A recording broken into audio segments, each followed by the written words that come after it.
When I was 19, I was married with 2 kids. My oldest son, Jacob, was 2, and the younger boy, Tyler, was about 1. We all lived in an apartment in a tiny little town, and there were 4 apartments in our building.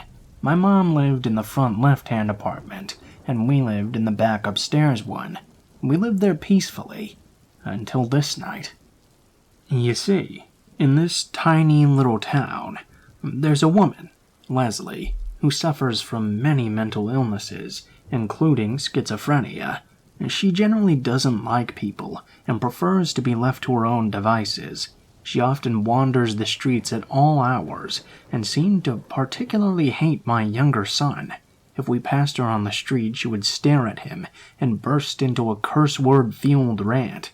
We would just ignore her and try our best to continue on our way. So, now that you know some backstory, let's get into what happened on this particular night. The boys had been in bed for a couple of hours, and my husband and I had just gotten to settling in. I feel like I had just closed my eyes when I heard a noise from the front of the apartment. It sounded kind of like a toy box had been dumped, so I assumed one of the boys had gotten up. I hopped out of bed to see what they were up to. If one knew I was up, the other would soon be up as well, and that would result in a very long night. When I walked out of my room, though, I was shocked to realize the front door was standing wide open, silhouetted by the porch light, and hunched at my boy's bedroom door was Leslie. She was muttering to herself, something about killing the little demon child.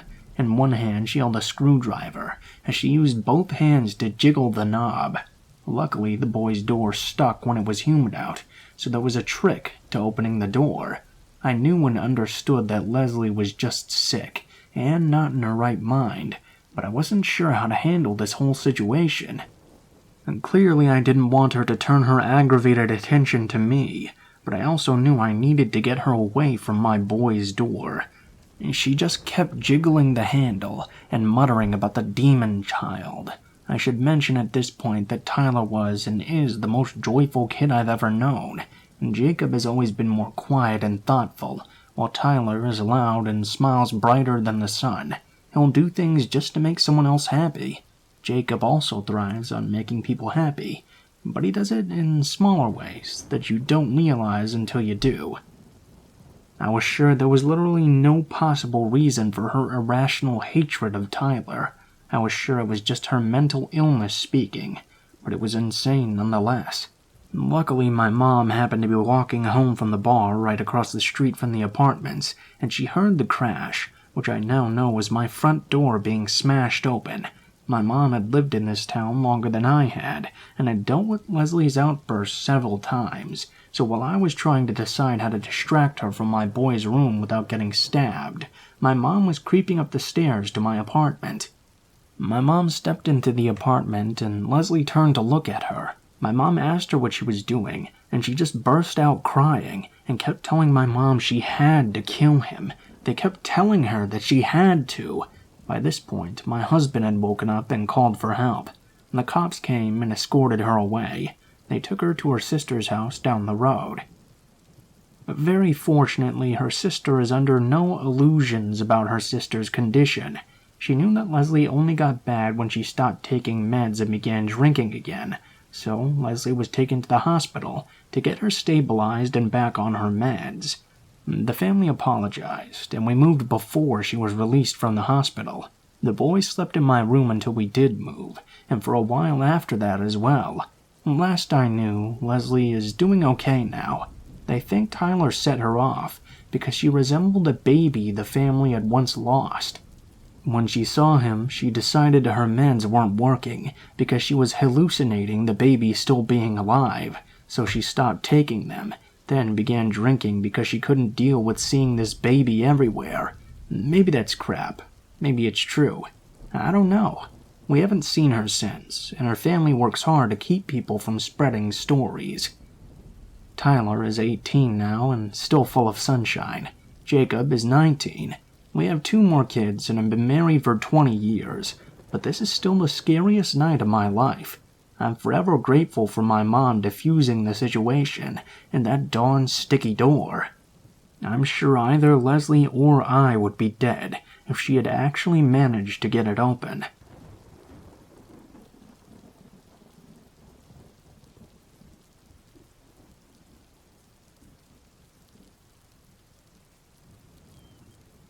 Hi y'all. I recently found this subreddit and thought it would be the perfect place to share a frightening stalker experience I had when I was in college. This was particularly traumatizing for me, as I had just started to recover from 8 years of sexual abuse from the ages of 5 to 13 at the hands of my aunt's husband. This happened back in 2012. I had recently graduated from high school and was attending community college to save some money. In October, I was hired as a team member at a Chick-fil-A located about 3 minutes away from my house. In the same plaza, there were other businesses, including a Burlington coat factory my mom and I would occasionally shop at. I worked from 5:30 a.m. to 2 p.m., and in the weeks following, I started to get to know some of the morning regulars who we would serve more frequently. Most of them were very kind, just stopping by for their morning caffeine fix. One of the regulars we had, though, was a pair of gentlemen that would stop a couple of times a week in the morning together. One of them was older and very polite. The other was a short, balding man that always gave me the creeps whenever he came in. His name was Esteban. After a while, I started to notice that Esteban would come in more frequently by himself and only ever order a small black coffee. On one visit, while I was at the register, he mentioned that he worked at the Burlington in the plaza. He also very casually threw in that I looked very familiar to him, and he must have seen me shopping there before. He offered up his personal discount if I ever wanted something special. Although I found his comment a little disconcerting, it wasn't all that out of the ordinary for someone to recognize a customer elsewhere, especially since both businesses were located in the plaza, or so I thought. I continued to serve him his coffee with a small smile and pushed it out of my mind, but decided to avoid shopping at Burlington from then on. As the months progressed, Esteban continued to come in almost every morning. Some of my coworkers started to tease me about my boyfriend, who would come in and ask for me specifically, by name. Whenever I wasn't there, he would be rather upset and wouldn't order anything they said. After I heard those comments, I began to feel very uneasy. My mom doesn't drive, and one afternoon she asked me to take her to Burlington to shop for some gifts, as she was flying to visit family back home in Honduras. She usually managed to find a good bargain there. I felt my stomach twist in knots. I silently hoped and prayed on our quick drive that Esteban would be nowhere in sight. As we looked through the racks, my mom decided to go her own way, and eventually we separated. While I looked through the junior section, I suddenly had a gnawing feeling that someone was watching me. Each time I would look over my shoulder, though, there was no one there. I was feeling very silly, until I decided I needed to use the restroom. I walked down past the sheets and comforters to the small, dingy hallway leading to the restrooms, with no one else in sight. As I exited after doing my business and rounded the corner, I froze. Esteban was not so conspicuously organizing some comforter sets about 10 feet in front of me, with his back half turned. I had seen him, but I was sure he hadn't caught a glimpse of me yet. I quickly darted in the opposite direction to avoid any interaction with him and hurried back to my mom. She was ready to check out by then, and we left promptly.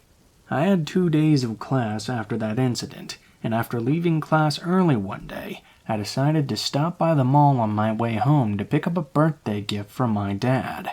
As I walked towards the JCPenney I was there to shop at, I happened to look up from my phone, only to realize Esteban was leaning up against the railing directly ahead of me, watching intently as I walked closer, stalking me with his eyes like prey. I averted my gaze and made a beeline for the Victoria's Secret, just a few feet past him. I thought that there was no way he would have followed me in there. I was very wrong. He pushed off from the railing and tailed me throughout the store. I stopped to look through some items and watched him from the corner of my eye. He was toying with a pair of lacy panties, watching to make sure I didn't leave his sight. That's when it dawned on me. This man had followed me. From campus to the mall. He knew I had left early and had tracked me the entire time. I picked something absent-mindedly, trying to push down the paralyzing fear I felt, and headed towards the register. He followed suit, but was cut off by another customer who managed to slide in line behind me before he could catch up. Since there were line dividers in place, he couldn't leave the line. I paid hastily and bolted out of the store, running as fast as I could away from Victoria's Secret. I hid for over an hour in the Sears on the opposite end of the mall. I was terrified of leaving and finding him outside another store. I finally picked up enough courage to tell an associate what had happened, and he offered to call security. The security guard escorted me back to my car, and I drove home staring into my rear-view mirror for any signs he could be following me. I had to work the next morning, though, and without missing a beat, Esteban came in for his morning coffee. He was not happy this time, though. His face was contorted into a dark, angry scowl. Luckily, I was filling our ice buckets in the kitchen area behind the counter. I could see him through the small window in the door, craning his neck over the registers trying to find me, muttering under his breath. I felt hot tears welling up in my eyes and slid down the wall to the floor. My morning manager, my now husband, noticed my distress and came over to me, asking if I wasn't feeling well. I couldn't hold it any longer. Through childlike sobs, I unloaded on him everything that had happened with Esteban over the past few months. He looked very concerned and told me to wait in the office while he made a call. When he came back sometime later, the restaurant owner was with him. They had called the police and made it very clear to Esteban that he wasn't welcome in the restaurant any longer due to several complaints of harassment from multiple female employees. He tried to come in a few times after that, but was always met with my husband at the door telling him very forcefully to leave, or he would call the cops. With the help of the officer that responded as well, I filed a restraining order against him and have not seen him since then. We still live in the same area, but I absolutely refuse to shop at the Burlington where he worked.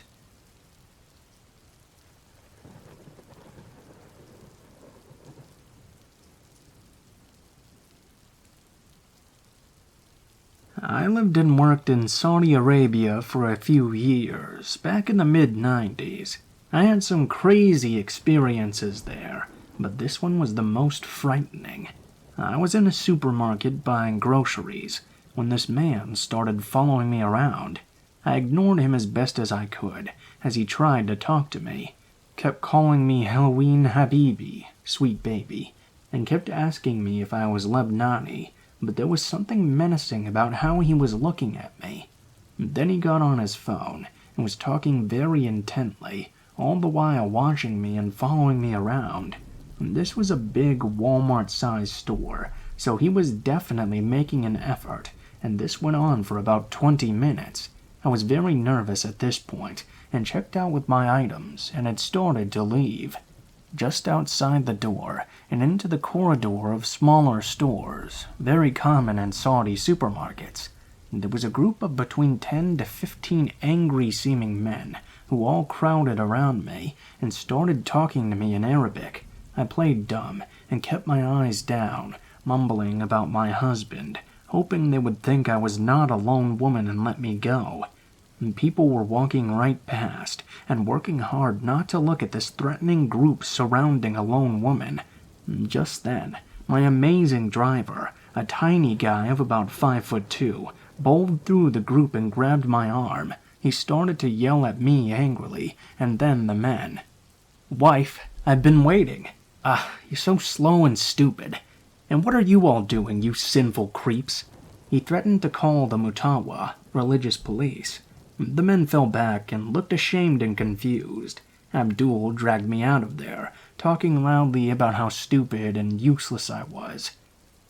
I just went with him and kept my head down as I tried not to drop my groceries from nerves.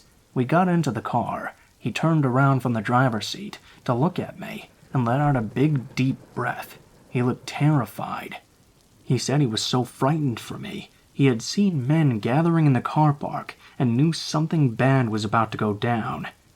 He said they had been talking about taking me. They thought I was Lebanese, and there was some very bad blood with Lebanon at the time. I'm ethnically Romani. I pass as white in Western countries, but pass as Middle Eastern in the East. Apparently, I have a very Lebanese nose. He told me there had been some kidnappings in the last month, with the victims found burned alive in tires right outside of the city. Abdul was a shit shooter, but he had gone whiter than me, as he told me all of this. He was shaking and genuinely afraid, so I don't think he was exaggerating. After that, whenever I was sent out on errands, he would always come with me and pretend to be my husband, a huge risk to us both. If the Mutawa caught us, they would have imprisoned us. He would have gotten it way worse than me, too. He was an amazing person to stick his neck out like that, for an asshole like me.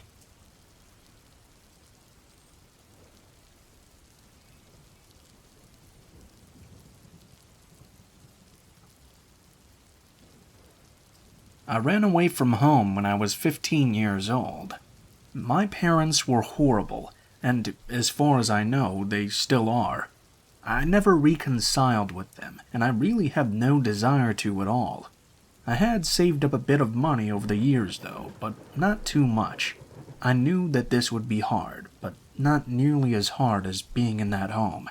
I lived in the Midwest and was making my way toward California. I chose to hitchhike my way there. There were a lot of adventures, plus some hard times along the way. I was walking down by this long country road. If you've never been cross-country through the United States before, you might be surprised about how much corn there was. I was hiking along the road with what seemed like endless miles of corn. Those roads, though, were the best places to hitchhike along because of how nice country folk were about stopping and picking people up to help. For the most part, in my experience, hitchhiking is not the nightmare that Hollywood would like you to think that it was. But I did have a horrifying experience once.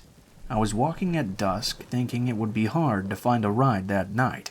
After a short period of time, though, right after it got completely dark outside, a car passed me by and then suddenly pulled over. They flashed their lights, which indicated that I was going to be getting a ride. I got in the passenger seat and quickly thanked the man for picking me up. Although older than me, he seemed to be a pretty young guy. He looked like he might have been somewhere around college age. I was wondering if he was on his way to school or something. We chatted for a bit and found out that we actually had quite a bit in common. He had actually left his home also, although he was over 18, so he was not technically a runaway. He had issues with his parents too, though. Unlike me, he had his own car. Still, when he began talking about leaving, he seemed more upset about it than I did. For me, it was an easy decision, and I didn't miss my family at all, but his emotions seemed a lot more raw than mine were. He was much more upset, and much more emotional. The more and more we talked about it, the more and more I would start feeling concern. As we drove on through the darkened fields of corn, I tried to change the subject away a few times. It would always drift back, though, to what had upset us both enough to get us to run away. After we had driven along and talked for a little bit, I noticed headlights up in the distance coming in our direction. No big deal at first, until the driver began to act very weird. "Hey, let me show you something," he told me. Before I could ask what, he reached over and turned his headlights off. I immediately panicked. It was too dark on that road with a car coming in our direction. I asked him what he was doing, and he told me this would be good for the both of us. I can't think about how terrified I was in that moment and actually be able to convey it in words, but I also didn't actually believe he was going to put us in any danger. The headlights were getting closer, and the only thing that kept me from freaking out was that we were in different lanes. Still, I was very, very nervous. What happened next seemed almost like bullet time to me. The driver pulled into the other lane in front of the car. It was shocking, and I had almost no time to react. Instinctively, though, somehow I did. I grabbed the steering wheel and pushed it further toward the left. I know why I did it, because that was the direction it was already going, and I wouldn't have to fight him to move it further. The car drove into the ditch, avoiding a head-on collision. The other car drove past unscathed. I was expecting the driver to be mad at me for spoiling his double suicide attempt. He was not, though. He began thanking me profusely, telling me he didn't know what had just come over him. I helped get the car out of the ditch and back on the main road. We drove for a day or two more, actually. His moment of psychosis was just that. He never tried it again. We parted ways a couple of days later after that, and that was the last I ever saw of that suicidal man.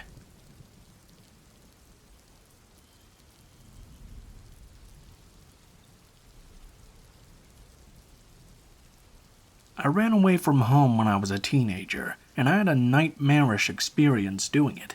I didn't grow up in an abusive household or anything like that. My family was actually pretty well off. They were not mean to me exactly, but they weren't really around a whole lot either. Most of the things I needed were taken care of, but I really didn't get a lot of attention from them. In fact, I really couldn't even get in trouble. If I did something that was bad, it was normally immediately forgotten about. I didn't grow up as a bratty kid somehow, though, so maybe that had something to do with it. I began hanging out with a group of guys who were always looking for some sort of excitement. After a while with them, I started smoking and smoking pot as well. I don't consider either of those a big deal. It's just that I had changed a lot. Those were things that earlier I would never have considered. I found it weird, though, that my parents just didn't seem to notice. I guess, looking back on it, that may have been the thing that bothered me the most, because I began doing other things and trying to make it obvious that I was doing them to see if my parents would ever notice, but they never did. I guess that just got me into taking riskier risks. The group of friends and I began to steal things out of cars. We would break in and steal CDs to sell. They didn't do it because they needed money, really. It was really because they were bored. I know that now, but I didn't know that back then. This day, I was supposed to meet one of my buddies at a local store, and he didn't show up. When I used a payphone to call him, I found out that he had just been arrested. That, of course, worried me, but I didn't think I should be concerned until I was walking back home and noticed 2 police cars outside of my house. As a 16-year-old, I guess I should have just taken my medicine, but I was scared then, and instead I ran off. I was too scared to even be in town, so when I got to the train station, I jumped on and bought myself a ticket all the way to the city. It might seem like I was overreacting a bit, but I didn't see it that way at the time. I had been stealing things for months, so I had months of anxiety about the possibility of getting caught.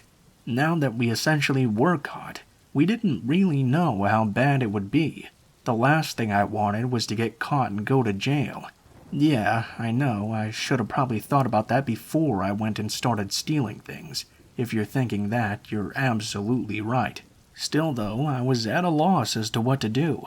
I couldn't exactly go to my friend's house. As far as I was aware, there could have been officers over at all of their houses, too, and I really did not want to take any risks. I didn't know what to do when I got off the train. I got out and began randomly wandering around, having no idea where to go, as I'd never even been in this city alone before. I had no idea where to go.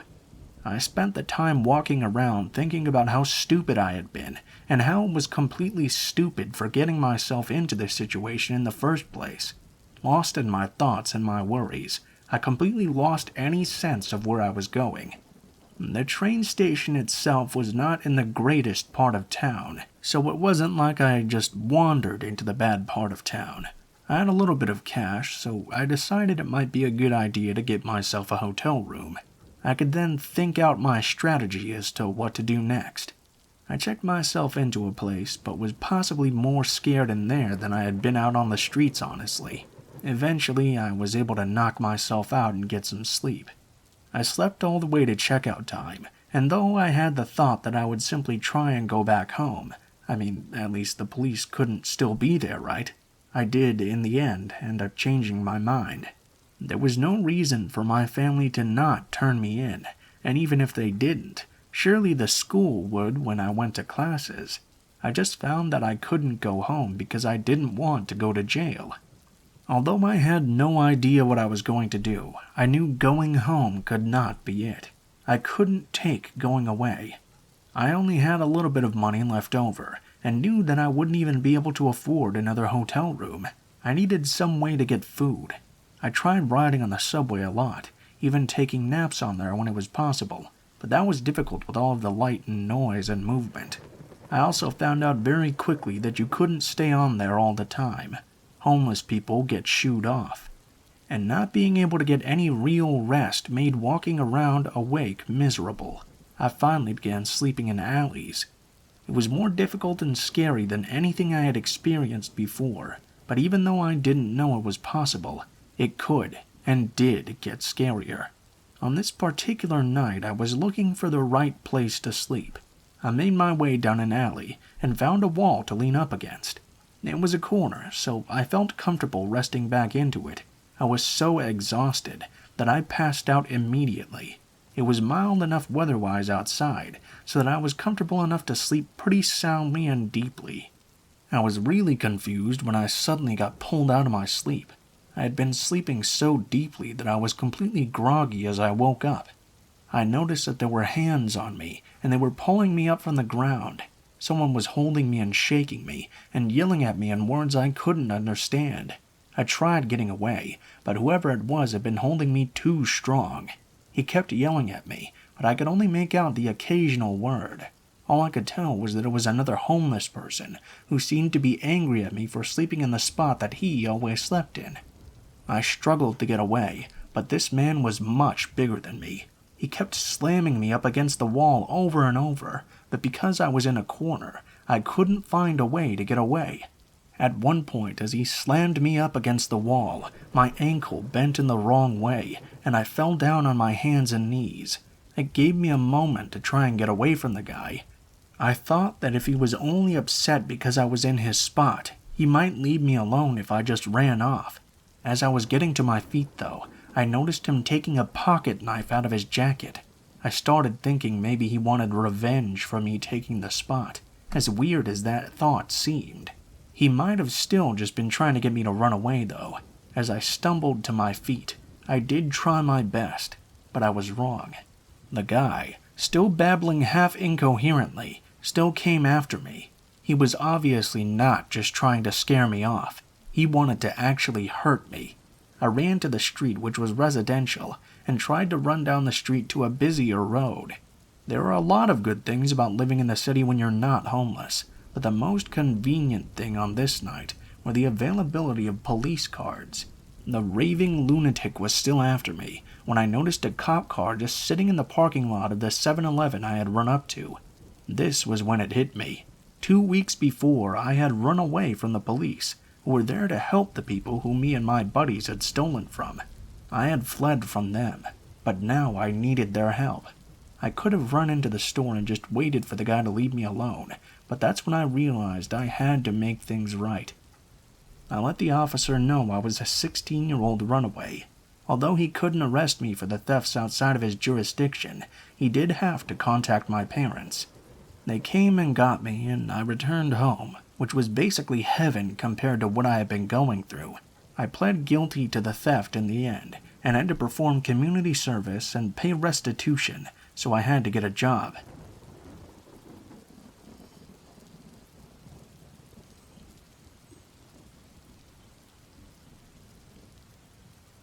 When I was in high school, I lived in a small town in the far suburbs of a metropolis.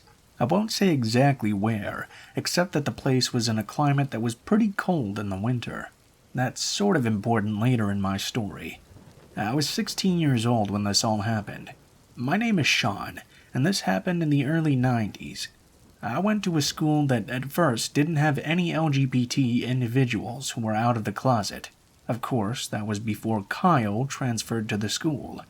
It was during his sophomore year, and he wasn't out then, but he came out during his junior year in a school newspaper article. When Kyle came out, there were a few threats from homophobic guys.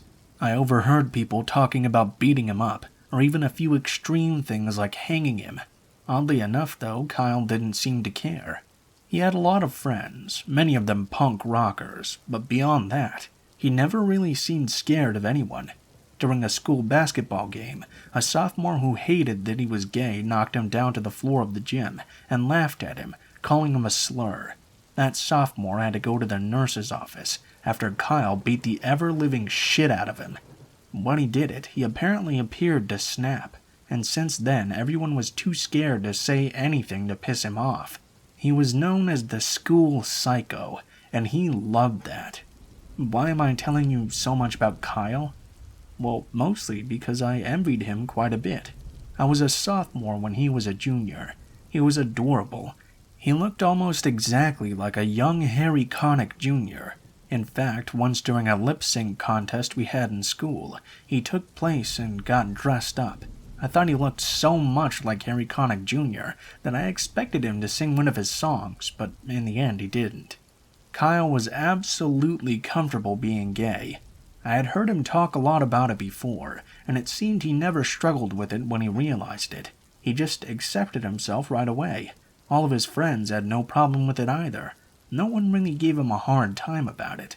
Despite the fact that we had many of the same friends, though, I didn't quite have as easy a time with it as he did. It was confusing to me at first, and I told a few of my friends that I thought I might be gay. I also asked them not to tell anyone. Kyle and I literally sat beside each other in study hall, and we talked and joked around and gave the teacher a hard time, but I never even told him. I thought maybe he'd be happy knowing he was not the only gay kid in school. This isn't like now when kids are openly gay everywhere in school now. But I never told him. I think the reason why could have been my parents. They were always making homophobic jabs, and I absolutely didn't want to tell them. I knew Kyle's family knew, and they didn't care. Despite the fact that we had a kid in school who was accepting not only by his family and friends, I just couldn't convince myself that it would be that way for me, too. I couldn't find the same happiness with myself that he did, but I want to make it clear that none of my choices were any fault of his. I doubt he would even remember me today. Well, I met some gay guys using phone dating services. It was always older guys at first, and I lied about my age as well.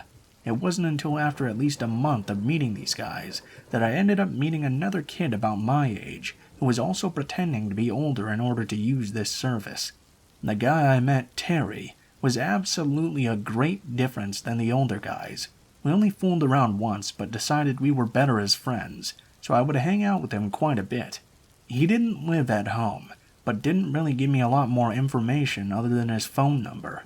I was lucky to make him as a friend because it didn't take long for me to be caught using the dating line.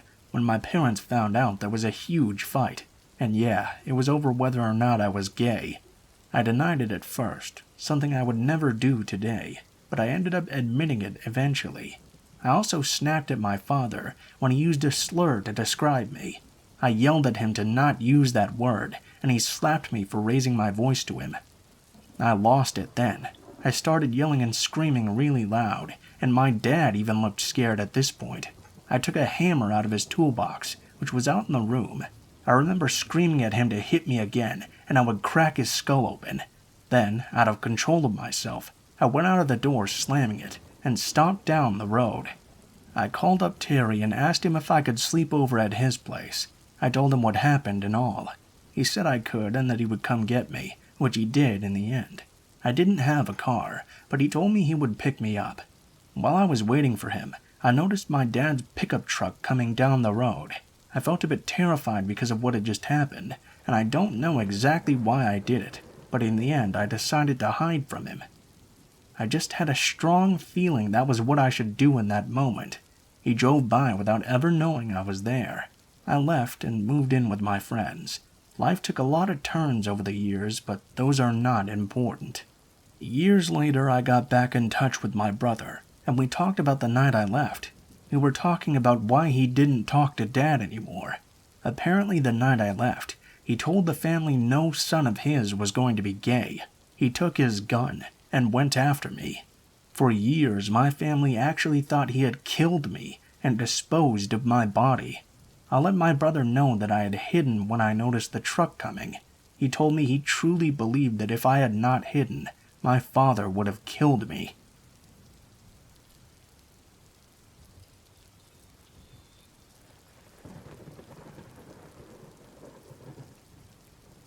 This story is told from 2 points of view, mine and my sister. My sister has always attracted the attention of weird people. It may seem a bit strange when I say she's very pretty because I'm her older brother, but it's honestly true. She's a whole year older than me, but I've always been taller and looked older than her. I was taking care of her as well. This story is just one of many creepy stories we've had, but for some reason, this one remains in our memory to this very day. It was a beautiful evening in June of 2007.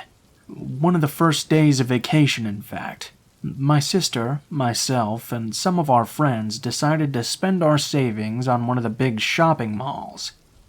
We were planning to buy a few things, watch a movie at the cinema, and eat some junk food at McDonald's. All in all, the evening started out great. My sister and I got to the mall. We were underage, and we live in Europe, so neither of us had driving licenses at the time. We had gotten there by riding our bikes. My sister wasn't too happy, but her mood improved when we saw our friends there. As planned, we spent over 2 hours in the mall doing nothing. We ate ice cream, visited stores, laughed, and did stupid things like teenagers usually do.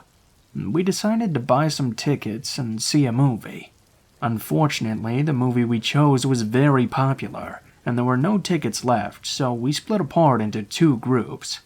My friends and I bought tickets for the movie we wanted to see. The girls, including my sister, all chose something else. We were supposed to meet in the big lobby after the end of the movies. We bought popcorn, something to drink, and we split up. My movie was ending less than a half an hour later, so I was a little worried about girls who would have to wait for us, but there was nothing I could really do. The movie started and I was completely absorbed in what I was watching. About an hour and a half passed, and I pulled out my phone to check the time. I noticed my sister had tried to contact me some 10 minutes earlier. She had written a message as well. I read it. She was terrified and asked me for help. At that point, I stopped being interested in the movie.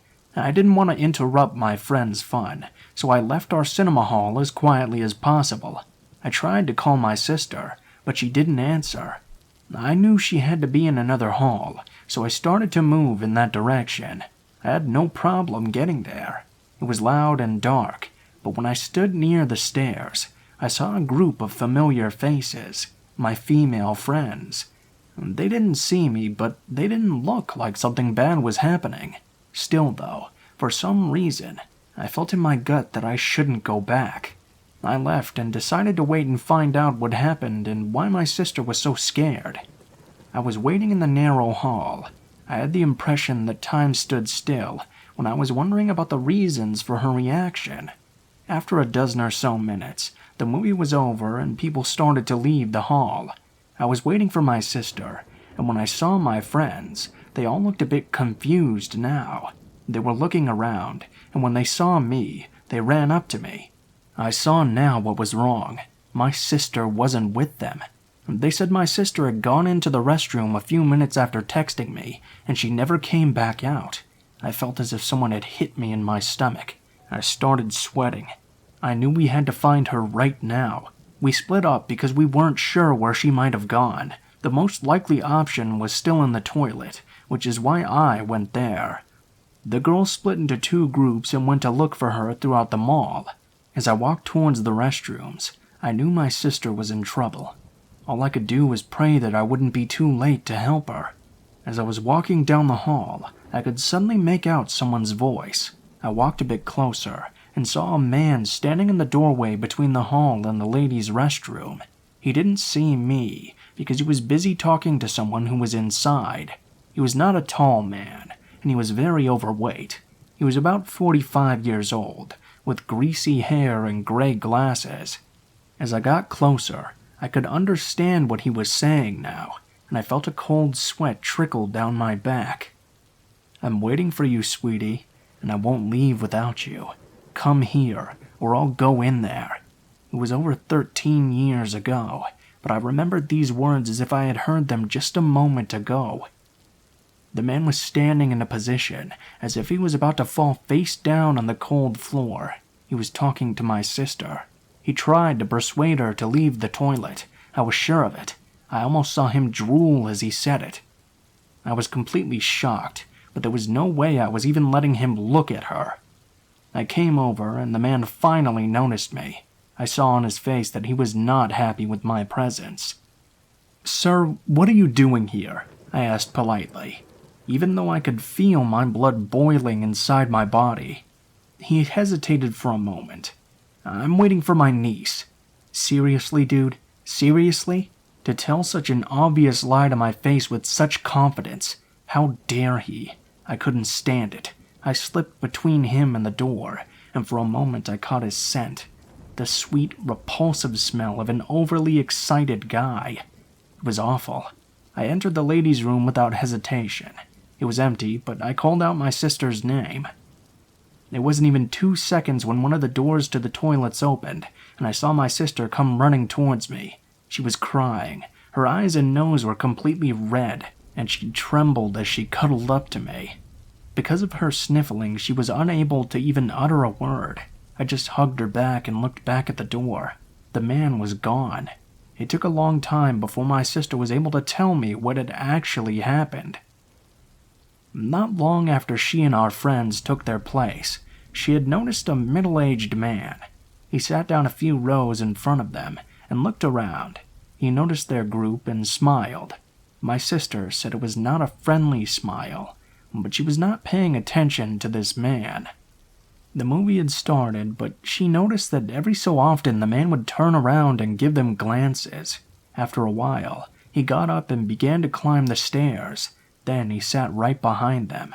More specifically, he sat right behind my sister. They were watching some romantic comedy, so there weren't many people in the hall. My sister began to feel uncomfortable. She told her friends about it, but they decided not to make a fuss. Suddenly, my sister knew this guy was watching her. She could feel his gaze, and she could have sworn he was leaning over her chair and sniffing her hair every few minutes. At one point, she even turned around to see his creepy smirk. It terrified her, but she was done when she felt as if something had touched her hair. She yanked, pulled out her phone, wrote a message, and informed the rest of the girls that she was leaving and that she would wait for them with me. As she had walked towards the hall, she noticed that the man had left the theater and started to follow her. She was hoping that we'd meet halfway, but when she saw I wasn't there, she panicked. She couldn't turn back because she knew this guy was following her, so she did the only thing she could think of. She ran into the toilets. She locked herself in one of the cabins and waited for my help because she knew I would find her. She muted her phone because she didn't want to reveal where she was hiding. A smart move, but not at the moment. I had tried to contact her all this time, but she was too scared to think straight, so she didn't notice my calls. I don't know how, but I managed to finally calm her down. We left the restroom and found our friends. They were concerned and were going to inform someone about our disappearance, but we had gotten back before they had time to do so. The rest of the evening was pretty calm. We were supposed to go home right after this incident, but we didn't want to let some creepy old man spoil our plans. The whole time I kept an eye out for the man, but I didn't see him again. I was so relieved, but I was still on alert. I didn't want to let him take advantage of a moment of inattention. I wish the story would end here, but unfortunately it doesn't. Around 9:30 p.m. we decided it was time to go home. We had said goodbye to our friends. We had to drive through the city center and several neighborhoods to get home. I didn't want to scare my sister, but I was aware that someone might be following us. After we had left, this car had turned exactly onto the same streets as us. The driver was driving slowly, keeping a long distance, but I knew it was the same guy. My sister realized this too, and I could see the tears forming in her eyes. We had to decide what to do, and do it as quickly as possible. We definitely couldn't let him catch up to us and push us out of the street, or let him find out where we lived. The sun had gone down, and the area had grown a lot darker. We had to lose him now. Our house was only a few hundred meters away, but we had to cross a long, straight street with only a few houses, or choose something that didn't seem like a very reasonable option. I looked back and saw the answer in my sister's eyes. There was no way I could take the straight path. The man must have noticed that it was the right time to attack. There weren't many houses around. The neighborhood was completely quiet and empty, so he began to approach us faster. I heard my sister crying, louder and louder. If I had been alone, I might have been able to get home before he caught me, but my sister was weak, and she couldn't ride as fast as I did. I looked to my left, and I knew that this was the moment. "Now!" I screamed, and I rode my bike into the dark forest. I had faith that my sister would follow me. We knew this forest very well. Unfortunately, we couldn't ride our bikes at that moment, so we took them in our hands and started running away as fast as we could. I could hear behind us the car stop suddenly, and the door slamming shut. I don't remember much of what happened next. I heard his voice as if he was cursing under his breath. I felt branches scraping against my legs, arms, and face. I heard twigs snapping as we ran towards our house, and my sister's heavy, labored breathing behind my back. You may ask why we didn't call our parents. Our dad asked about the same thing when we returned home and told him what had happened to us. What can I say? We were scared. We were stupid, and we didn't know what we were doing. All we wanted was to get home. We didn't have time to think about it when we were riding our bikes all this time.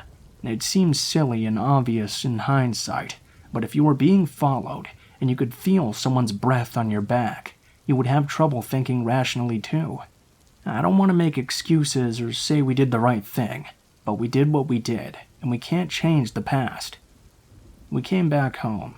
My sister was terrified, and I was more angry than scared at that moment. I couldn't believe someone could be so insolent and follow us all evening. We told our family the entire story, and of course they were really worried, especially our mom. My oldest brother visited the same mall for almost 2 weeks, the entire time looking for the man we had described to him, but unfortunately he did not meet him again.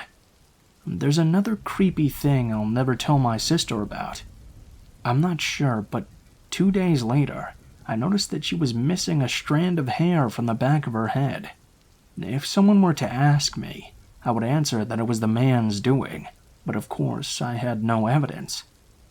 For a long time, I wondered what was going on in the minds of these kinds of people. What do they think when they do these things? Do they just enjoy following and scaring young girls? How can they sleep knowing that their actions have caused so much stress to others? Such people are strange, dangerous, and everyone around should be aware that they may be their next victims. This should be a Let's Not Meet post, but I really hope I meet this guy one day. I want to look him in the face again and tell him that people like him shouldn't be walking around with normal people. Sometimes, I wish I could scare him the same way that he scared my sister. So, creepy guy with gray glasses, I'm out there looking for you, and I hope you're the one who thinks about those let's not meet words.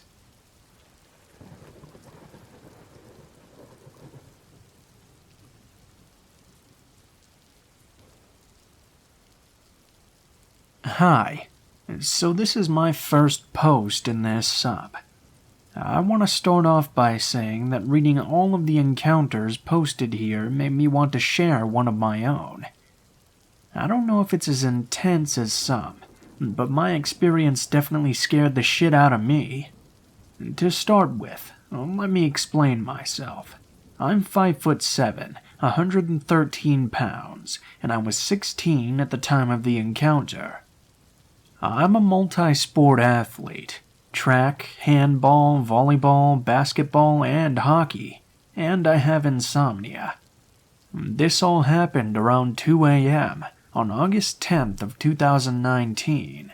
I had been over to my best friend's place because she had just returned home from a vacation and she had brought some birthday presents for me.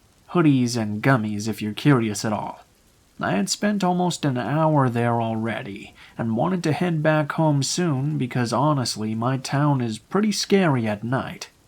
Drug dealers, rapists, murderers, you know the deal. So I waved goodbye to my best friend and started walking down her street. I guess a party there had just let up, because behind me at the end of the road, about 20 or 30 yards from where I was standing, there were a couple of men walking across the crosswalk. They were both pretty tall, I'm guessing between 5'11" and 6'3". The two seemed harmless at first when I looked in their direction, but soon they came to a complete stop. They both just stood there, looking at me. At this point I felt uncomfortable, so I just kept walking and trying to ignore it. But that's when I overheard what one of them said. "Hey, that's a girl." At this, I whipped my head around. They were starting to walk in my direction now, and one of the two men had moved over towards the sidewalk where there was no light. I knew at this point that something wasn't quite right, and I began to pick up my pace. Still, though, they were getting closer with each passing second. I didn't know where the second guy was, but when I looked back, the first guy was following me down the middle of the road. I think that they were planning to cut me off and try to trap me in between the two of them. The minute I was about 13 yards from the T intersection, I started to run, and that's when the yelling started. Oh great, now she's running. I hooked a sharp right, and then a left. I could still hear them chasing behind me, and at this point all I knew was that I couldn't stop moving. I had to find some way to lose them. I was coming up to an apartment building with a small parking lot right behind it, and there were no lights at all. I made the split-second decision to veer off into the parking lot, and I squeezed myself right under one of the cars. I don't know how long I waited there. It could have been only a minute, but honestly it felt like a lifetime. I watched as the two men sprinted past. And thankfully, though, they didn't bother to check underneath the cars, which was definitely in my favor. The minute I felt that I was safe, I backtracked and took a different route back to my home. I was too scared to take the main route, and the fear that I would have bumped into them again. I know what I'm about to say is stupid, but I didn't go to the police after this. I felt like I wouldn't have been able to give a proper description of the men, because I hadn't seen their faces and one of them was in the dark. If there's anything I learned from my experience, though, it's that no matter who you are, you always need to be extremely careful. You can think that the part of town or city that you live in is safe, but that isn't really always the case. There's no protective barrier to keep out bad people with bad intentions. So whatever you do, watch your surroundings as if your life depends on it. If I had been listening to my music, or just generally not paying attention, I hate to think what could have happened to me. I hope that no one else has to experience what I did. It was almost like prey being chased down by predators.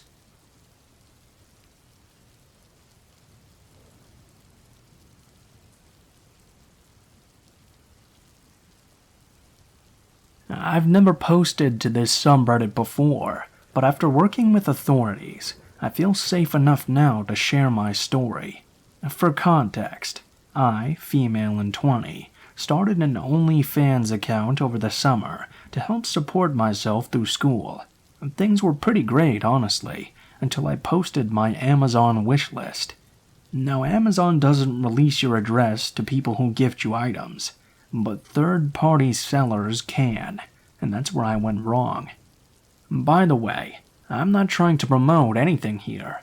This is just a very frightening story that I felt like should be shared. In late July, I got a puppy. One night at around 2 a.m., I took him outside to go to the bathroom. While he was doing his business, I noticed an odd car parked outside my family home. I saw a figure in the car, and I could tell they were looking at me, but I couldn't make out their face because it was pitch black outside. Feeling a bit uneasy, I picked up my puppy to take him back inside, but when I started to move, the car parked in my driveway. I sprinted back inside and locked the door, but oddly enough, the person never approached my house. The next morning, I went to check the mail. There was an envelope addressed to my OnlyFans name, with $20 in it but no note. I was currently still at home with my parents, who had no idea about my account, so I didn't mention it to them. A week later, I had moved back to my college town to get ready to start school. At this time, I had stopped posting for the time being until I could figure out how they got my address. I've watched enough crime shows to know there's a possibility I could be in danger. For the next part, I live in a duplex in a gated parking lot for reference. One morning, I was planning on vlogging my trip to Target because I was planning on starting a YouTube channel in the near future, since OnlyFans felt unsafe now. When I got to my car, I realized it had been ransacked and my vlogging camera was missing. I know, it's my fault for leaving it in the car, but I was using it the night before, and since I live in a gated area, I didn't think it would be unsafe. It also wasn't in plain sight either. I had hidden it in the back of my glove box. I used that camera to film my content, and the SD card that was in there had all of my unreleased photos and videos. I know they stole it just for the SD card. Anyways, this is where the story gets weird. There are cameras outside in the parking lot, so we were able to watch this person break into my car and find the camera. They didn't touch any of the other 7 cars in the lot. They knew exactly which car was mine, which suggests they had been watching me for quite a bit. After the person got the SD card, they walked around the duplex until stopping near my window. My bedroom faces an outside street, and my blinds are broken, so it's very easy to see in. I have a curtain, but it doesn't cover my window all the way. This person just stood there and watched me sleep for over an hour. I have no idea why they didn't try to break in, but thank God they didn't. This person sold my camera at a pawn shop after that, and since I knew the serial number, the police were able to find it. My SD card was still missing, however. I believe the police are still trying to track them down, but I've broken my lease and moved to a new place, so hopefully that will keep me safe.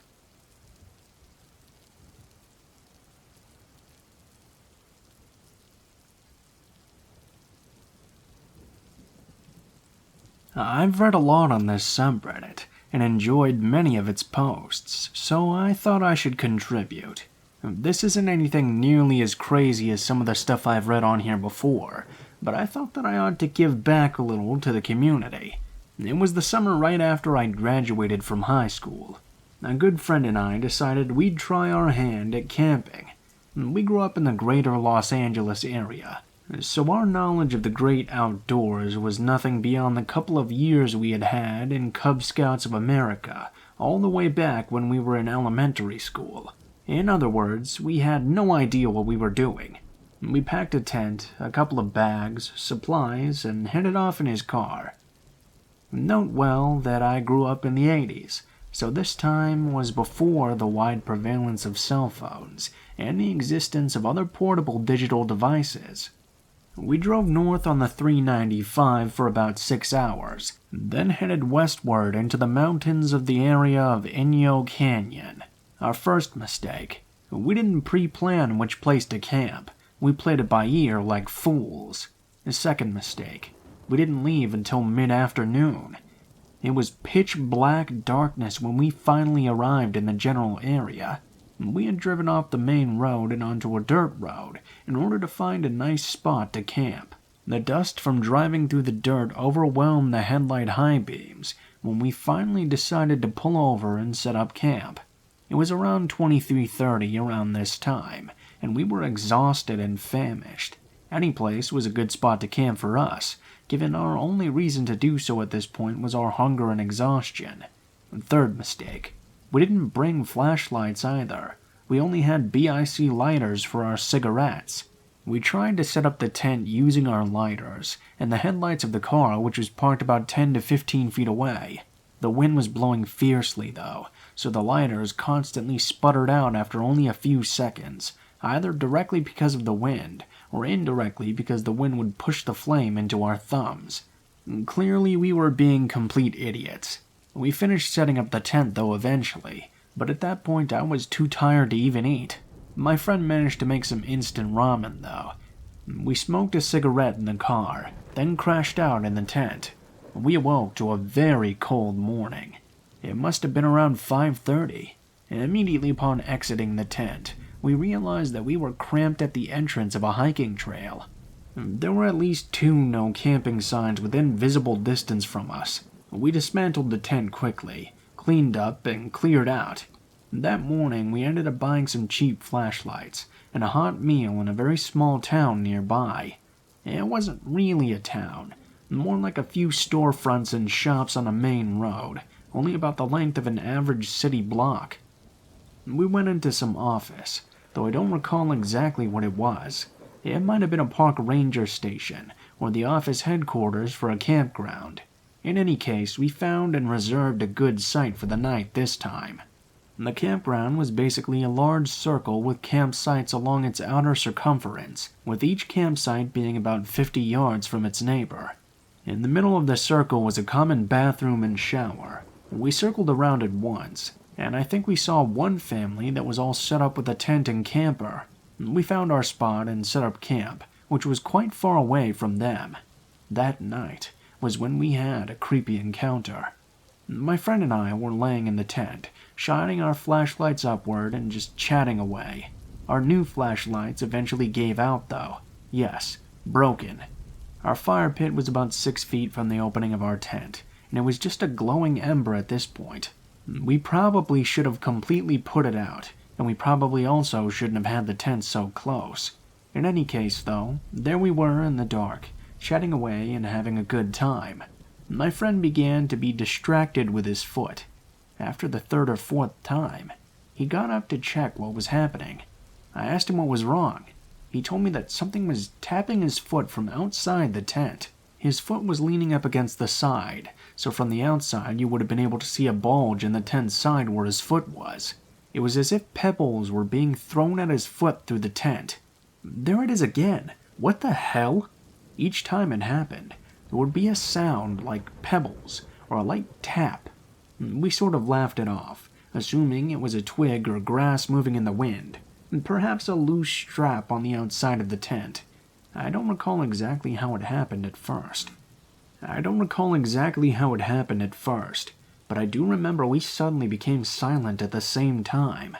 A sound became audible to the both of us. Footsteps, slowly moving towards our tent. We wondered if it was a bear or other non-human animal, but it seemed distinctly bipedal. They were very slow and measured, a step about every 2 seconds.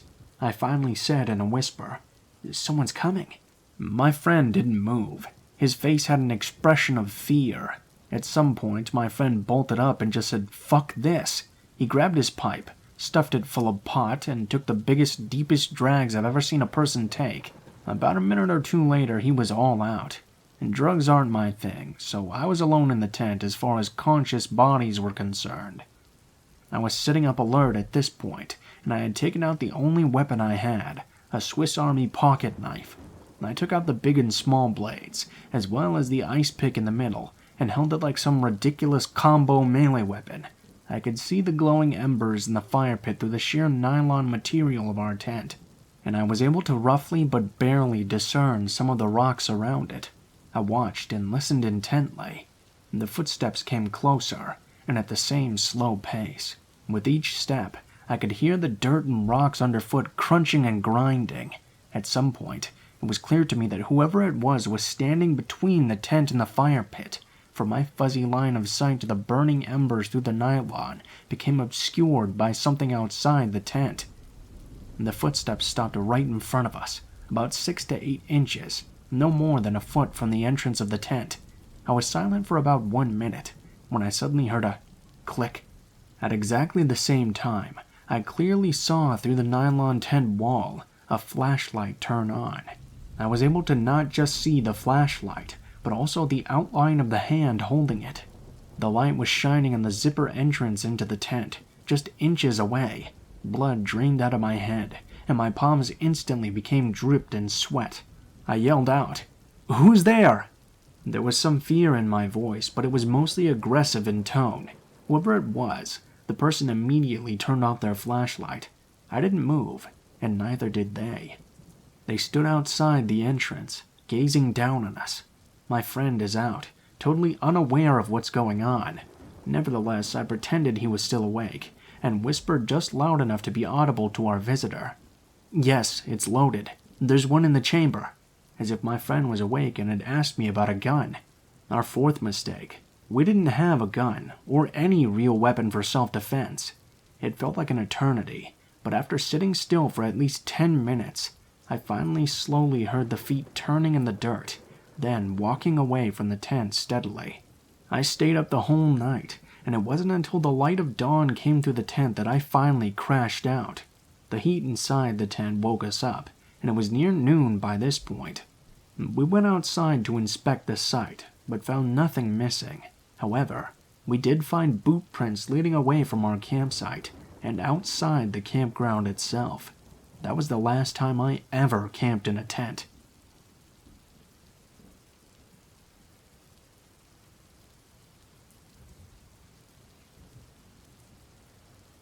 A couple of years ago, I flew home to visit family. I'd be there about a week, then we'd head to the coast for a week, then go back home for another. I really needed this break. I just ended an on-again, off-again relationship. Like seriously, on one day, then off the very next. It took 7 months of putting up with it in the end. Because you're supposed to fight for what's important to you, right? Anyhow, I finally just said it was done. No more chances, no trying to work it out. Just done. With that chapter of my life being over, I was more than happy to be somewhere else, surrounded by family, and begin putting myself back together. Got there, spent a couple of days sleeping quite a lot. My mother's a nurse, and she was becoming concerned that there was something physically wrong with me. I just needed a couple of days in a safe place, where I could let my brain work on digesting the new life I'd had when I got back home. So, before we left for the coast, I met up with a friend from grade school that I'd kept in contact with over the years. I thought it would just be he and I, but it didn't really faze me that another person showed up. We hung out for a while, and then I needed to head home because I had to take a backwoods rural route to get back, or take a different route that would add another 20 miles onto my trek.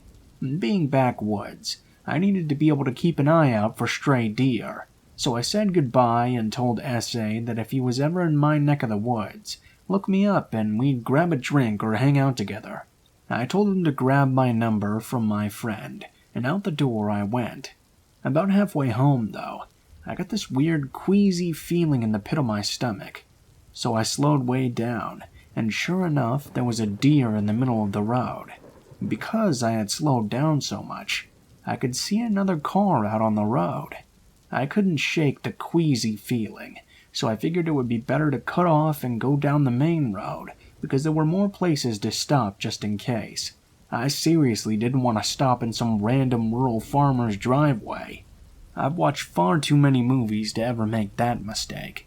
So I get over to the main road and pull into a gas station, and sit there for a few minutes, trying not to get sick to my stomach. I ran into the store, grabbed some water and ginger ale, and came back out to my vehicle, but I still couldn't shake that feeling. I started to head home from the gas station, and knew I didn't want to go straight home, so I drove around, taking this road or that, until finally the weird feeling went away. Then I went home and read for a bit, fell asleep right after. The next day, everything was perfectly fine, and we headed off to the coast. Fast forward 2 weeks. The trip is over, and I'm still feeling a little fragile over the breakup, but that's about all. I figured I would begin the process of cleansing the environment of negative energies, and then work through the baggage that came with the breakup. I knew there was a lot, and it would take quite some time. So, the next day, I'm going about my business, and everything as cool as can be, when picking through the junk left behind after a breakup at least. I'm really just doing mindless things to zone out, and not have to think too much on the activity, since my brain was already working full-time anyway. A little bit later in the day, though, my phone suddenly rings. I don't get a lot of calls, so I assume there might be a family emergency, and that I would need to answer ASAP. The area code of the caller, who was not in my contacts, is the same as my cousin, so I answered without a second thought. On the other end, though, was S.A., the acquaintance I'd met at my friend's house. It was a little weird for him to be calling me, but I wasn't thinking that anything was terribly out of the ordinary. I asked him what was up, and he said he was at the airport.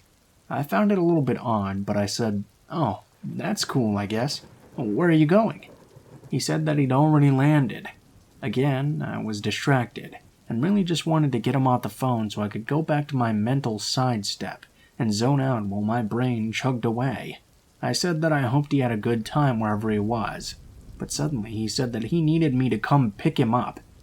Wait, what? Did you just say you needed me to come pick you up? Yeah, I came to visit you. Pause there for a second. I know for a fact I didn't show any more interest in him than general courtesy. Even the tossed-over-the-shoulder look-me-up comment was just one of those polite things to say because you never actually plan on seeing them ever again.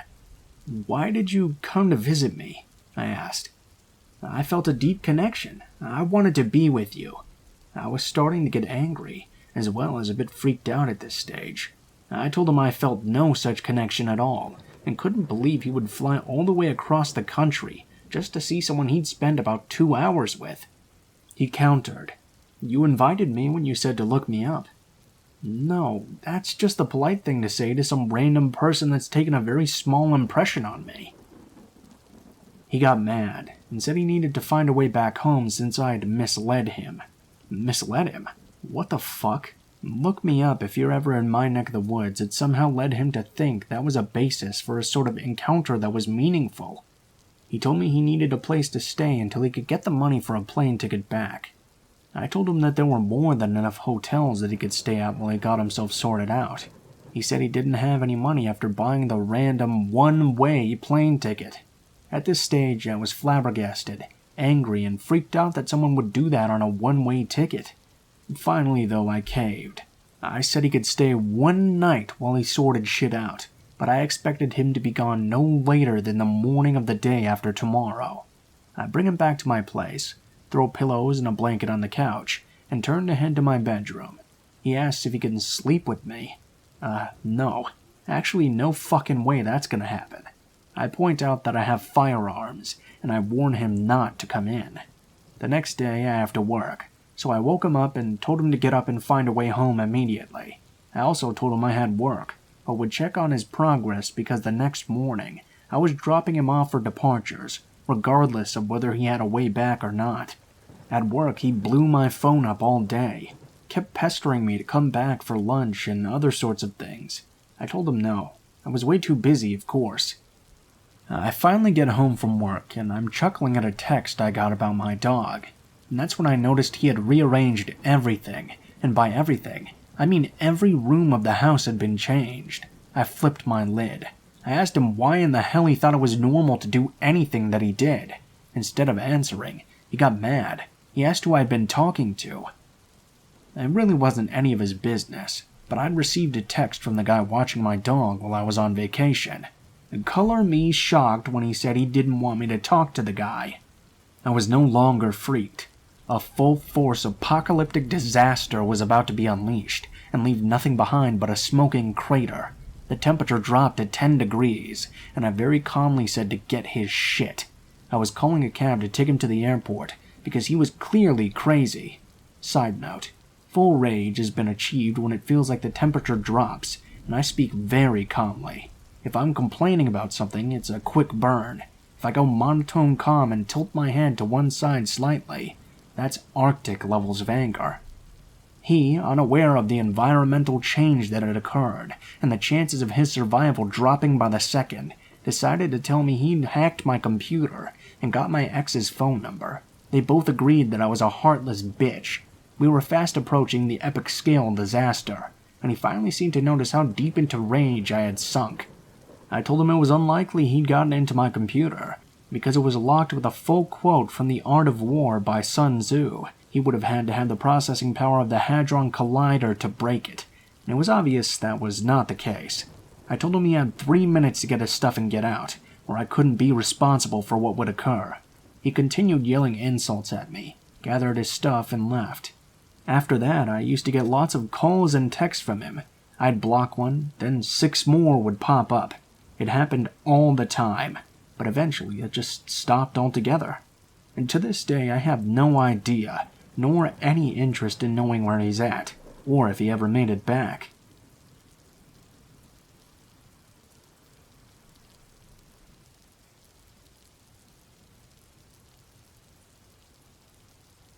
I ran a bunch of errands yesterday. The final one entailed going to a specific company's office. Unfortunately, there were only 2 in my area, and I couldn't have made it to the office across town that I prefer before they closed, which left me with the one in the ghetto. It was still broad daylight out, and I parked right up against the busy major road in the otherwise empty parking lot. I assumed nobody would try anything. Wrong. I get into my car, roll my window down, and as I'm texting my boyfriend to confirm I've finished the errand, a woman appears at my window suddenly. She was very obviously on drugs, and at first she was just giving me the typical beggar spiel. I'm homeless, I need money. All I had on me was a card, but I still had half a salad left from lunch, so I offered that to her. She seemed to be contented with that for a moment, but then continued to ramble on about how she was in labor, when she clearly was not even pregnant, by the way. Her husband can't come to the hospital because it's against his religion, and she needs a C-section immediately. She then suddenly leans in my window, so that her face is right next to mine, and says, "I'm having this baby right now, and if you don't help me, I'm gonna kill you right here," while shaking a hand inside her hoodie pouch, insinuating to me that she had a weapon held inside. At this point, I'm fairly certain if I was to grab the car keys and start trying to drive off without her, she was going to legitimately stab me, or do something like jump into my car and get seriously injured falling off when I got out onto the highway. I played along. I promised her I'd take her to the hospital, and waited until she hopped into my car.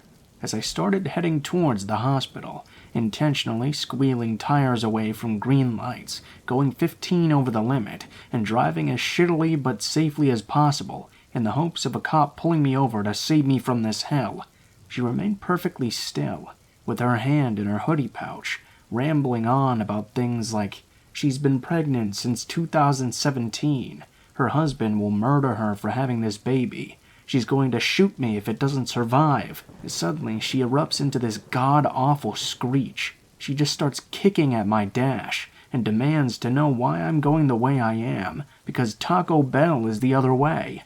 I thought you wanted me to go to the hospital to have the baby with you. She tells me no, the baby needs food, and if it starves, she's going to shoot me and watch me bleed out.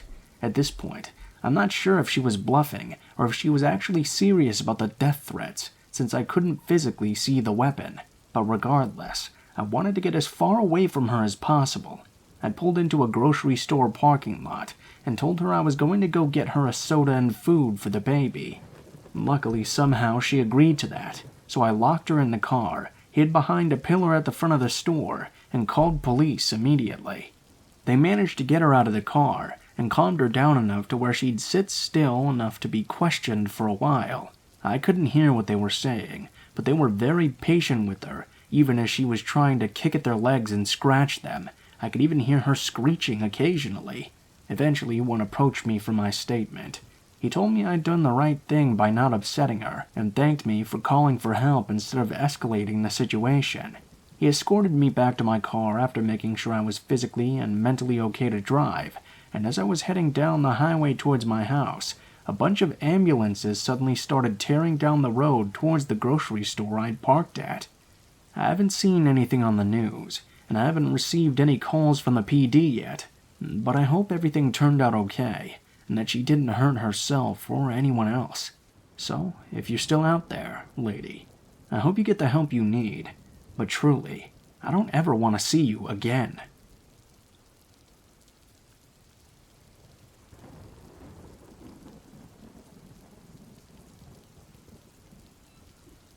About a year ago, I was working on my design portfolio and needed some art supplies. Mainly some clay for a project I had been working on for about 2 months, and a bunch of markers as well.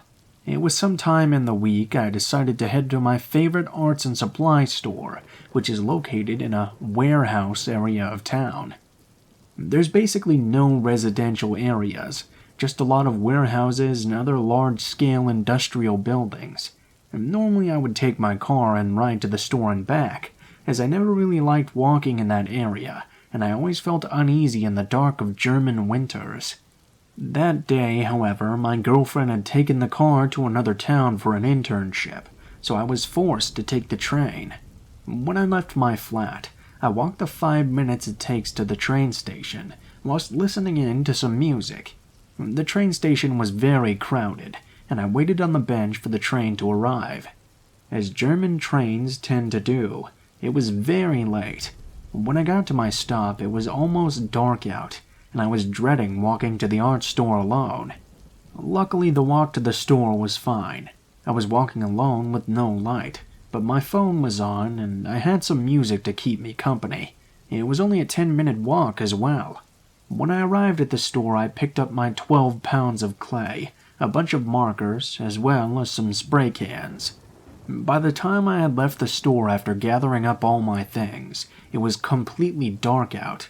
The area had barely any streetlights since it was so industrial, and I started to feel uneasy. With 12 pounds of clay holding me down, I couldn't really be that fast. After about 4 minutes or so of walking, my phone died as well. I stopped to check if it was really dead or just bugging out. I was angry at myself for having forgotten to charge it before leaving home. Whilst standing there gawking at my phone, someone walked by me very quickly. I didn't get a good look at the man, but he seemed very erratic. His movement reminded me of someone high on drugs. After about 5 seconds, he took a sudden turn and was gone from sight. I figured he was just on his way to his own place, and picked up my bag and started to go on my way as well. About a minute or two later, though, the same man returned from around the corner and began to walk towards me once again.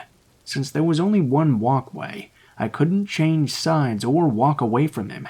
In my mind, he just bought some drugs or sold some, and I didn't really want to know his business. This time, though, as he passed me by, he stared at me with this deranged, psychotic look in his eyes. This time I got scared. Not only was he taller than me, but he was also way more muscular than me. After taking another 10 to 20 steps, I looked back to check where he was. I hoped that he was walking further down the road, but when I looked back, he was barely 10 meters away from me and walking very quickly towards me.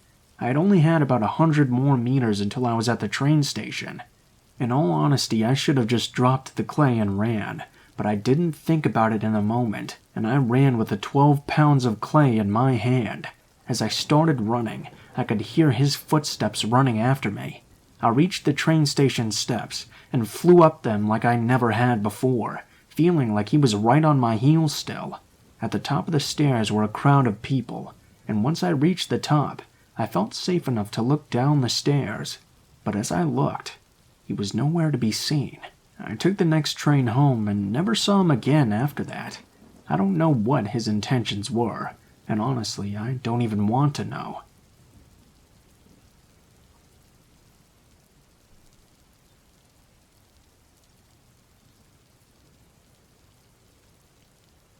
I started waiting tables when I was 18 to supplement my hourly income in a popular fast food chain. Soon enough, I became well acquainted with an older man named Tim. He was probably in his early to mid-60s and very obese. He would regularly come in to the little diner that I worked at, and was a regular prior to my employment there even. And the other younger females who worked in the restaurant didn't like to wait on him, because he was kind of weird and had a creepy, overly excited and animated type of vibe. I didn't mind though, because it was a guaranteed $5 to $10 every day. I was pretty good at talking to people, good at putting up with bullshit, and used the adjective unfuckwithable to describe myself. so I happily entertained him in the family-friendly environment. The first thing he would do was make cartoons on the computer and excitedly give them to me and other servers. The other servers were uncomfortable with it, even though at this point it was all very innocent. It was just some generic clip art that maybe had everyone's names written by each character. Still, some servers were uncomfortable enough that management had asked him to stop bringing them in. He asked me if I liked them, almost in an unexplainable childlike way, like he was seeking my approval. So I told them they were cute and fun. It seemed they were harmless enough, and I could tell that making them and gifting them made him genuinely happy. I figured it was past his time during the later part of his life. He was unmarried, had no kids, and his daily hobby was visiting different women at different restaurants, some of them older, some of them younger like I was. He would regularly talk about the lives of the other waitresses he would visit, and though I hadn't met any of them, I genuinely felt like he knew them. I figured he was just a very lonely man, and there's nothing wrong with that. He would call me Sunshine and try to offer advice where it wasn't warranted or solicited. I wasn't afraid to respectively but aggressively put him in his place. I remember one specific occasion that he tried to criticize my relationship with my boyfriend. It was like what you'd think a super conservative grandparent might think, expressed to me as if he was my father, and providing me life-changing insight to put me on the right path, though I wasn't on a wrong path in the first place. I was a full-time student, full-time employee, fully supported myself, and had a good attitude and outlook on life, hence the adjective, unfuckwithable. Anyway, I kinda put him in his place so hard and so fast that he turned extremely sheepish and childlike. He transitioned from trying to be a father to acting like a child who needed mom's approval. The next time he visited, he had a hand-carved woodworking that he had made with my boyfriend's initials on them, as a sort of apology.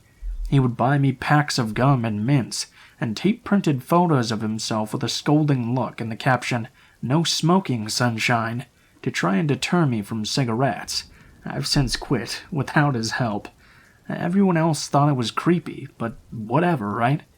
Through the first year of me being his waitress, his gifts and actions got progressively more expressive. He started to write poems and short stories that had very bad grammar, and were so elementary that they were almost painful to read.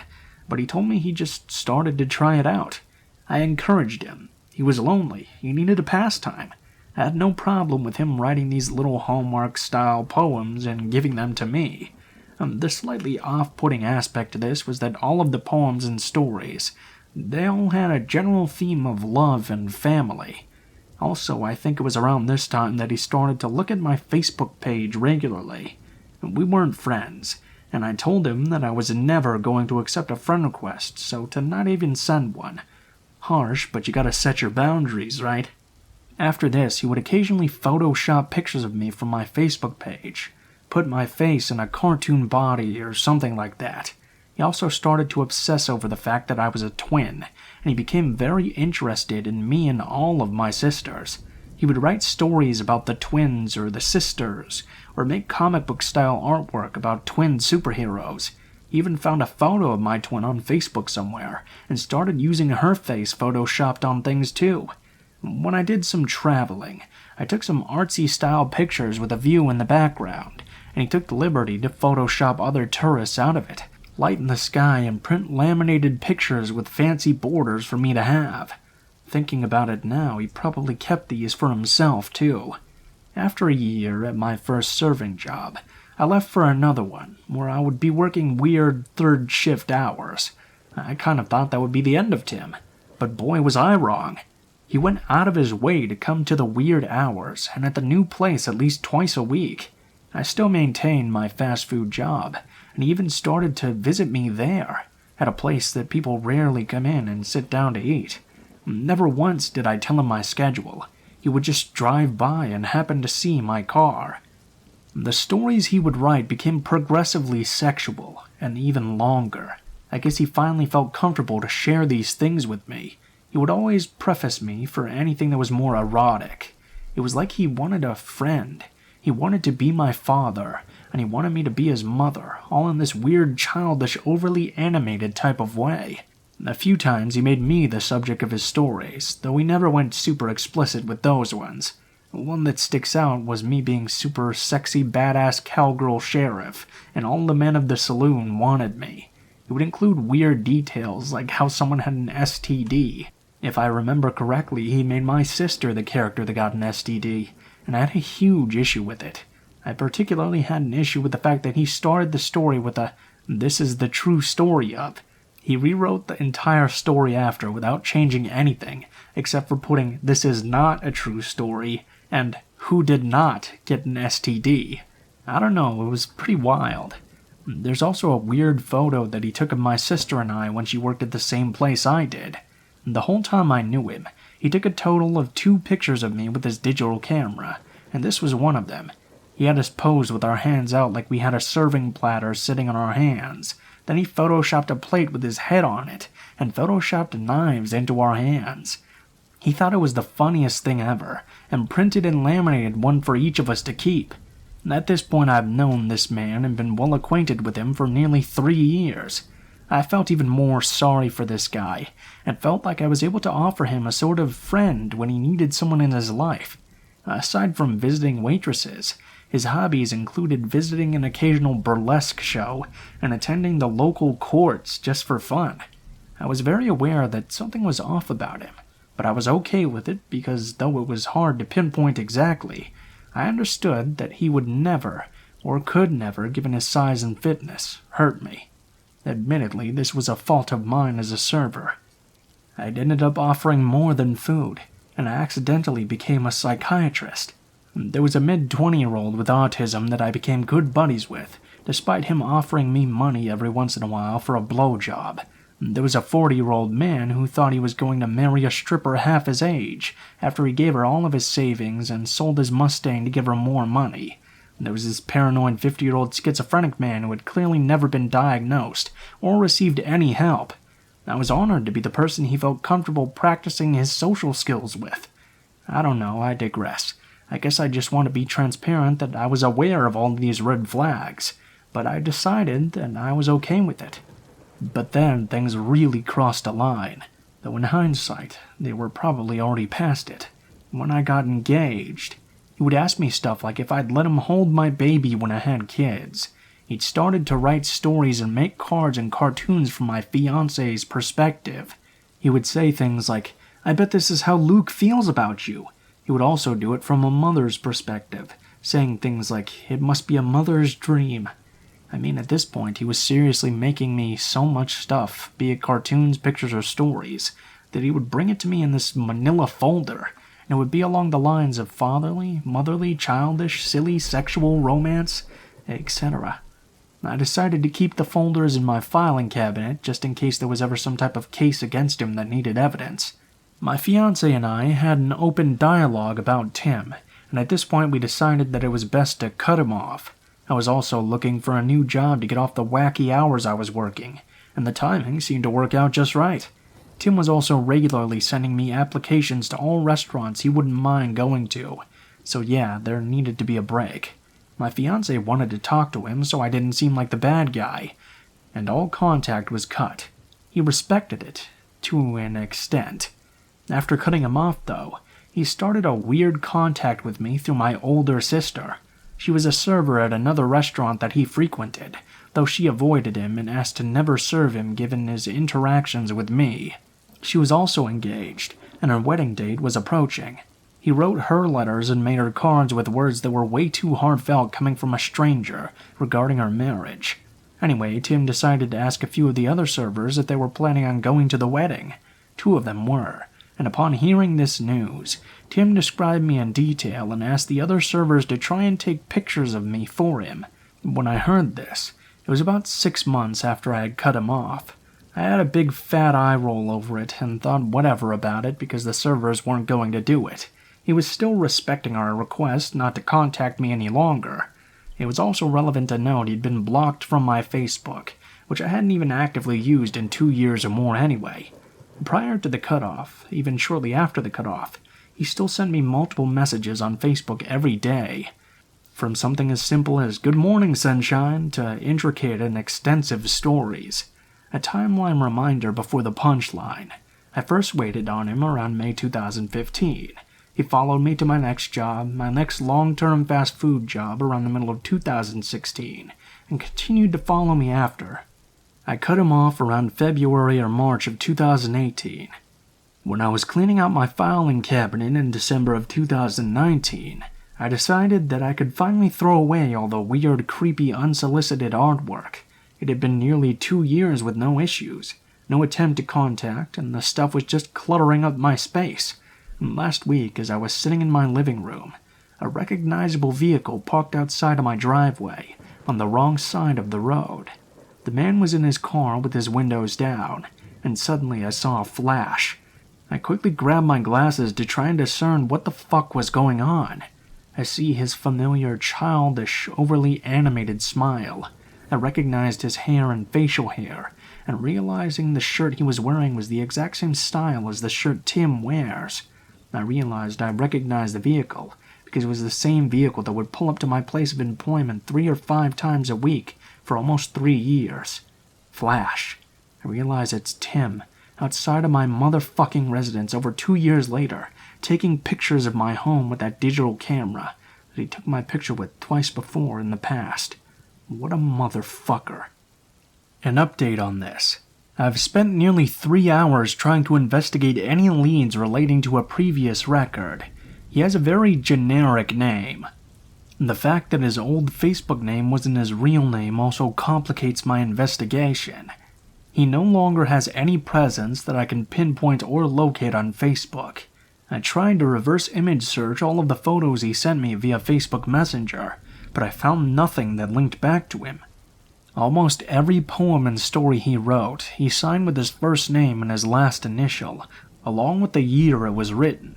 There was one document I had in my file cabinet that he had printed his real last name on, and I committed it to my memory for years.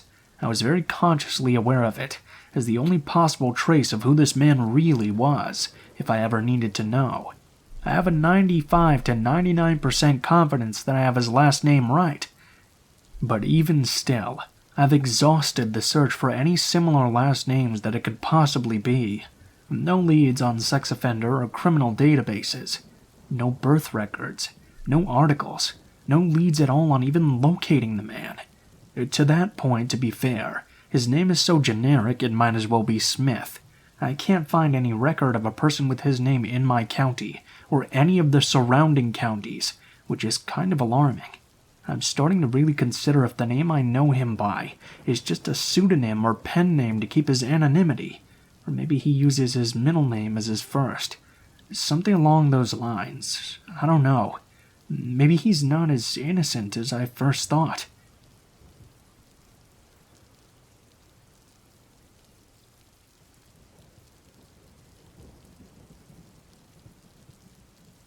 I've always wanted to share this story, and I've decided to use an old throwaway account since I usually just lurk. I've no real way of proving my credibility, but if you've ever visited or lived in a rural part of South Asia, you can probably vouch for me in saying it's a lot more plausible than one might assume. Also, this ended up being a lot longer than I thought, but I wanted to recount it precisely the way I remember it. I had one of those moments recently where a lot of things came together in my brain to make sense of an event that my child mind couldn't properly comprehend at the time. So my mum was born and raised in the UK, but she's one of South Asian descent. Since I'm mixed, she tries really hard to make sure I'm in touch with my culture. This meant that as a child, we made a lot of frequent visits back home. It's like every summer I can remember was spent there, and then it suddenly just stopped after this incident. My mom's family back home live in an extremely rural part of the country.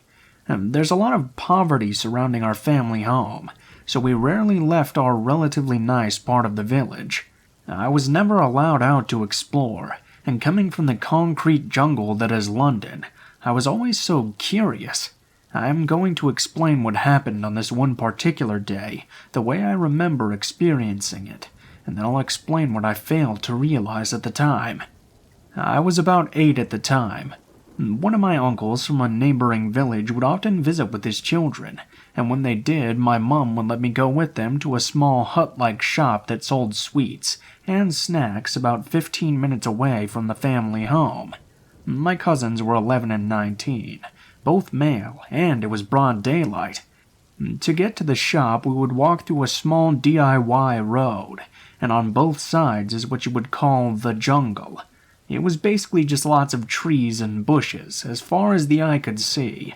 You really couldn't make anything out beyond the trees, just a whole lot of greenery all around. I'm mixed with East Asian, and I definitely get my looks from my dad's side, so being an obvious foreigner in a rural part of back home meant that I was pretty used to strangers staring and asking me questions. I was also used to creepy men who would tell me I was beautiful because I have pale skin. My mom warned me about these men, and made sure I knew to stay away from them. So the road to the hut was paved with creepy people, making creepy comments all the time. My cousins basically just telling them to leave me alone, in less than pleasant terms. There was also a group of young guys. Some of them had motorbikes, and some were just chilling. One of them waved at me. He seemed friendly enough, and I had met so many people that my mum was convinced I must remember from last time that I had zero recollection of. I just waved back and went about my day. Once we got to the hut, we immediately started losing our self-control with the snacks. The owner was super friendly, and he let us try a bunch of the sweet mishtis he had. He also had kulfi ice cream for the first time. I distinctly remember being really excited, because my mom and one of the ladies that worked as a cook both loved that ice cream. I thought it would be a pleasant surprise for them. I asked for 3, and the nice man gave me 4, so my hands were full and they were quickly melting. He told me, "Run, run, go home, quickly." And I told my cousins I would get a running start, and once they'd finished they could catch up with me. I would still be in their line of sight, plus it was daylight and it was a busy road. I started to run back. There were a few older aunties that stood at the top of the road, and something about their presence gave me a sense of security. I felt a lot safer knowing they were there, and paired with the fact that my cousins were able to see me clearly, I felt comfortable enough to just walk back pretty leisurely, minding my business, eating my ice cream. I passed the group of guys, and the one that waved at me came right over. He said I was X's niece, right? X being my uncle. He jokingly took one of my ice creams and said, "Look, she's got an ice cream for Mama." Mama means uncle in our language, and so I just assumed that he was a friend of my uncle's. He asked me when I'd arrived and how I was finding the country. He was so friendly, and he didn't look anything at all like a stereotypical creep. When I said I was going to go home, he said, "Why don't you let Uncle take you? You can ride on my motorbike." I think that's when something clicked in my mind that maybe he wasn't the friendly uncle I thought he was. And that's also when I realized that I had pretty much been circled in and was now surrounded by the group. I also realized I couldn't see my cousins or the group of old ladies, which also probably meant they couldn't see me. I wish I could explain in words how helpless and afraid I was. I had all the threats in the world explained to me by my mom, in a country where I knew I was vulnerable and had to be cautious, and I still managed to find myself in a dangerous situation. Luckily, my cousins came running and shouting, probably because I was their responsibility. The men all ran off into the jungle. This creeped me out because there was nothing in that jungle. It was all just trees as far as I knew, and I knew that it would be nearly impossible to find them again in all of that. We caused quite the scene, and the villagers seemed to react as if they were already on edge. When we told my family what happened, I was basically on house arrest, and my mom refused to let me out of her sight. I was pretty shook up about the whole situation, and so honestly, I was kind of grateful for that. I put it down to my paranoia, but at the time I would get overwhelming feelings of being watched. Our village is quite small. Amongst them, it's an everyone knows everyone sort of thing. My uncle was also a pretty big community figure, and he was very well known amongst the villagers, which is why the men probably put 2 and 2 together that I was his niece. Having foreign family over is usually a pretty big deal, and having a niece that's mixed race is also a very big deal. I'm sure word got around. He realized that there were a group of men on motorbikes who would frequently go past our house. They stayed a decent distance from our home, though, and they weren't anyone we would have known. It's creepy to think now about the lengths they were going to. A couple of days before we were due to fly back, I had my second, last, and worst encounter with this particular friendly uncle. It was night, and it was like every other night where we would play board games or card games in the front room. And because it was so hot, I went to my bedroom and I was playing on my Nintendo DS when I saw out of the corner of my eye someone at the window, staring directly at me. It was him.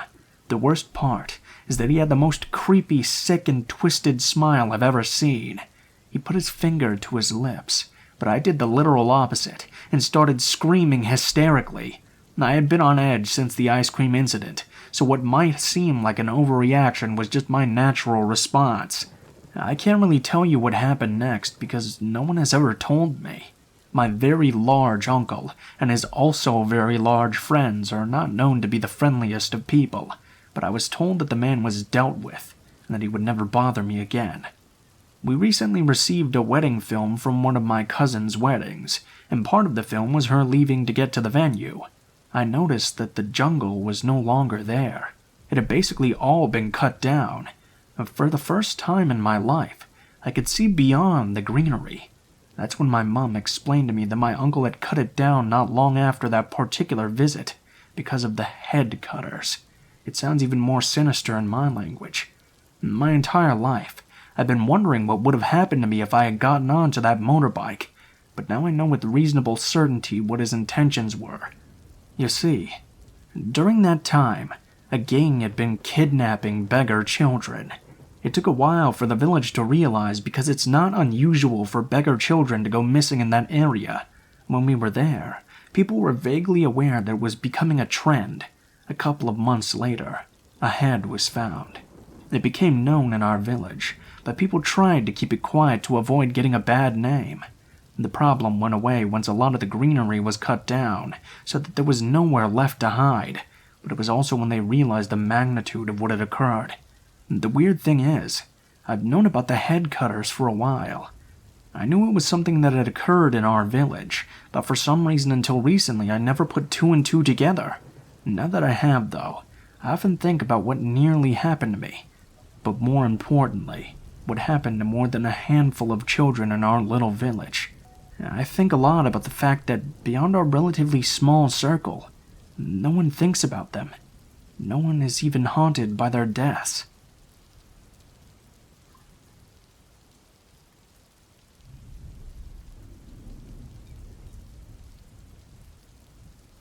Precursor. I've aged since this time, and I do not fall for these tricks as easily as I did back then. I still hope for the good in people, but I usually doubt it's there, at least for a while. I went to beauty school just after high school, so I was just learning what it was like to be an adult, work, go to school, and socialize all at the same time. If you've ever gone to a beauty school, you know the hours are pretty lengthy, and it's a lot of work in a short amount of time. You also know that it's mostly crammed with a lot of women of different ages, and just a few boys. If there's a straight man in school and he's even mildly attractive, obviously considering you're attracted to that type of person, most women in school are just so at awe, because it's the only male person we're seeing during most of our weeks. That takes me to Dave, a few years older than me, tall, drives a Ducati to school, mysterious and handsome. Every girl was always putting on a little extra makeup, turning their hips towards him, flirting when he was around. He was cute, quiet, and he always knew what to say. I wasn't as interested in catching his eye, till he randomly asked me to meet up with him for a bite one day after school.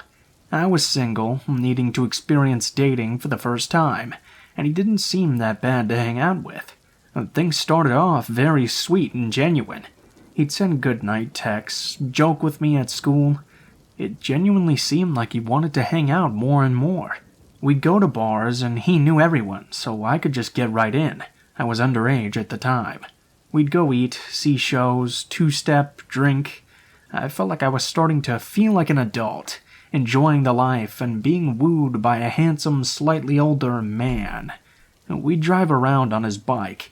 He'd take me to nice, quiet dinners, always offer to pay. Even did little things like hold his arm out when I walked downstairs or off a curb. I'd never experienced this type of gentleman before, but as quickly as the sweet dates came, so did a very weird, calculated, and controlling behavior. He would start to ask me why I didn't smile with my teeth. Was it because I was embarrassed of myself? He would sit behind me working at school and taunt me about how slow I was. He'd say things like, "Don't sit like that," or "Say things that way. That's not what ladies do. And I'm a lady, right? Don't wear that lipstick, it's trashy." But I guess maybe I was being inappropriate. Maybe he's right. I should act more like an adult than a child. Be better at school, look more like an adult. He brought me to his house one night, a place he rented a room from. Suddenly, this stoic Edward Cullen type turned into a person I didn't recognize, outside of the random mood shift. His room was filled with clothing and garbage, old Gatorade bottles just littering the floor. There was a TV and a bed, of all the things I could really make out in the room. He brushed dirt off of his bed for me to sit down. We hung out for a while, and he oddly confessed that he never brushed his teeth. Okay, well, looking at this room, I could definitely believe that.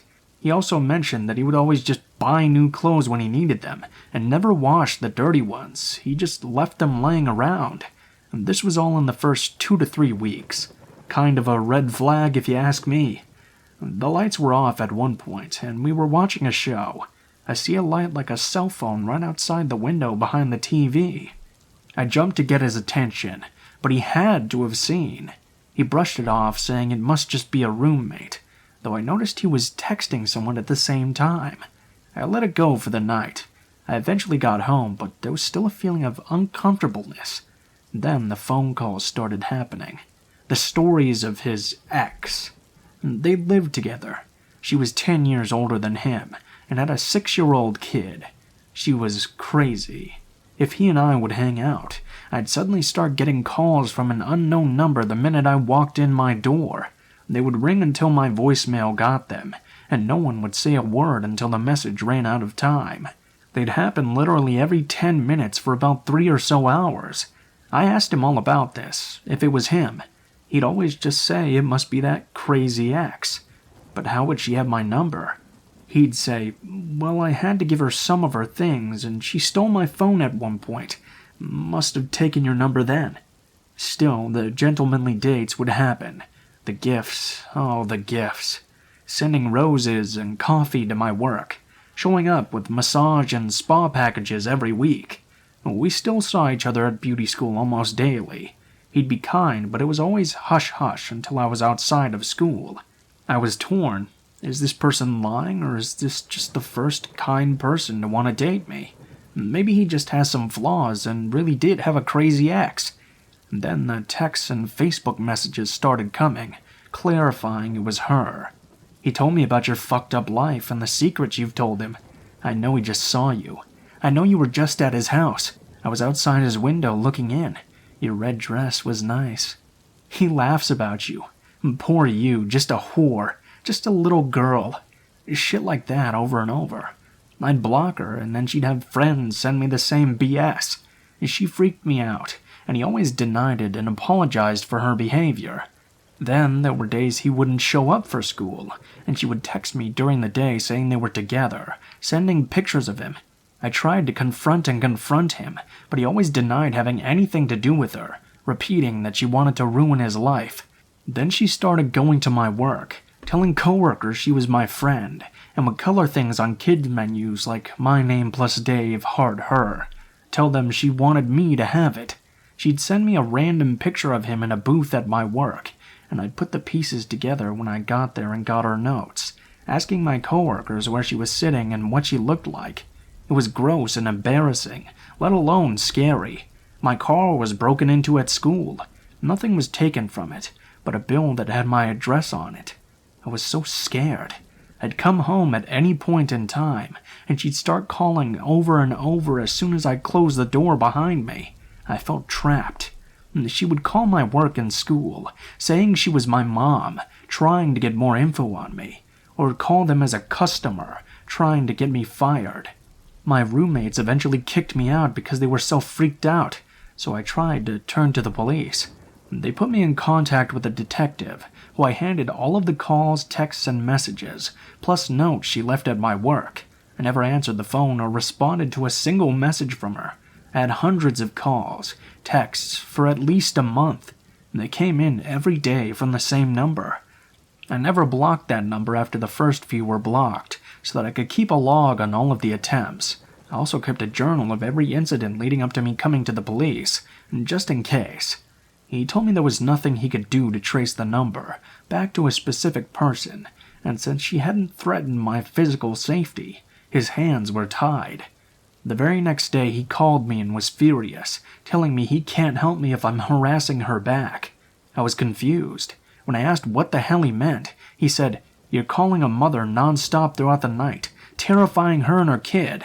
Because I was the 20-year-old and she was 36, of course he was going to believe the adult. But I'd never called her even once. He asked me to come to his office to show me his evidence he had against me. She forwarded him tons of texts saying things like, "You're a little whore cunt who I hope loses their kid," and I just broke down. I would never say something like that to someone, and I know I didn't send these tens of texts, especially overnight when I had school the next day. He didn't believe me, and he dismissed me. He ultimately turned against me and was now on her side. And this was crushing. I broke things off for good with Dave.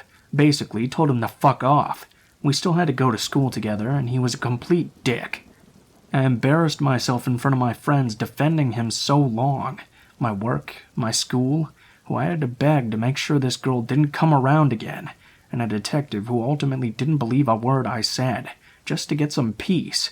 My friends were tired of seeing me scared, stressed, and constantly talking about this weird situation happening to me. I was over it all. She finally left me alone once I moved, got a new car, new phone, deleted social media, but it still freaks me out that we all live in the same town. She messaged me a few years ago from a different account when I was back on social media. She said that she was sorry, that she was manipulated by Dave, and that they had done this to many other girls. This was disturbing and gut-wrenching to me. Did a mother of a 6-year-old really have nothing better to do than play fucked-up games with a sociopath? Maybe two sociopaths live together, I guess.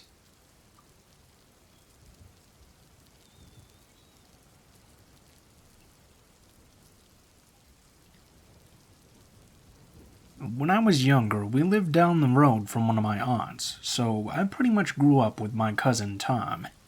We were much more like brothers than cousins, though. We were both only children and did everything together.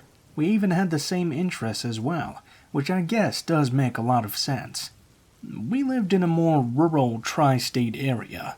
Most of our extended family lived in one of the 3 states, but that's not really important.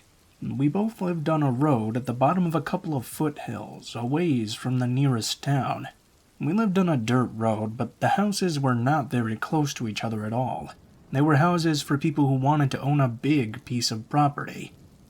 To sort of explain, there were hills on the side of the road, and the houses were set in between the hills. On the other side of the road were big rolling fields that could conceivably have been used for farmland. There were some tall, I guess, wheat-looking plants that grew there as well, and they rarely got trimmed down. Then, on the other side of the fields, there were even more hills, but I never went across the fields to check them out. On the hilly side of the road was a dense forest. Tom and I explored this area quite often. We would often walk to each other's houses, but it was quite a long walk. The houses in our area were already really far apart from each other, and he wasn't even the next house over. It could take up to 45 minutes to make the walk there. But yeah, despite all that, Tom and I did a whole lot of things together. Honestly, we spent nearly every single day doing something, especially during the summertime. Obviously, since this is a scary story, and I just described the road that both of our houses were on. The story has to take place there. And yeah, it did. I was 14 years old at the time this happened. I had been hanging out at Tom's house because we had different gaming systems. I would go over there to play his Sega, and he would come over to my place to play my NES. But on this day and this night, I had been over to his house. He had just gotten a new game. I don't really remember what it was, but we had been playing it all day and well into the night. It was a weekend though, on a fall night, so I could sleep in the next day if I wanted to. Before we knew it, it had already become 1:30 in the morning. Now normally I would have just decided to sleep over at their house, but I needed to take this pill that I had to have before going to bed. I had forgotten to bring it with me this time, so I had to go out and walk home to retrieve it. I had made this walk a lot of times, both during the day and during the night, so it was no big deal for me to do so once more. I wasn't scared either or anything like that, but I could understand why others might think it was a creepy atmosphere. It was definitely jacket-wearing weather. It was also extremely windy. It's one of the windy nights when you hear the leaves and branches blowing more than just the regular sound of the wind. I was completely lost in my own thoughts as I was walking along the road. Anyone other than me would have probably been a little bit scared. It was very dark out already, with the sky being overcast, and the breeze was chilly. There were definitely no lights either. I don't know how this first got my attention, but I heard some sound up on the hill. I already mentioned there were lots of sounds due to the wind blowing, but this didn't sound like some random wind noise. The leaves had already turned brown. They had only just begun falling though, so there was some on the ground, but enough still in the trees to make it hard to see up into them. It sounded like someone was walking on the hill. I immediately felt like I was on edge just a little. I had been walking on the side of the road that the hills were on, but I got anxious just after a few minutes, and decided I would walk on the other side, on the field side of the road, just to feel a little bit calmer. I did feel somewhat silly for doing that, but thinking that I had heard someone walking in the trees really rubbed me the wrong way. The entire time I was walking, I felt very tensed up. I really don't know where it was coming from other than the atmosphere. However, I slowly began to believe that someone was up on the hill spying on me from within the trees. I was convinced, though, that it must just be paranoia, but that's when I heard it.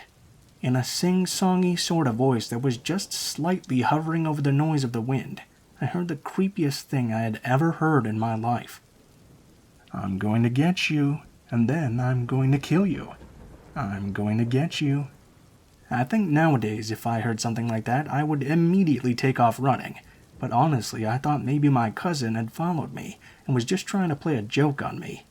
Instead, I looked up into the trees to see if it was him. It was dark, so it was really hard to see much. I called out for Tom, trying to see if it was him out there, and I'll never forget this. It was already windy out, but suddenly there was a huge gust of wind when I noticed movement by a tree. I was able to make out in that second that there was someone there, but it was definitely not my cousin. I was not able to completely make the man out, but I was able to tell that he was very tall and very thin. He was hidden halfway behind a tree, obviously peering out at me. I'm not really sure what was going on, but I did know it was not someone I knew, and they had been talking to me. I had to take off right then. I ran down the road, immediately looking back over my shoulder. I expected to see the guy running after me. I was just a bit dumbfounded at first, thinking that someone who had threatened me did not come down and chase me. I actually quit running for a moment. I thought maybe it was just someone trying to mess with me, and I wouldn't really have to run. However, as I began slowing down, I heard the voice call out again. "I'm still coming, you know." The voice came from the forest and just terrified me. I took off running again. I kept looking back. Now I was looking behind me and looking up in the trees.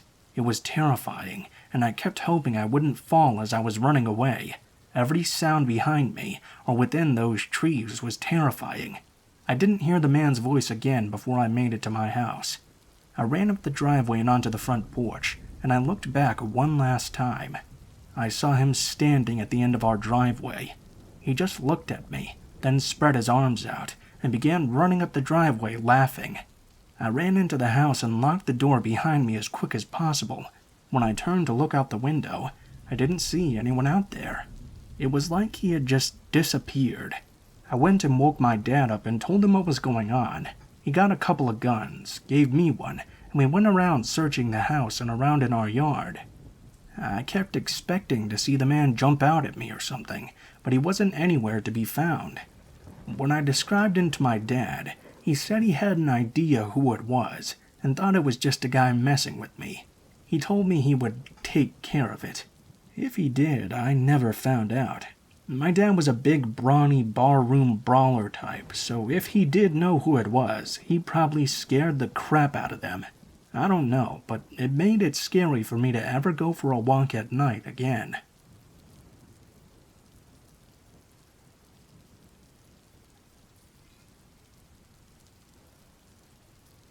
I don't know if this story is as much scary as it is really just disturbing, so I apologize beforehand if anyone is disturbed by this. My family didn't move around like a lot of other families that I've known. I grew up in just one house. In fact, my parents still own and live in that same house. It's a nice 2-story home sitting on a country road. There wasn't much you could always count on, but there was one thing you could. There was this guy that lived near us who always rode around on a riding lawnmower. He was always out every day, going up and down the road. He was an older guy too. His mower also had a trailer that pulled it along. I really didn't know exactly why he was always riding on that mower, but I would always hear it off in the distance and know that he was coming down the road. Anyway, it was just a very normal thing to see, a normal thing to hear as well. We didn't have air conditioning, and occasionally we would have a hot and miserable summer time. When this story happened, we were having just that. It was very, very hot outside, and even worse inside the house. I was out on summer vacation, and I just could not spend time inside the house. The day was hot, and I took a beach chair and put it out on my front lawn. I had made some lemonade as well. I was doing my best to try and keep cool. I was miserable, but I guess I dozed off at some point. I was barely conscious when I heard that familiar sound of the lawnmower coming down the street. It was like a dog barking at night, though. I was so used to it by now that I didn't really hear it. In a way, it was sort of a comfortable noise, like white noise or something. However, it was the next noise I heard that totally broke me out of my sleep. I don't even know how to describe it. It was such a horrible noise, and it was extremely loud. It caused me to immediately open my eyes. The old guy that had been driving the lawnmower down the road was lying on the ground, and he was lying under the lawnmower, which was still on. I jumped out of my chair to run over to where the man was laying. I was actually terrified, but I thought it had to be so much worse for the man who was now stuck lying under a running lawnmower. When I first arrived, I wasn't sure what to do. The man looked like he was unconscious, but I figured I'd better turn the mower off first before checking on him. I didn't know a lot about these riding lawnmowers, but I assumed you had to pull a lever or something in order to make the blades start working. As gruesome as the sight was, it was obvious that it wasn't currently mowing him. His body was mangled from being run over, though. I finally got the key and turned it off. Then I tried to turn my attention to him. I first thought that he was knocked out or something, but unfortunately I was very wrong. The man was already dead. I tried to perform CPR on him. I would have yelled for help, but there were no houses close by. When I couldn't revive him myself, I ran into the house and called 911, then went back out to help the man. Apparently, he had had a heart attack and fallen off the lawnmower, which then ran right over him. We were not able to bring him back in the end, unfortunately. I've had a lot of dreams about it since then, and unfortunately the blades were still working in those dreams.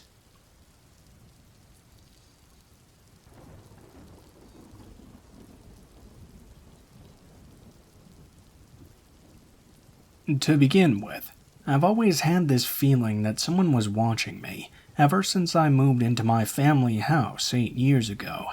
At first, I just thought I'd watched too much ID investigation and was being extremely paranoid, but I couldn't help looking over my shoulder whenever I would walk to school or to my bus stop.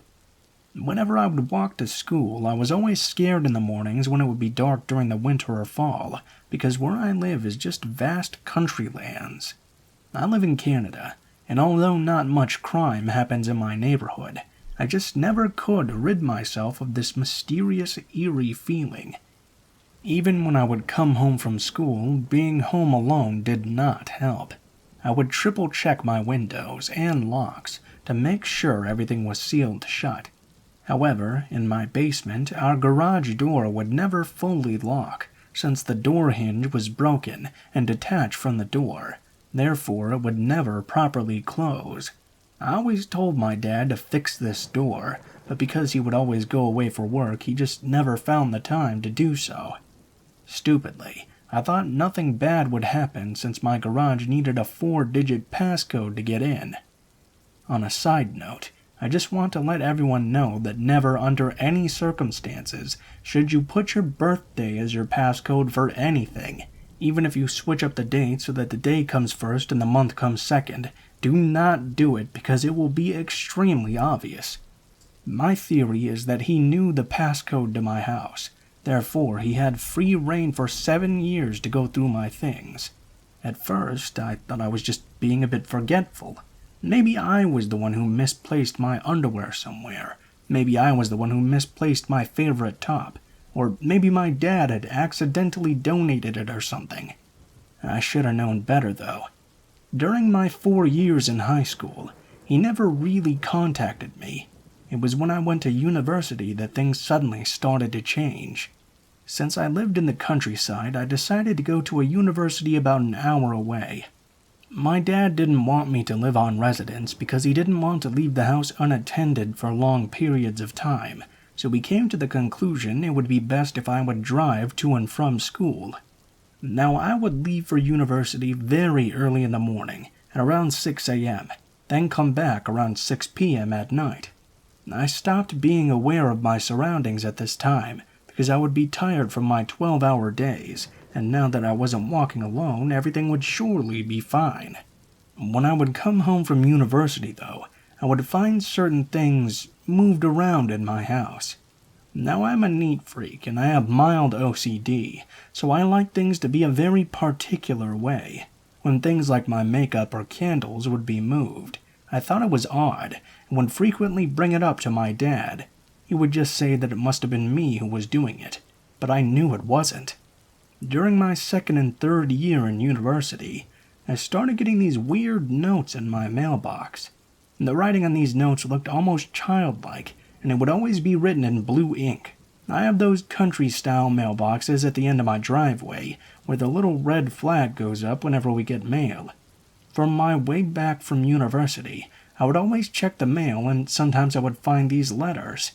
The letters would never be long. In fact, they would only be 1 to 3 sentences, and would contain odd questions like, "Where are you? I wonder what you do while you're away from home. How do you find university? It must be tired driving that long. Did you make some new friends? And do you still hang out with that best friend of yours? You dress differently now. Why is that? I miss those scarves you used to wear. You don't close your curtains as much anymore. Why don't you look for me?" These letters would always come once a month at exactly the beginning of the month. I would show my dad, and at first he would say things like, "Oh, maybe your cousins are just pranking you," or "Could it probably be your friends?" Every time I would ask my friends or cousins, though, they would give me this confused response, saying they'd never sent me any letters. Now that I'm at my 4th year at university, the letters do not come as frequently, but 2 weeks ago something happened that makes me think things are escalating. I came back home from university at 7:45 p.m., and it was fairly dark outside. I saw my mailbox flag was up, so I checked and saw it was just bills. At this point, I hadn't gotten a note for a little over 3 months now, so I was thinking maybe the notes would just not come anymore. As I settled in for bed and changed into my pajamas, I checked the locks as usual. As I checked my front door lock, I looked at the glass panel of my door, only to see that the red flag of my mailbox was up. It was 10:30 at night. No way the mail could have just gotten dropped off. Plus, I had just checked it. I called my dad and told him about it. He said not to freak out. Maybe one of our neighbors just accidentally got our mail and dropped it off, since this happens quite frequently. I stay on the phone with my dad as I quickly run down my driveway to check. As I open the mailbox, I feel my heart drop, because it's an unmarked manila envelope. I quickly run back inside and open the manila envelope. Although there's no written note, I find something even more disturbing. It's a pair of my old blue panties that I haven't seen in years. At this point I scream. My dad tells me to hang up and call my aunt, who's a police officer. My aunt comes over and checks the inside and outside of my house, but she couldn't find anything. She tried to jog my memory and asked if I knew anyone who could be doing this, but I honestly have no clue. My aunt told me to keep any more letters I get, and she's been staying with me the days my dad is out for work. My dad is thinking about installing security cameras, and hopefully we can catch whoever it is that way. But what else can I do? I'm so paranoid and scared, because I don't know who this person is, but I know he's been stalking me for a long time. Those panties he sent me were ones I had while I was still in high school, and I lost that pair in grade 10. The fear of the unknown is getting to me so much that my anxiety is not letting me function normally. I just don't know what to do.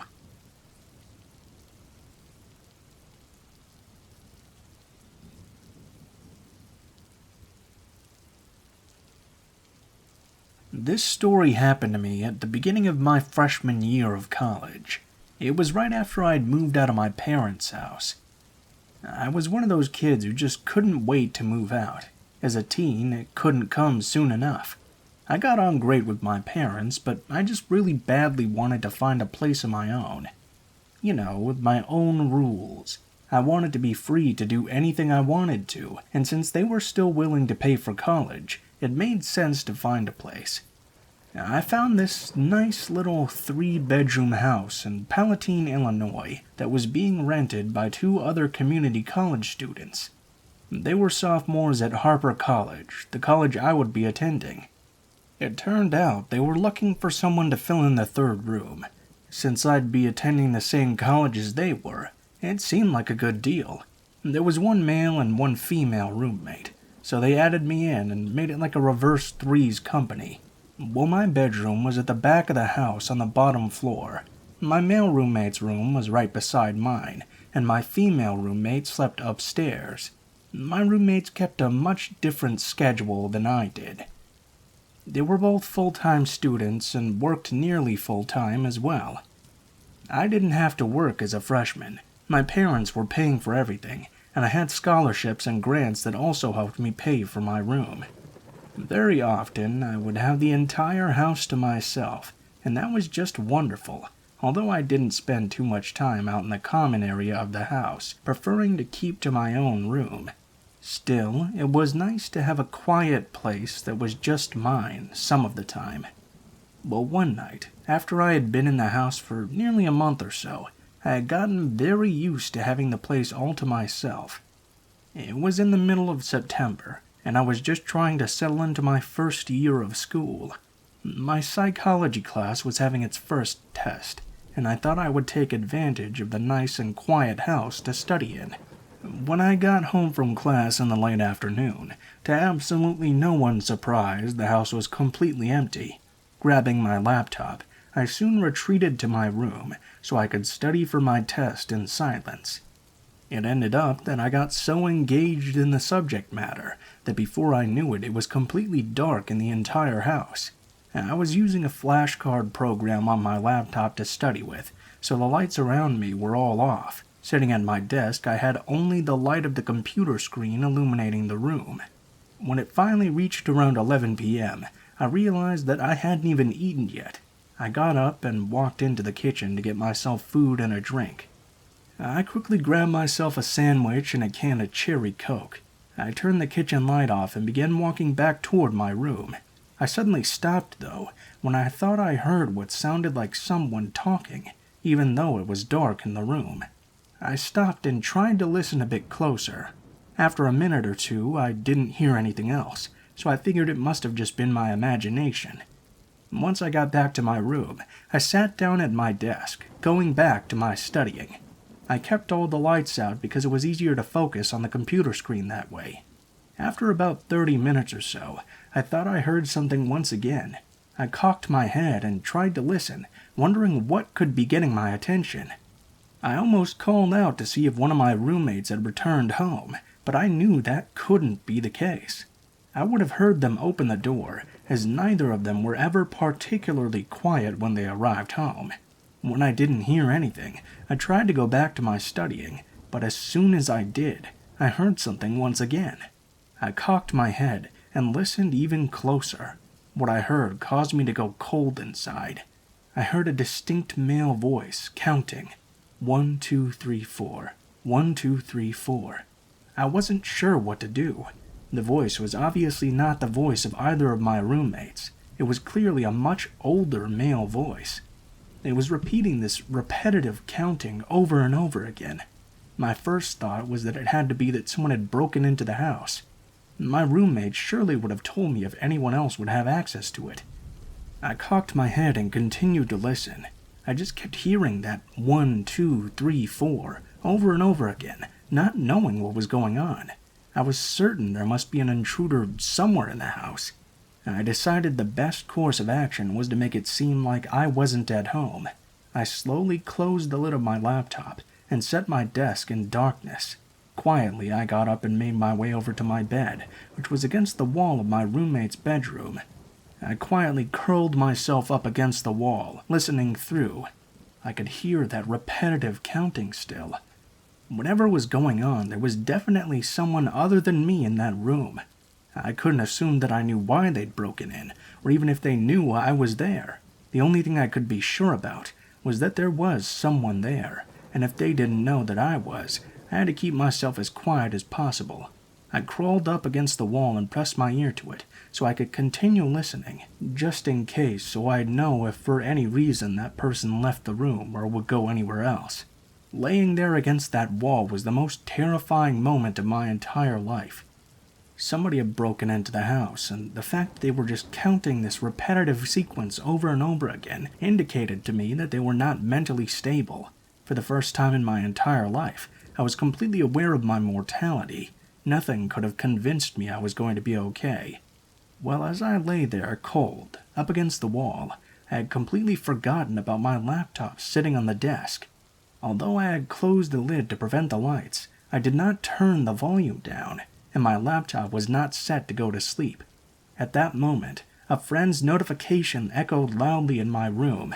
I grimaced, wondering if it was possible that the person in the other room had heard it through the wall.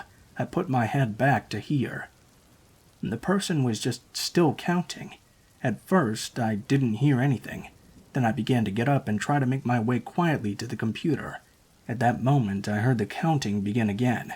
I relaxed, assuming the person hadn't heard me. Slowly, I crept over to my laptop, lifted up the screen, muted it, and quietly made my way back to the wall. I wasn't sure how long I stayed there in my room, listening to this person in the other room counting over and over. After a certain period of time coiled up on my bed, I heard the front door of the house open. Someone came in and was rummaging through the house. After hearing this new person open and close the door, I saw it was my roommate. They weren't exactly being very quiet. Right after I made that assumption, I heard the voice of my male roommate who must have come in to call out to me. I got up and ran out of the room. My roommate was standing in his doorway, looking in at his bedroom. The window was open, and the screen had been taken out. All of the drawers were open, and items were strewn all over the place. It was obvious that we had been robbed. Looking at his video playing in a continuous loop on the computer, a guy was working out and counting, over and over again. But we called the police. This is one of the rare stories where the guy actually got caught soon after. He was found robbing another house a scant few days later. He wasn't as fortunate in this attempt to get away. They found some of my roommate's belongings on him, so he confessed to the robbery. When asked about the exercise video, he said he had heard somebody in the house getting something out of the kitchen. He had started the video to lure me into the room to see what was up. The video was meant to lure me in there and distract me, but I never came into the room. He was about to make his way over to my room, but that's when he heard my roommate's car pull up. He fled the scene soon after. He didn't say why he wanted to distract me, but he was found with a small hatchet on him, and he was arrested immediately after.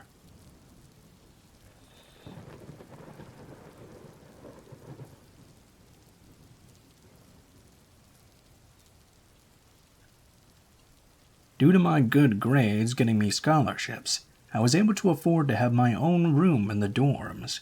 I was in the honors dorm in Douglas Hall, the building that has since been demolished.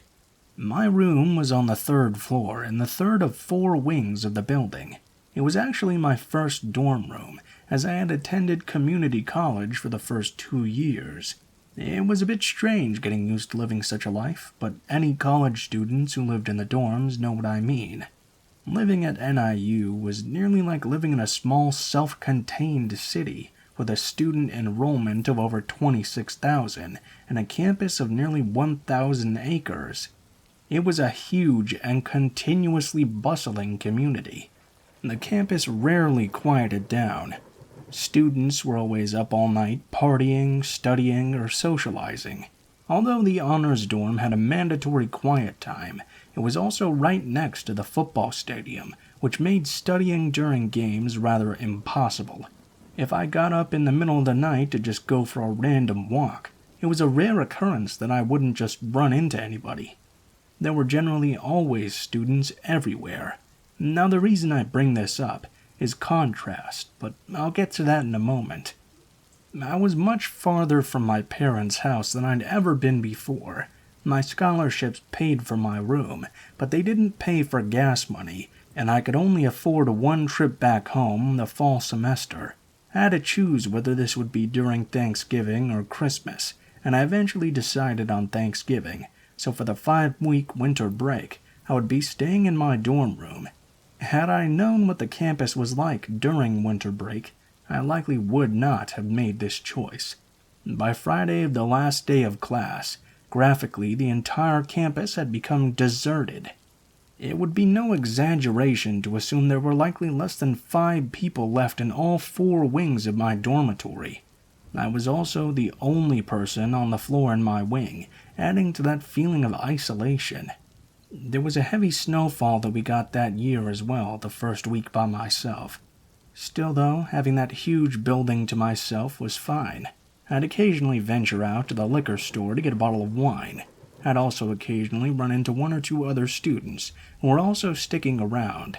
After that first week though, things began to resemble the movie The Shining. I was staying in the big building all by myself.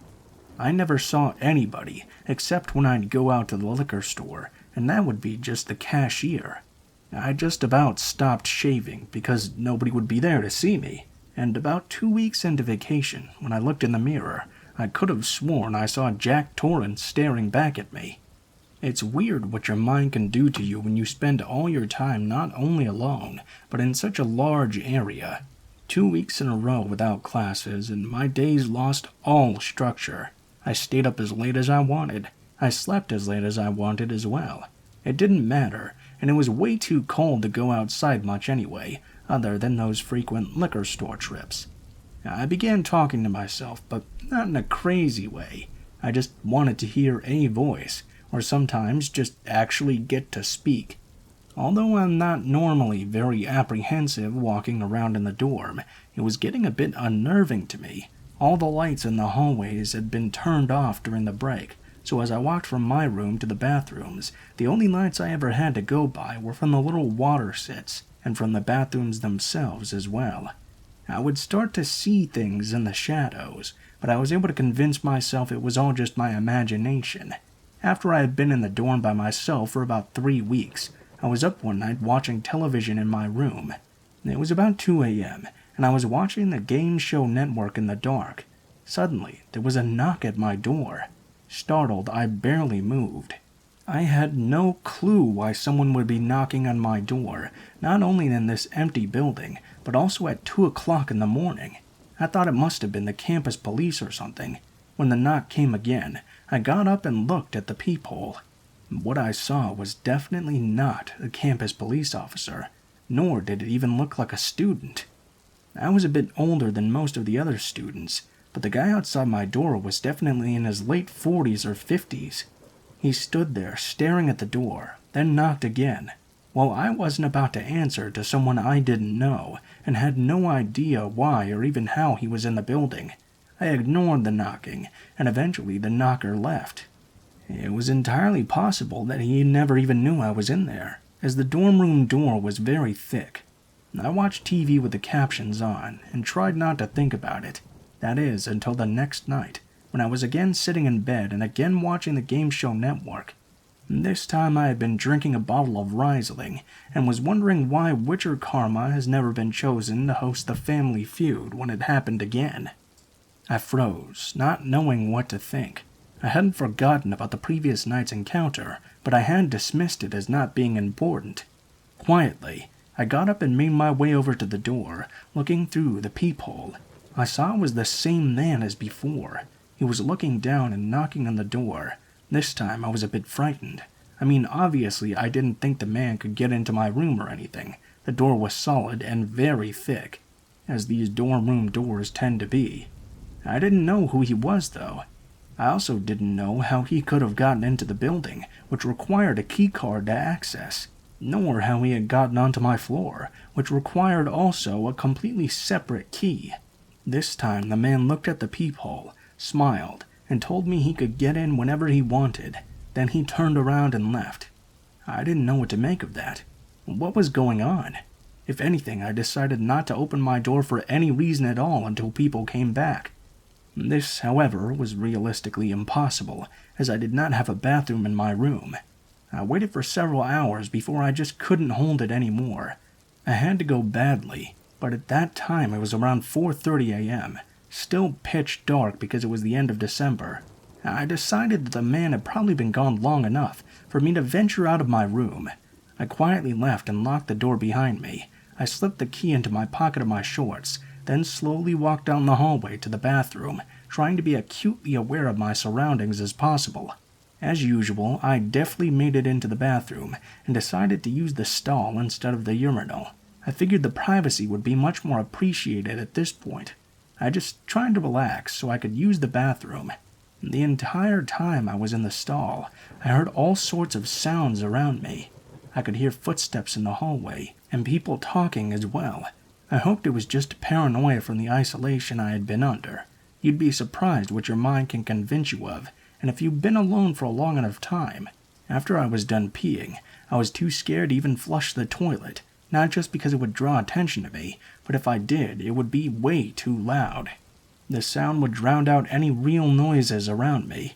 I promised myself that I would come back when the sun came up and convinced myself it didn't matter anyway, since I was the only person on the floor realistically. This meant I was really the only person who had access to the bathroom. Slowly and somewhat apprehensively, I made my way back to my room. As a minor inconvenience, my room was all the way at the end of the hallway, but right across the hall from one of those water closet rooms that were always lit up, so there was a light right outside my door. I walked slowly over to my room, not hearing any noises. It was extremely quiet. As I got back to my door, I darted my eyes around, looking inside the water closet. There was nobody anywhere around, so I took my key out of my pocket and put it into the lock. I slowly turned it and opened the door. As I pushed the door open, the light from the water room behind me suddenly flipped off. I didn't even turn around and look to see who it was. I opened the door and rushed into my room and slammed it shut behind me. I locked it very quickly. After a moment, I turned and looked through the peephole. The man who had been knocking at my door was standing right outside of it. He was looking into the peephole when he said again that he could get in whenever he wanted and smiled at me. He turned around and left. I knew I needed to call the campus police. I tried to catch my breath first, though. The man would be long gone definitely before the police got there anyway. If he had come in back then and now through the lobby, There were cameras there that might have caught him on film. I was completely safe in my room, and I knew despite the man's claims, he would not be able to get through that door in any way. When I finally got a hold of myself, I walked over to my desk and lifted the lid of my laptop computer. I searched up the directory so I could call the police. As I opened up my laptop, though, my entire body went numb as I saw a piece of paper taped to my laptop screen. It simply read, "Whenever I want."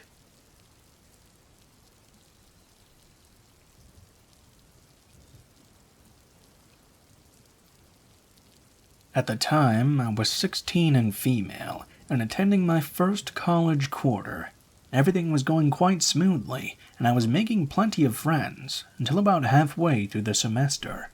One of my classmates, 26 and male, came up to me and asked to exchange numbers, and potentially go out on a date. I tried to make myself clear that I did not want to go out with him, simply because he was a lot older than me, and I was not interested. I kindly let him down, but he insisted that he give me his number. I continued to tell him no. He took the phone straight out of my hand and added himself as a contact. This startled me, but it only got worse from there. The next day in class, we had our regular 10-minute break.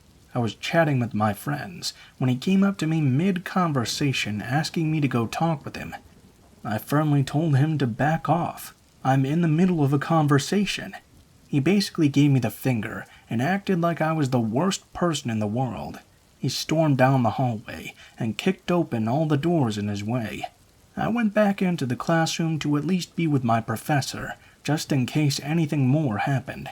My friend texted me, asking me what I'd said to him, because he was outside kicking around a trash can and basically screaming at everyone who walked by him. At this point, I was too scared to even leave the classroom because I didn't know what he was going to do. I had had a previous stalker at the beginning of the semester and had been in contact with the school about that. I expressed how my classmate was making me uncomfortable at my weekly counseling sessions. The school was well aware. He ended up leaving me alone for about a week or two. Then one day there was suddenly a note on my desk asking if I loved him, if I wanted to marry him, to have kids with him. He wasn't in the classroom when I saw it, so I just slipped it into my backpack and ignored him for the rest of the lecture. I gave the note to my counselor so she could see that he may be a real issue. I believe she contacted my professor as well to make sure I was safe in class. After the note, we had only about a week left, so jumping to the very last day. I was in an independent study day, and we were all on our own. He came into the class and swiftly got himself kicked out, so he ended up leaving. I felt relieved because I knew that was the last time I would ever see him. At this point, I knew I needed to get my stuff done quickly and make a mad dash to my car. I was about one lecture away from finishing when he walks into the door and sits down at this desk. I knew that I just needed to log off my computer and finish it later. I gathered all my things and thanked the professor. I was speed walking to my car when I had that gut feeling that someone was staring at me. I turned around to make sure it wasn't him. Unfortunately, it was, and he was full-on sprinting at me. My first reaction was to call my mom for help. Just as our call connected, he grabbed my arm and pulled me to a stop. At this moment, I was telling him to leave me alone as loud as I can, and that I was only 16. He said word for word, "Age doesn't matter. I know we're in love." I ran to my car as fast as I could to get away from him, but he stayed glued to me. Thankfully, my car only unlocked the driver's side door because he tried to get in as well. From this day on, I've watched my surroundings, and I always have to make sure nobody is following me or watching me.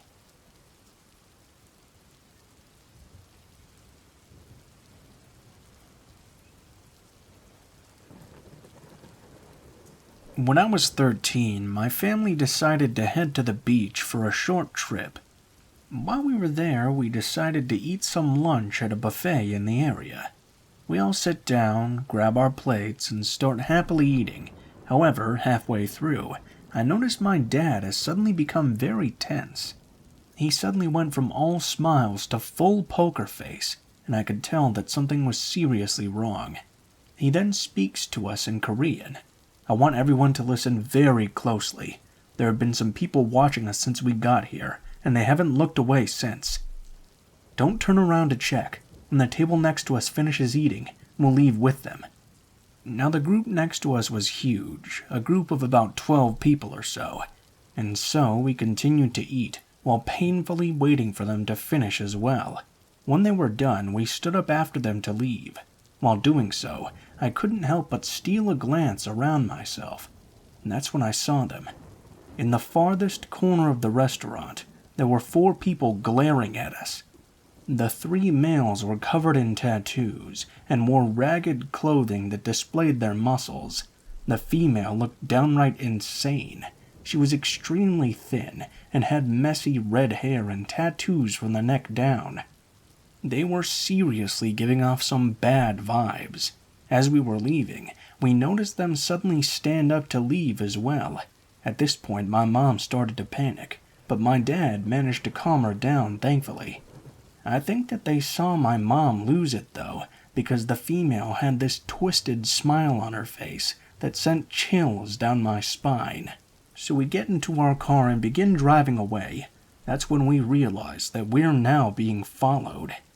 The group from the restaurant was trailing us from behind, while switching lanes to try and remain hidden. At this point, there was no way we could just go back to our hotel. My dad decided to keep driving while staying in the most populated areas. They tailed us for almost an entire hour before suddenly making a U-turn and driving away. Even after this, my dad kept driving around for another 30 minutes or so, just in case they tried to fake us out or something. The whole experience was just incredibly unnerving.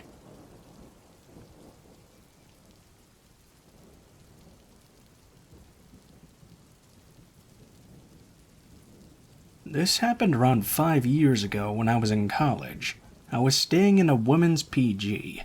My friend and I were sharing a room. After a rather tiring day at college, we decided to hit the bed early. It was mid-September, and it was quite cold in Bangalore, so we didn't even use the fan. It was extremely quiet, and so we were in deep sleep quite quickly. All of a sudden, though, I really don't know what made me do this. I woke up with a start at around 1 a.m. I looked to my side and saw a figure standing next to my bed, looking at me. The first few seconds were all hazy, as I was trying to comprehend just what was happening and who the hell that was. At first, I thought it was my roommate. Then I theorized it was my PG owner. But soon enough, I realized it was a complete stranger. It was dark. Our bedroom was slightly ajar, and there was a ray of light coming from there. From that light, I could make out this man was wearing a white shirt, and he was holding something in his hand. He was drunk and stinking of alcohol. I screamed.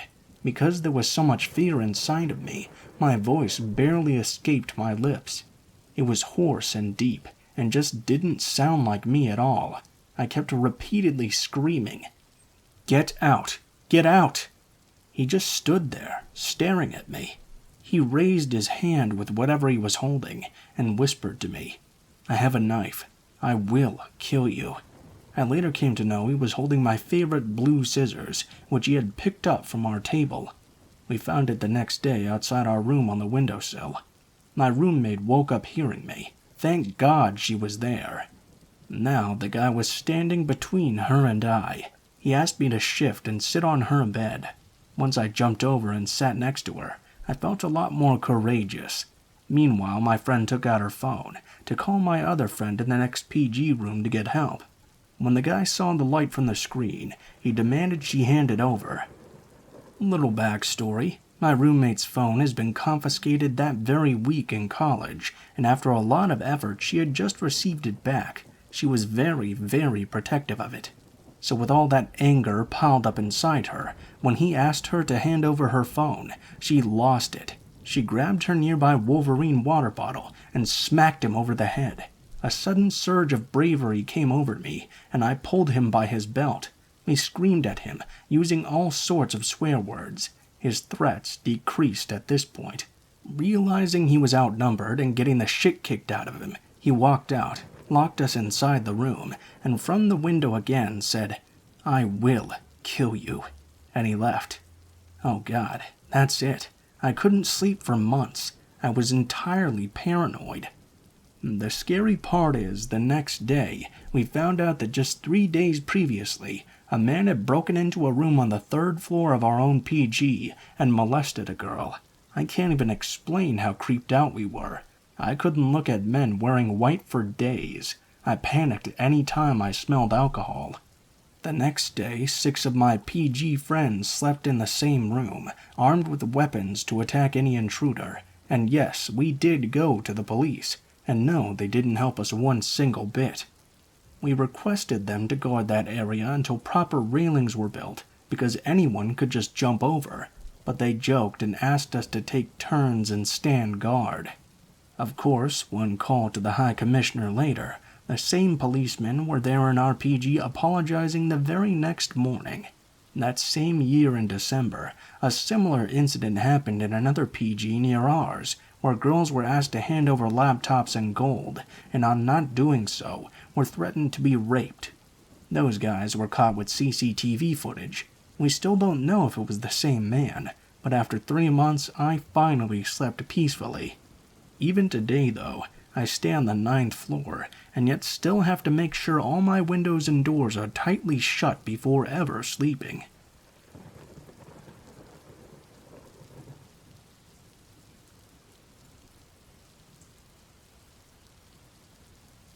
We were on vacation in Cozumel, Mexico. My wife and I were at Chonkanab, a beach park where you can swim with the dolphins, snorkel, scuba dive, or just relax on the beach. We wanted to be away from the crowd somewhat, so we walked down the beach and found some chairs and a shade umbrella where there weren't many people around. After relaxing for a little while, we decided it would be a good idea to go snorkeling. The area we were in was kind of on a small cliff, so there were stairs to get down into the water. We began snorkeling as soon as we got in, but without realizing it, the currents were slowly pushing us away from shore. When we finally looked up, we were shocked at just how far away we were. I wasn't worried at this point though, just surprised that we drifted so far without knowing it. My wife and I are both pretty strong swimmers, but by that point in my life, swimming meant standing in the pool in chest-deep water in the backyard and throwing my daughter over my shoulders until I was worn out. This was far different. I'd suggested we start swimming back, thinking we could just snorkel our way back to shore, but after a few minutes, I noticed not only were we not getting anywhere, we were getting even further away than before. Our situation rapidly became dangerous. To make any headway, we would need to swim as hard as we could. If we stopped to rest, we'd get pushed right back out. Having gone so far down the beach looking for a quiet spot, there was absolutely no one around. Nobody could hear or see us, even if we shouted for help. I told my wife we needed to bear down and swim as hard as we could. I put everything I had into getting back to shore. I was making some progress, and finally got close enough that I felt like we were going to be able to make it. Suddenly I heard my wife's cries for help from behind me. She had gotten tired and fallen behind. She was struggling to keep her head above water now, and I was becoming extremely scared. I was about 25 yards from shore, and she was about 50 to 70 yards behind me. I knew that helping a tired swimmer was tricky and dangerous, especially if they were to panic. I was tired myself, so although I didn't hesitate to go back and get her, I was constantly thinking to myself, we are in some deep shit. I got to my wife, and although I tried to remain as positive as possible, I still lit a fire under her ass at the same time. My main thoughts at this point were of our daughter. She was only about 2 years old, and I'd made up my mind that she was not going to lose her parents that day. I was out of breath, out of strength, and out of options well before we got to the base of the cliff. I just tried to continually think of our daughter. Finally, somehow, we made it. We were still in deep water though, and had to work our way around the shoreline to get to the stairs, but the hardest part was over. I've thought about this many times. We both could have very easily died. I wondered how long it would have been before anyone realized something had happened to us. It probably would have been long after the end of our trip, when we didn't arrive home. We probably would have never been found. It's a scary thought, how quickly that situation worsened, but I'm grateful we managed to make it through in the end.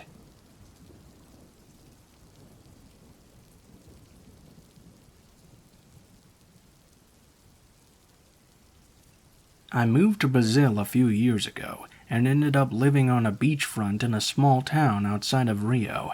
It's a beautiful and quiet sandy beach, and I try to take full advantage of living in its proximity, often starting off my day with a beachfront cup of coffee. My favorite daily activity by far is a couple hours barefoot walk or run on the beach every night, while listening to my iPod, accompanied by my dogs. At night, I have the entire beach almost to myself with nary a soul encountered, except the occasional fisherman or romantic couple making out on the sand under the starlit skies. The serenity of that solitude, the surrounding quiet, interrupted only by the sounds of the waves, some nights crashing and frothing, other nights gently lapping my feet when walking on the water's edge, was an exquisite feeling. The feeling of wet sand on my toes, sometimes bioluminescent, faintly glowing and sparkling, glittering with every footstep. That to me is bliss, and one of life's simple joys that I just cannot adequately describe at all. What I'm saying is this: it's my comfort zone, and the last place I'd expect anything unpleasant, let alone frightening, to happen. Until one night about a year ago. One minute I was walking on the beach at the water's edge on firm sand, all relaxed and chill, listening to an interesting audiobook. The next moment, I hit a soggy and crumbly patch. My feet started sinking ankle deep. Foolishly, I kept walking. I'd been through many a patch like that before, and it never got deeper than a few inches above my ankles. Overcoming the suction and resistance of patches like that had been, until that night, just something that added a bit more of a challenge and workout to my walk or run. It was actually kind of fun, and so was it that evening as well, until the ground beneath me suddenly gave way, and I immediately dropped in knee-deep. I started slowly sinking, knee-deep, then thigh-deep, up to my butt, waist-deep in a gripping mix of sand and water that imprisoned my legs and kept dragging me deeper down. Yeah, I'd managed to get myself caught in quicksand. My heart had never beat so fast, strong, or loud as it did in the next few seconds of that night, as my mind registered that this was actually quicksand, like the kind you see in the movies, but in real life, in my real life, and unlike the movies, there was not a conveniently placed vine in sight. So there I was, heart beating like a tom-tom and nearly bursting, gradually sinking deeper and on the edge of panic, alone at night on a beach with nobody near. My dogs were whimpering at the edge of the dangerous sand. Smarter than me, they'd never followed me into those soggy patches, but always walked around them. They were probably aware that their owner was about to be a goner. My mouth was too dry, and my lungs hyperventilating, unwilling to properly fill for a scream for help. The only sound I could manage was something like a panicked glork. The closest houses were a couple 100 yards away, and probably empty as well anyway, since it was deep in the winter and many owners only occupied them during the summer. A jumble of discordant thoughts rapidly flashed through my mind. I always knew I'd have a weird death. Don't let my iPod get wet. They don't make those anymore. I need to pee. I was navel deep when I remembered something I'd seen on Mythbusters that dealt with quicksand. Something about lying down and spreading one's body weight. So that's what I did. And damn if it didn't work. Instantaneously, just like that. As soon as I tried it, I stopped sinking. I found myself being able to slowly crawl and slither until I got to firm ground. I crawled for a few yards on dry sand, then shakily got to my feet. Looking back at the quicksand patch, other than discoloration in the spot where I'd struggled for my life and the path of my slithering back to safety, it was indistinguishable and looked no different in any way from any other stretch of smooth, packed sand near the water's edge. The whole thing was probably less than 2 minutes from start to finish, but that was the most intense and frightening few minutes of my entire life.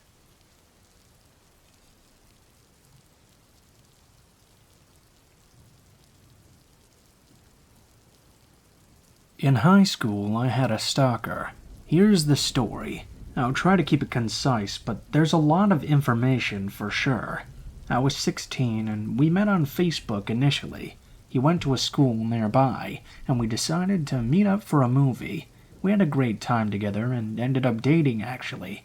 The first time he came to my parents' house, he had an ankle monitor on for house arrest and wouldn't tell anyone why. Red flag number 1.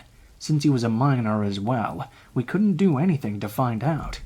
My parents obviously didn't allow us to hang out, so we hung out at his house or around town at the YMCA camp. I was rebellious and quite naive. Things started to get weird though, when I noticed his family was very odd.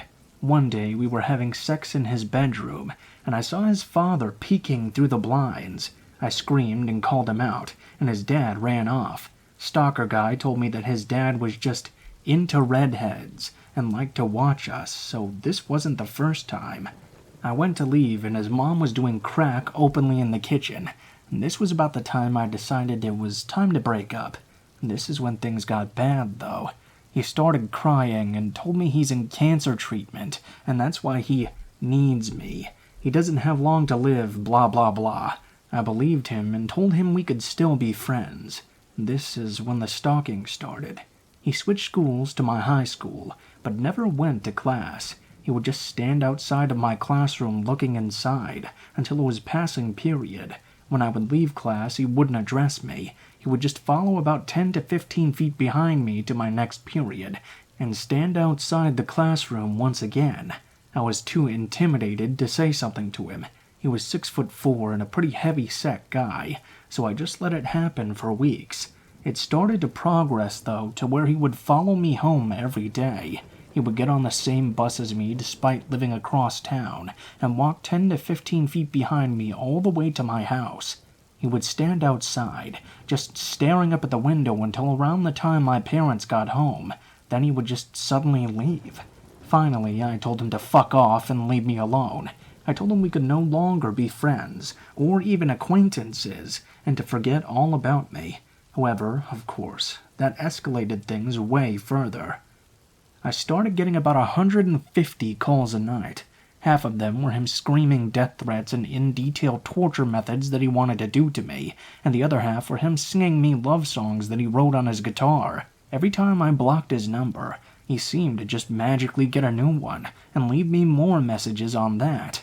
I even woke up one day to see that overnight he had left me one of those dancing and singing snowmen on my front porch. He had stabbed it in the head, and the knife was still poking out. He had covered it in his liquid deodorant that I had previously mentioned liking the smell of, and there was a hole where the little song recording device was. When I pressed the hand, it was not the regular Frosty the Snowman song that played. It was his voice singing eerily. "I'm going to have you forever. I'm never going to let you be." I was done at this point and told my parents, who immediately contacted the school. They suspended him, but he still waited at my bus stop every day and walked to my home with me. One day he ran at me like he was going to tackle me. When I tensed up for the impact, he stopped and hugged me. It wasn't a regular hug, though. It was like he was trying to crush me. I was 5'1" and about 90 pounds at the time. For context, he hugged me so hard, he ended up cracking one of my ribs. I cried, and he started crying too before running off. He left me a voicemail apologizing in song. This one night is the night I'll never forget, though, and it's the reason we got a restraining order, and my dad got a gun. I woke up one evening for no reason seemingly, just was suddenly fully awake. I got up to go to my kitchen to get a glass of water to relax, and in the reflection on my fridge, I could see movement in my backyard. I couldn't see it well because it was so dark outside and so light inside, so I went to the back sliding glass door to try and get a better look. When I got closer, I was met with the silhouette of a 6'4" man standing just outside the door. Stalker guy was in my backyard, directly under my room at 3 a.m., and he was just staring at me. I yelled and my parents got up, but he was long gone by the time my dad went outside. There's a patio right outside my bedroom window that goes all the way to the ground, so it's possible he could have been on top of the patio looking directly into my bedroom window before. We got a restraining order granted shortly after that, and the stalker guy dropped out of school. I haven't seen him in person since, but every 6 months-ish, he makes a new Facebook and tries to friend request me. I just block it and report him every time, but it's pretty scary stuff. Y'all ever heard of that myth that if you wake up in the middle of the night for no reason, it's likely because something is looking at you? Well, maybe that's true. I don't know what he's doing now or where he went, but I don't care to know.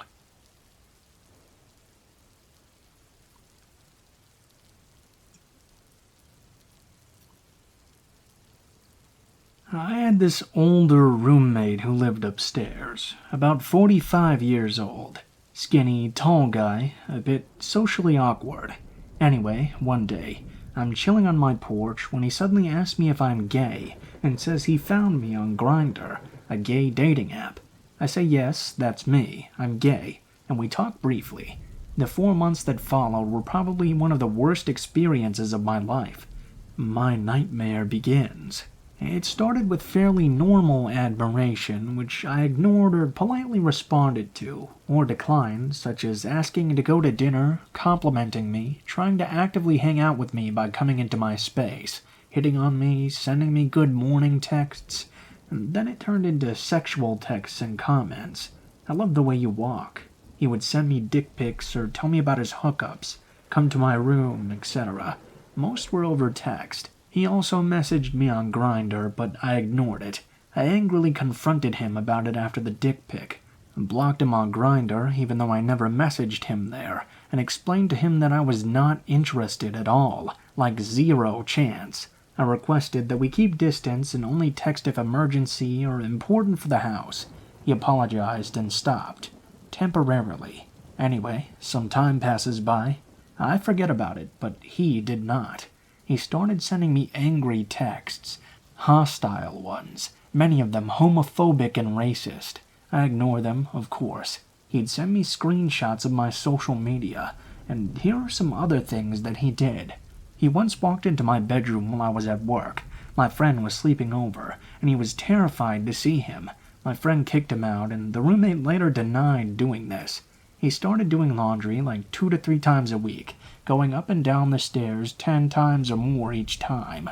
I lived in the basement where the laundry room was, so he could see me when he would go downstairs. The landlord was informed, but of course did nothing. He would watch me from his window whenever I would enter the house. He would take my clothes out of the washer and hide them under a sofa in his room. This included my underwear, undershirts, and socks. I never even found out he did that until he moved out, and I found the clothes in his room. He told me he was going to put some magic from his culture on me, said he was Satan reincarnated. He claimed to have telekinetic powers and the ability to get his wishes granted.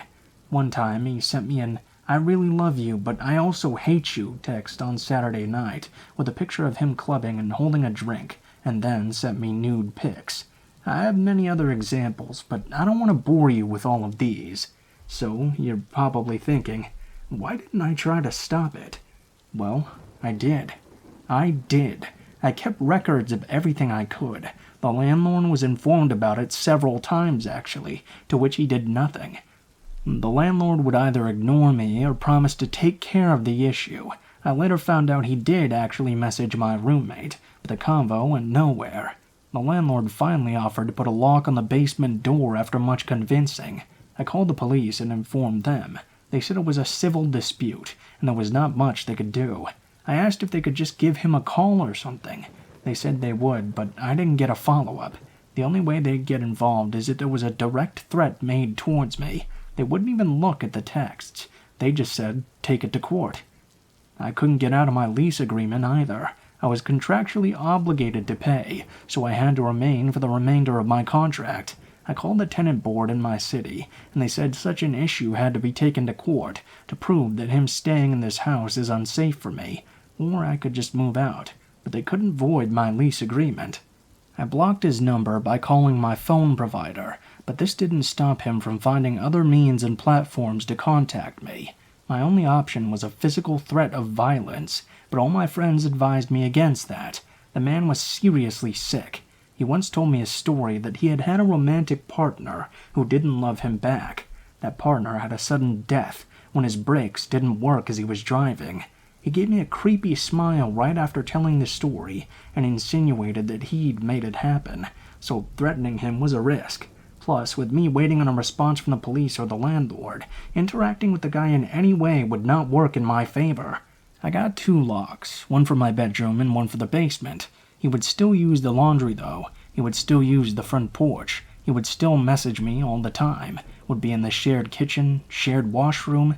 Every interaction with him was terrifying and extremely uncomfortable. He would make every effort to interact with me, to watch me, to message me, and to eavesdrop on me. Eventually his lease ends and the landlord basically forces him to move out.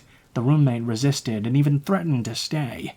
I still got occasional messages after he left, on Grindr out of all places. After I blocked him several times on the app, he'd make a new account weekly to message me. I never responded, not once. It was all him talking to himself. Always the same. A nice message that I ignore, followed with a hostile or overly sexual threatening message. His attempts at communication have ceased now, but Facebook and Instagram constantly recommend him as my friend. I block him, but then they just recommend him again after he makes a new account.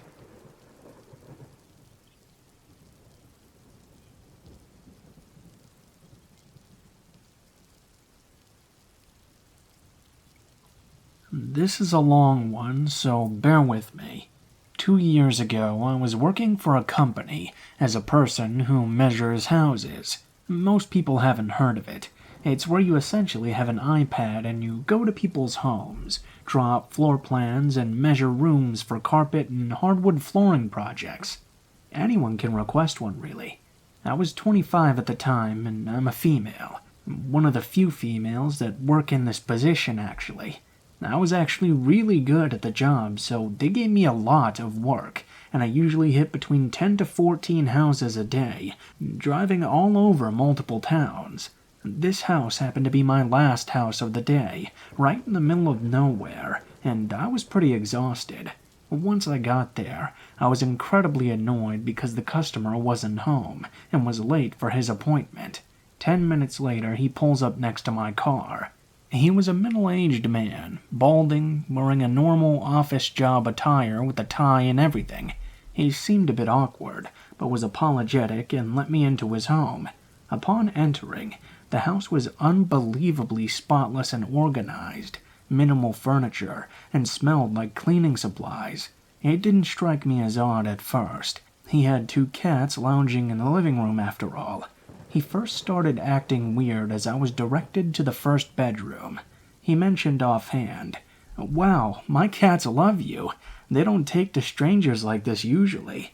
But his cats literally didn't move or come near me the whole time. I just nodded and smiled while I got to work scaling out the master bedroom on my iPad. He started to inquire about the electronics I was using. "Hey, so do they keep track of where you are on that thing?" Immediate red flag. "Yes, and my boss knows how long each job should take based on the scope of work. It's incredible technology, really." I lied without missing a beat. He agreed that it was amazing. "Oh, be careful. Don't touch the gun on the nightstand. It might go off," he chuckled. Talk about immediate spine chill. I looked up from my iPad, and sure enough, there was just a handgun sitting there on the nightstand. I knew instantly that I needed to behave like nothing was happening. Nothing that was happening was triggering alarms for me. He directed me to the second bedroom, and he said the exact same thing, warning me of a gun on the nightstand, and indeed there was one again. This was the moment I knew I was in danger. At first, I thought it was just my anxiety around guns, but at this point the tension building between us was undeniable. There were only 2 bedrooms on the scope of the work. I hastily met up with him in the kitchen and began running down the next steps, but he interrupted me. "Hey, could you measure the basement stairs?" I forgot to add them to the list, and I think I might want to carpet them in the future. My heart dropped, but my stupid customer service conditioned brain could not figure out how to get away with saying no. He led me to the basement door, and you guys, there is no way he was planning on doing anything with these stairs.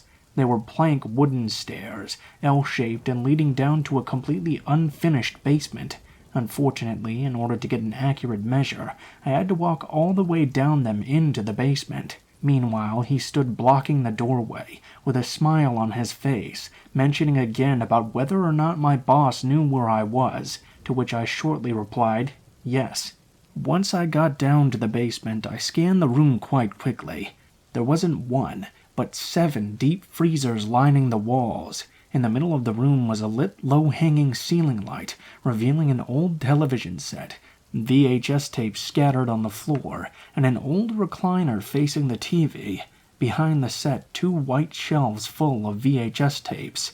In this moment, I knew one of 2 things was going to happen. He was either going to let me go, or he was going to push me down the stairs. I held my breath, put a smile on my face in an attempt to act my way out of this situation, and began to climb back up. All I could hear was my heartbeat in my ears. He was still blocking the door. No smile this time, though. As I got about the 5th stair from the top, I felt him hesitate, which made me hesitate as well. You could cut the tension with a knife, and I finally understood that expression. To my absolute shock and relief, after 4 seconds, he just stepped aside.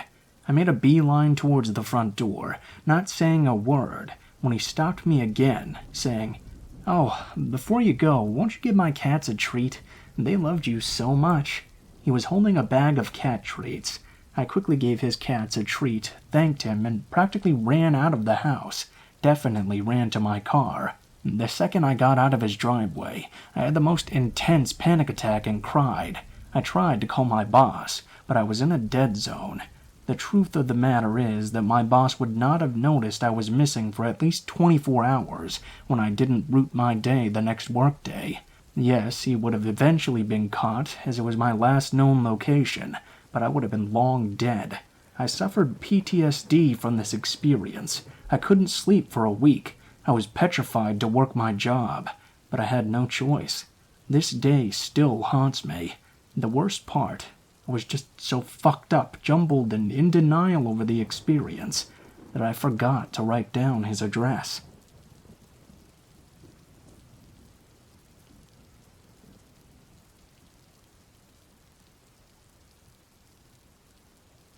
I opened an account to basically share this story in this forum. I had heard about this site for a bit and thought it would be a good place to share. Anyway, I guess I can start by sharing that I have a twin, and we are very close. And we grew up in a small town. Almost everyone knew each other, but that doesn't mean it was safe. We were always taught by our parents to be weary of strangers, and locking doors or never opening the door to strangers as well. We often stayed by ourselves after school while our parents worked, so we had plenty of experience staying home alone. When we graduated from high school, we moved to the largest city in our state and attended the state university. We left our home, but weren't too worried since we had each other. I guess this is when I shared that I don't know what in the hell made us change our perspective on safety when moving to a larger city, with greater risks and more weirdos. We've had a fair share of weirdos creeping on us, but our stupid asses never locked our doors. The funniest part about this was that we're crazy about horror movies, so we should have known better. Towards our junior and senior year of university, around 2017 to 2018, we moved to a cheaper part of the city to save on rent, as our part-time jobs at the time only paid so much on campus. It was quiet and was a family area. We had a tall wooden fenced yard so nobody could see in. The place was old, but it was cute, and had some character to it, but most importantly it was cheap and close to a bus stop. It was an old fourplex, and after a year of living there, our security door broke because of rotting wood, and our landlord never got around to fixing it, despite our many requests. The front and only door to the apartment was a door with a wooden door with glass. It looked like a chocolate bar, and the glass was those squares on the bar. Sorry, I know that's kind of an awful explanation. Anyway, I often walked home from late night studying at school at around 3 a.m. by myself. I was very careless, and so was my sister. I suppose we never locked our doors because my sister was so forgetful that she never had her home keys with her. I didn't want her to have to worry about staying outside for hours until I was out of school or work. We never thought anything could happen to us. I mean, that was only in the movies. Which is why I will say that it was divine intervention, or perhaps just crazy luck, that for that night, for no real reason, the door of our apartment just happened to be locked. It was on a Saturday night. I can't remember too well what happened before the whole ordeal, but I think my sister and I went home after a brief night at a bar having a beer and walking home together. My sister and I never did really have many friends or acquaintances, let alone tell the one or two friends we did have where we lived, partly because we did not have a new or nice place to have anyone over without apologizing. So when we heard our broken and old wooden gate door open right next to our bedroom window at around 4 a.m., we immediately woke up, not alarmed, but confused. Shortly after, we heard a knock on the door, persistent too. My stupid-ass sister walks with her eyes wide open, straight to the door, puts her hands on the lock and the door, just as she's about to unlock it. I was right behind her, and I was already seeing red flags. I could make out a guy in a black hoodie, covering his face, and hiding it away from the neighbor's porch light, so we couldn't see him at all. It was all happening too fast, and we had just woken up, so we were thinking maybe it was a rare friend of ours. I blurted at her to stop. I went to grab my phone in a heartbeat. It was a small apartment too, so it wasn't too far. I could hear my sister asking through the door who the creepy fuck was. He replied in a calm voice, "Just open up." I saw that he was fiddling with his phone, but I was hiding behind the hallway wall next to the tiny living room area. "No, who are you?" asked my sister. He proceeded to jiggle the door handle, which I freaked the hell out about since our locks were so shitty. I swear if he jiggled any longer, the door would have opened itself for him. That's when I told my sister I was calling 911. The asshole yelled out, "No, chill out, wait!" I knew my sister was being stupid. My heart was pounding like never before. The fucker then proceeds to say, "I know you're alone." He said this with so much ease it was almost a whisper. I fucking freaked and began to dial 911 on my iPhone right away. My sister backed up without removing her eyes from our mainly glass door. She meets me in the hallway and tells him she's calling too, but tells me not to do anything because he's leaving. Sure enough, the man simply says, "Oh, okay," and turns around and leaves. He even closes our wooden door, which, let me tell you, it's a chore to get the broken thing to close at all. My sister proceeds to tell me the person left, but I was still freaking out and couldn't calm down. We managed to go back to bed, and in the morning, we began to make sense of it all. She tells me that when she was close to him, what threw her off was that he was fiddling with his Spotify playlist. Such a weird thing to do when you're knocking on someone's door. He most likely did this to keep his face down, but my sister caught on quick enough. We called our parents to inform them what went on, and of course they flip and force us to notify the police. We do, and a cop shows up to take our complaint, but can't do anything about it since obviously they're long gone. My sister at the moment was dating a guy with a family member that had a high position in law enforcement. Retired, but he got him to help us out by doing some digging. A while passes by, and her boyfriend shares some terrifying information with us. I'll try to relay this to the best of my ability since I can only remember so much. My sister's boyfriend had a side gig as a bouncer at the college bar street and said he spoke to other bouncers that told him they had had occurrences that day of a creepy hooded man following young girls in the clubs and getting lots of complaints from them.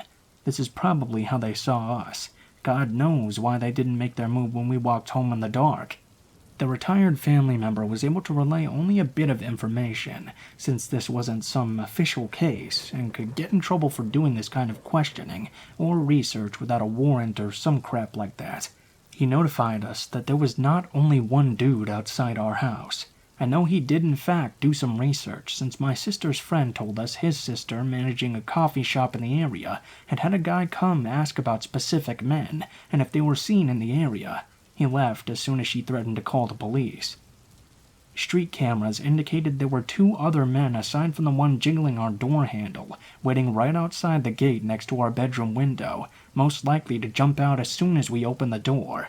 I don't know what their mode of transportation was, but I'm sure they had something big enough to fit captives. He never told us the names of the men, only that they were under suspicion for trafficking women. I don't know what possessed my sister and I to lock our doors that night. Had it been opened, the man could have very well opened it and taken us. Needless to say, we're now very paranoid about locking up at night.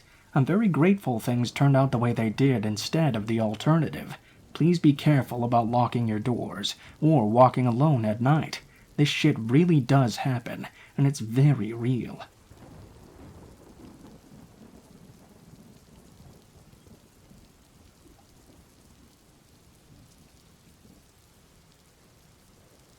I work at a large crafting store in California, and have been there for about a year and 8 months now. A little bit of background before I explain what's been going on as needed. So last year we hired a guy we'll name Hayden. Hayden was a little bit quiet on the first day, but quickly became more talkative, and over the next couple of weeks honestly started to never stop talking. He would constantly say weird shit. For instance, one day he was put in charge of building furniture. Our store carries stuff like furniture and home decor as well. He was apparently having difficulty assembling the table he was working on, and said something about cutting his wrists if he couldn't figure out how to put it together. Another time, we were both working in the stock room, and he kept talking about how much he looked like the Parkland shooter Nicholas Cruz. I'll admit he did in fact look eerily similar to that kid, which was kind of creepy. I remember one day I had gotten off work and was waiting for my ride to pick me up, when out of nowhere, Hayden walked up right behind me. He just stood there with an awkward smile on his face. I politely asked him, "What's up?" He said something to the effect of, "Oh, nothing much, just enjoying my lunch break. I'm thinking about going inside Taco Bell and just shanking someone." He pretty much laughed and said he was joking after that. When my wife picked me up, though, we saw him walking toward the Taco Bell as he flashed us this creepy-ass ear-to-ear smile. The last straw for me was when he and I were assigned to work our spring freight and get it loaded onto a large U-boat. Our shift started at 7 a.m. and was over at noon. It was 11, and we hadn't finished our task because Hayden just wouldn't stop goofing around. He would also work very slowly on purpose, and would only take one item to the boat at once. Our boss came to where we were working, and was quite upset that we weren't finished yet. He told us we would both get written up if the job wasn't finished by the time we were off. I was pissed off at this point, and Hayden definitely knew it. He seemed to feel bad for pretty much getting me in trouble, and apologized profusely. Then, though, he said something that really concerned me. He said in the most serious tone I had ever heard him speak in since meeting him, "If I get fired, I'm gonna shoot this place up." He went on to say that he knew where all the emergency exits are and would first shoot all the cashiers, then move on to the other employees in the store. I'll admit I did not immediately report what he'd said, but it did have me on edge, and I kept thinking about the what-ifs. After some convincing from my wife, I finally did the right thing and informed my manager. They took a written report from me and contacted the police. After 2 more days of working with Hayden, he was fired and subsequently arrested for these threats. The week after he got arrested, my boss held a meeting with the entire staff and told everyone what had happened. After everyone left the meeting, he pulled me aside and revealed to me what the police and Hayden had talked about during the interrogation. I don't completely remember what was said, but Hayden apparently admitted that he had said that, and kept asking if I had been the one who reported him. Fast forward to a few weeks ago. I was working at the same store, and still am, and was heading to the break room for my final break, when I heard a voice from one of the aisles to the left. A man was standing next to the paint case, and asked if I could reach over and get him some paint. While I was opening the case, he addressed me by name, which I immediately thought was weird because I wasn't wearing my name tag on this particular day. Out of curiosity, I asked him how he knew my name. He told me it was just a lucky guess, which I immediately thought was BS, mainly because his tone of voice sounded extremely sarcastic. The entire time I was getting his paint, he was staring at me with this creepy smirk on his face. He then began to ask me questions about my name, which is the same name of a popular TV show character. He asked what year I was born, why my parents decided to give me that name, etc. At this point, I finally started to walk away, as I had other things to do. The whole time I was walking, he was still trying to talk to me. I heard him yelling my name from 3 aisles down. I went and stood in the warehouse until I thought he was gone.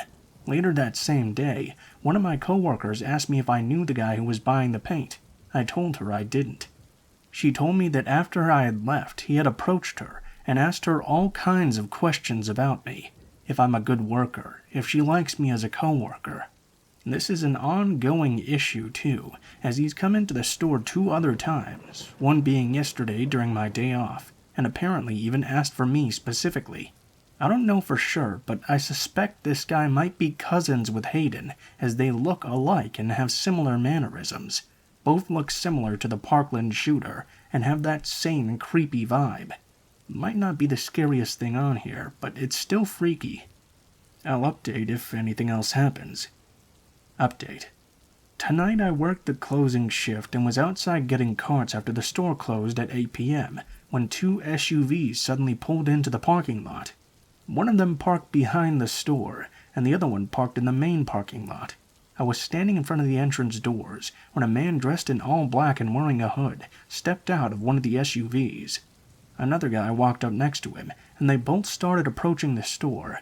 I politely told them we were closed, and then I looked down to notice a large baseball bat the hoodie guy had. I started repeatedly ringing the bell to be let back inside. Those 2 guys just kept pacing back and forth in the lot, staring right at me. My manager let me in and called the police in the end. Unfortunately, the guys were long gone by the time they got there. This could have easily been an unrelated incident, but I thought I'd still update because the whole thing makes me think it could be you-know-who.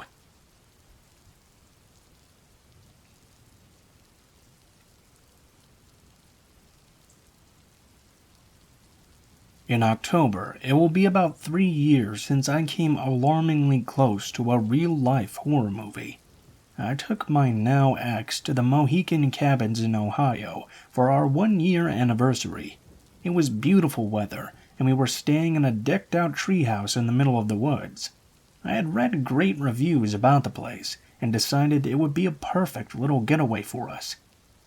We spent the first day just hanging out at the treehouse. We watched movies, sat on the balcony, and did some exploring through the trails. I was feeling very content, and looking forward to visiting town the next day. The next day we went to a few little shops and restaurants, and decided that night we would go to a bar and watch baseball, since we didn't have cable in the treehouse.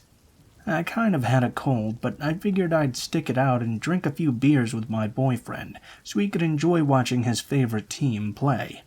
Well, we got to the bar around 8, and immediately did not feel very welcome. The bartender was sitting with a group of local guys. It was pretty clear they all knew each other and were pretty tight-knit. This didn't stop my ex and his ego, though. He walked right up to them and started ordering drinks for us. He also would get up and make the dudes high-five him every time something good happened in the baseball game. I tried to escape these cringe-worthy social attempts by downing a few Blue Moons. To my luck, or so I thought, the bartender kept bringing me beers and telling me to help myself. I cut him off pretty quick, though. I'm a lightweight and already wasn't feeling so good. A few more guys came into the bar, and my ex started telling one of them how we weren't from around there and were staying in the tree houses in the Mohican woods. Suddenly, I started feeling really dizzy and unwell. I didn't know if it was from the cold or from the overwhelming amount of drinks in front of me, but I was definitely ready to go. Also, the bar was starting to empty out, and I didn't like the vibe I was getting from those people around us. Once we went outside to the car and started driving, we noticed right away that something wasn't right. My ex parked in the Taco Bell across the street from the bar and saw that all our tires had been slashed. He started getting pissed, and I was barely half awake at this point. He tells me he's going back to the bar to see if anyone has a tire iron he can use, since his is bent and won't work. Leaving me drunk in the car, he goes back in, just to find one man sitting at one of the tables. Before my ex says anything, the man eerily says to him, "A little birdie told me you have a flat tire." Creeped out but wanting to get out of there, my ex asked this dude if he has a tire iron he can use to replace at least one tire. The guy said he had one at his apartment right around the corner, and my ex followed him there. When he got there, he realized that this was not quite right.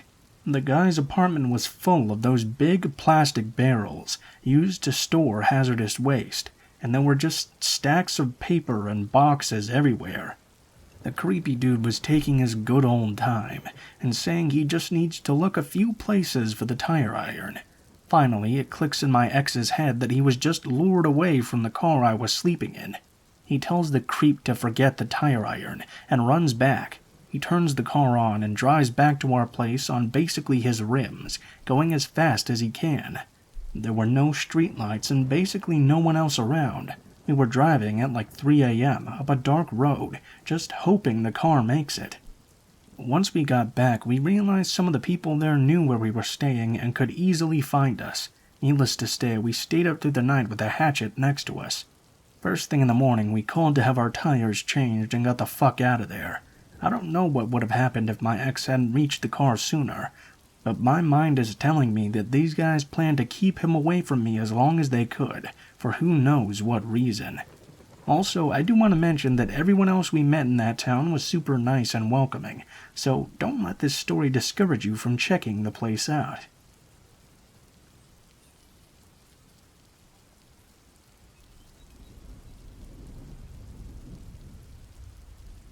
When I was around 15 years old, I was active on many Facebook art groups.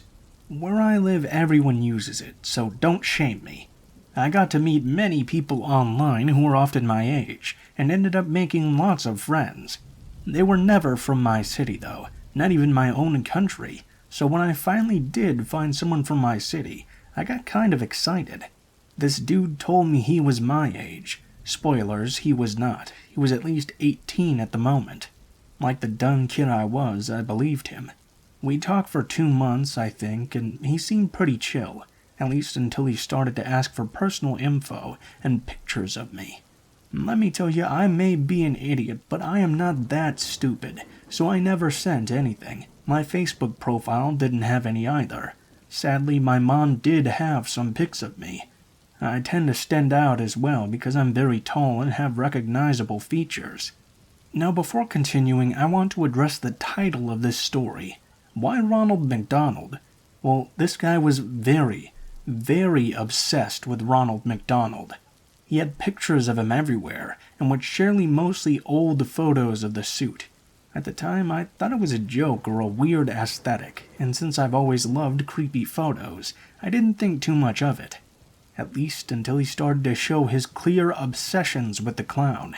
He would say things like Donald was his hero and he wanted to meet him, something that wasn't probable since we don't have McDonald's in my country. In his mission to get to know me, he asked if I was interested in anyone. I said no. He then proceeded to ask me if I wanted to be his girlfriend. I of course said no to this as well. He kept insisting, so I lied and said I wasn't interested in anyone because I already had a girlfriend. I'm bi and I was very open about it online at the time. He quickly switched from be my girlfriend to you're a sinner mode, and that's when I knew this dude was religious and homophobic as fuck. He even asked me if my dad or any men had done something for me to like girls more. That's when I decided to tell him to fuck off and blocked him everywhere I could. He tried to contact me from different fake accounts, but the way he writes is very distinct, so I blocked them all too. He would be everywhere. I would join a group for artists only, and he would just pop out of nowhere, even though he didn't do art. If I left the group, he would immediately leave too. I would go to conventions with my cousin, and somehow he would be there. I knew how he looked because he did send me pics. At first, I tried to pass it all off as a weird coincidence, but he didn't even like anime or anything about the conventions I was going to, so it was really weird for him to be there. And this went on for a good couple of years. Somehow I managed to avoid a physical encounter every time. I'm guessing he could keep track on me because I was, and still am, very active in my city's art community. I never post about personal life or my face, but sometimes I did say things like, going X place to help. He would be there immediately after. Fast forward some years. I'm attending an art-related class. One weird dude is my classmate. I say he's weird because he would ship me with my friend who was also in the class, would ask very NSFW questions to us like we were a couple. We were both minors and he was 23. So in the end, I tried to keep my distance. Well, one day the McDonald's guy comes to the building. Obviously, I fast walked to the other side. Apparently, he was looking for the other dude, and of course, they were good friends. It seemed that this weird guy would talk about me and my friend with the Donald guy, who clearly knew who I was and was still trying to get to me. The classes always ended quite late, and I had to wait for my mom to come pick me up. I'm very calm and quite strong, so I didn't fear being robbed. I'd already been in that situation and knew how to deal with it. The knowledge of the Donald's guy knowing where I was 3 days of the week late at night, though, that gave me chills. I know I don't describe him like he's a dangerous guy, but he has been keeping an eagle eye on me since 2016. I was still a kid, and I swear to Sky Daddy I saw him walking down the street one night when my mom was late. She was always late, but this time it was at least 1 hour. I ran to a sandwich store that was in the opposite direction, because it looked like he was approaching me. I finished the classes and worked there for a little project, no more than a few days. But guess what? Somehow he was still there. He didn't enter the building, but I could see him walking around outside watching me. Thankfully, those days my boss let me stay inside until my mom arrived, so I felt more calm. I see him around on the internet from time to time, and I always make sure to block him. At least I'm sure he doesn't know where I live, because I moved recently, so that's a little bit comforting at least. So yeah, there's this weird Christian dude obsessed with Ronald McDonald, who has been stalking me for at least 5 years now.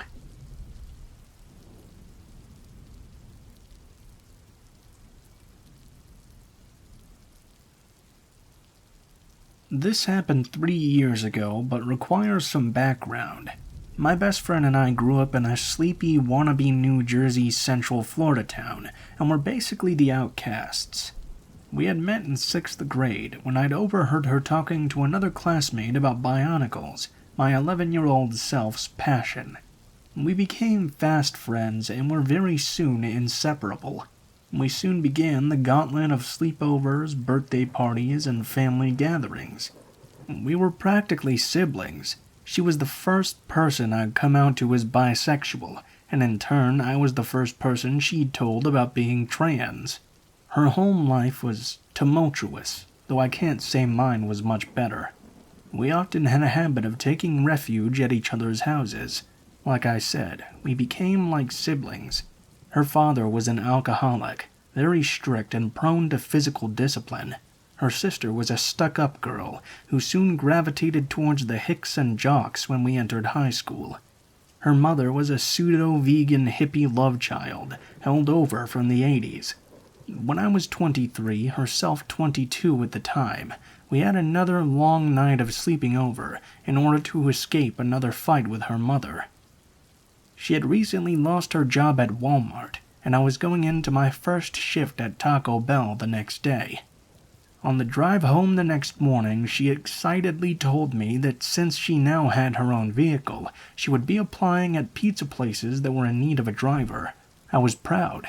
It was the first time she had hunted for a job on her own, as I'd usually been the one to coax her to apply where I was working, not that she ever lasted very long. My first training day goes by quite well. My coworkers are all friendly and try to get me to talk more. My manager likes to playfully embarrass me, a fat white guy, by trying to get me to talk hood to the other coworkers. Being a training day, it wasn't a very long shift at all, But I had been up early in anticipation, and this was my first day on a job in a few months. I got home around noon, informed some of my internet friends that the first day had gone very well, and about 5 p.m. I started to bed down, drained from a very good day. As I'm preparing to lay in bed, I get a Steam message, her lamenting another fight with her mother, and asking if she should come over now. Though I had started to grow a bit weary of their fights on their end.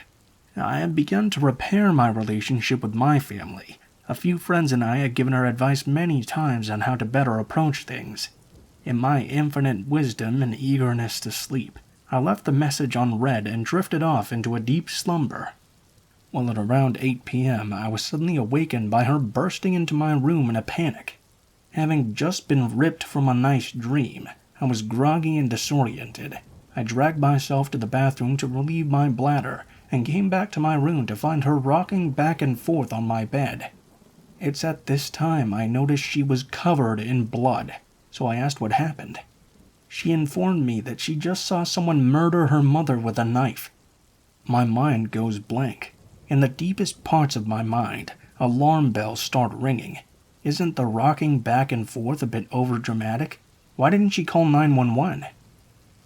But still, this is my best friend. I've known her for over a decade, and we were the only two people in the entire world we could count on.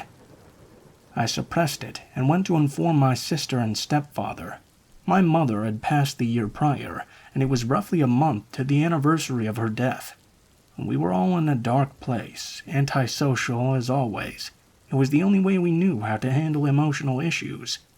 When I inform my family, they immediately go to the same place I had, though they were far more vocal about it. I offered excuses that I knew myself were flimsy, and returned to the room with phone in hand. I convinced her to call the police, and I can hear her explaining the details over the phone, a man in a black ski mask. When the cops arrive, she swears up and down that it's most likely her father. They send cars over to check the crime scene and take her in for a statement. I ride with her in the back of the cop car over to the sheriff's office. It gets to be around 2 a.m. Her sister was brought in, as was her father. I had work the next morning and requested to be taken home by a police officer. It took me a while to get to sleep that morning. The next day at work I was quiet, until my manager asked me what was wrong. I informed him, but decided to work the rest of my training shift. When I got home, my sister informed me. She had confessed to killing her. Her mother had threatened to kick her out for not being able to find a job, and in a rage she'd taken a kitchen knife and stabbed her over and over. My mind froze like a bad computer, and I turned to face my monitor.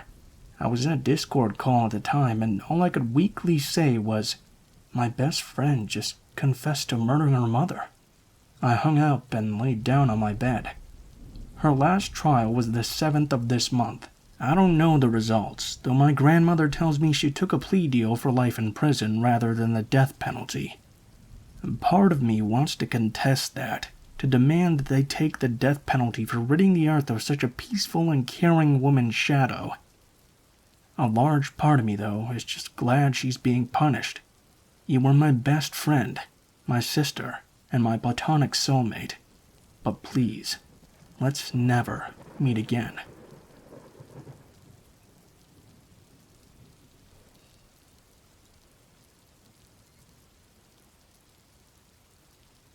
Believe it or not, but I always have been the type of person who attracted deranged people. I'm quite young still, but I can't even count anymore the number of times I've had to meet with creeps. This one, however, I'll always remember for several reasons. Firstly, because he was my neighbor, and secondly, because it could have ended up so badly. I first met him when I moved into my actual apartment. It's in a nice house divided into 5 separate apartments. Mine was on the first floor, his was on the ground, and I had to walk in front of his window to get to the front door. At first, I didn't mind him very much. He looked kind of creepy, but everyone can look creepy every now and then. Well, he did get angry at my brother for only walking in front of his window, but he never was aggressive to me. Plus, I spent most of my time studying, and was usually back at my place pretty late anyway. Life was going fairly peacefully. I had finished with my studies and gotten myself a diploma. I found myself a great partner, and I would have had everything to be happy if it wasn't for my health. It was declining, nothing life-threatening, but I had to stay at my place instead of being out working. My life was pretty much boring and uneventful, until one day, as I was tidying, the interphone ringed. Instead of answering it, I looked through my open window and saw the neighbor standing there staring at me.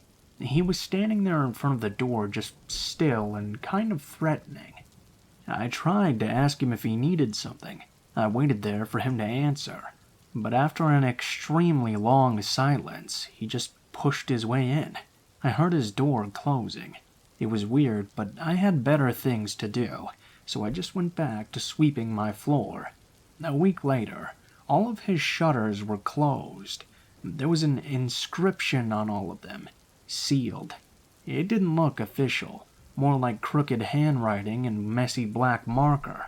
Once again I brushed it off, as I was kind of glad the creepy neighbor was gone, to be honest. I figured maybe he'd gotten himself arrested or something. Once again, life was peaceful, and 2 months after his disappearance, a nice man started living in the apartment. A great guy, always smiling and ready to help.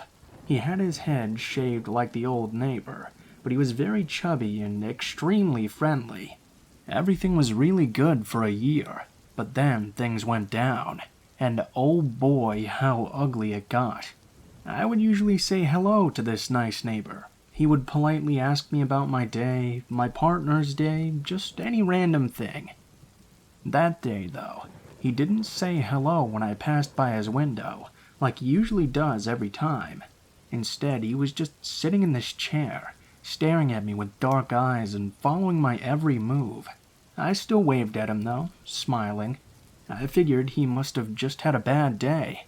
Since then, though, he would pass daytime sitting in the dark, just staring through the window.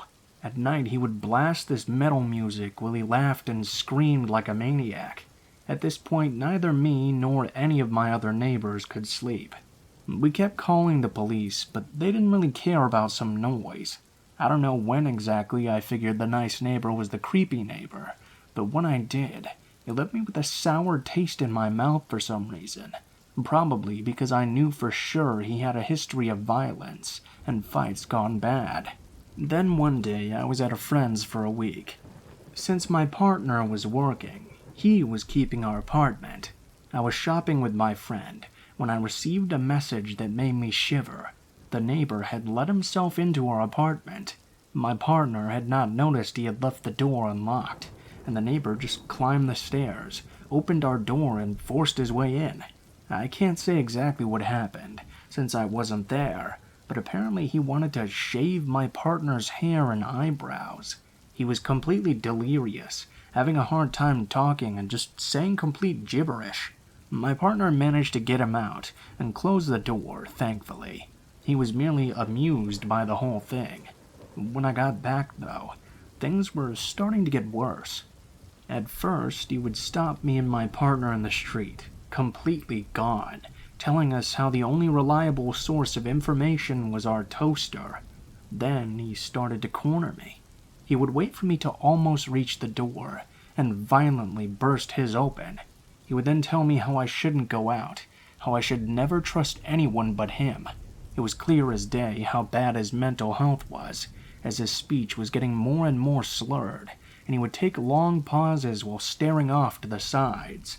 During 2 weeks, he managed to corner me 4 times. Not much, huh? It was the only 4 times I was going out alone in those entire 2 weeks.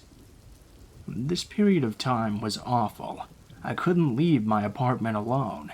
I couldn't live my life like I wanted. I just stayed locked in my place waiting for my partner to come. Even with precautions, I somehow kept meeting him, and the more I saw him, the more uneasy I would grow. For weeks, it felt like being a hostage in my own place. I should have called the police. As our encounters grew more and more regular, he began to grow more agitated. He would fidget, look all over, and get closer every time. There was a point even when I could feel his moist breath on my skin. Honestly, I didn't know what to do. I was too terrified to call the cops because of all of our neighbors being on vacation. I was afraid that if I called them, he would try and hurt me. Until this day. I had to meet my boyfriend at a bar near our place. My first mistake was leaving a long time after my partner. I quietly climbed down the stairs, didn't make any noise when I opened the door, and tried to sneak my way past his window. When he saw me, he opened his window, and for the first time since what seemed like forever, he spoke to me in clear speech. "Don't go outside. Stay at home. If you need anything, just come to me or go out Monday at 7 a.m. I frightfully agreed and smiled at him, my hands gripping on my purse.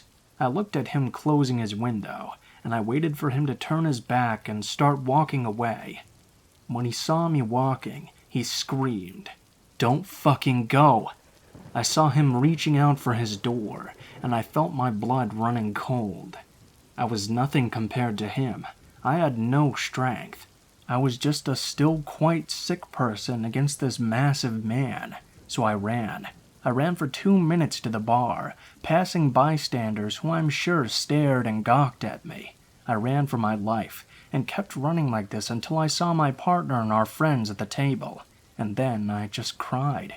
I collapsed on the chair, and cried for 3 minutes straight. Later we all went back to our home, our friends hiding me. My second mistake of that day was to convince the others that it was safe for them to go to the theater just 3 houses away from the apartment, that I would be fine since I wouldn't go out. Well, they left. It was hot, so I opened the windows before turning the fan on. There I was, quietly spending my evening, sipping on some iced tea and watching stupid videos, when someone knocked. I knew who it was. There was only one person to pounce on my door like the maniac he was. I didn't answer. I just froze on my couch. The only thing I was able to think about was that this thin door was the only obstacle between him and me.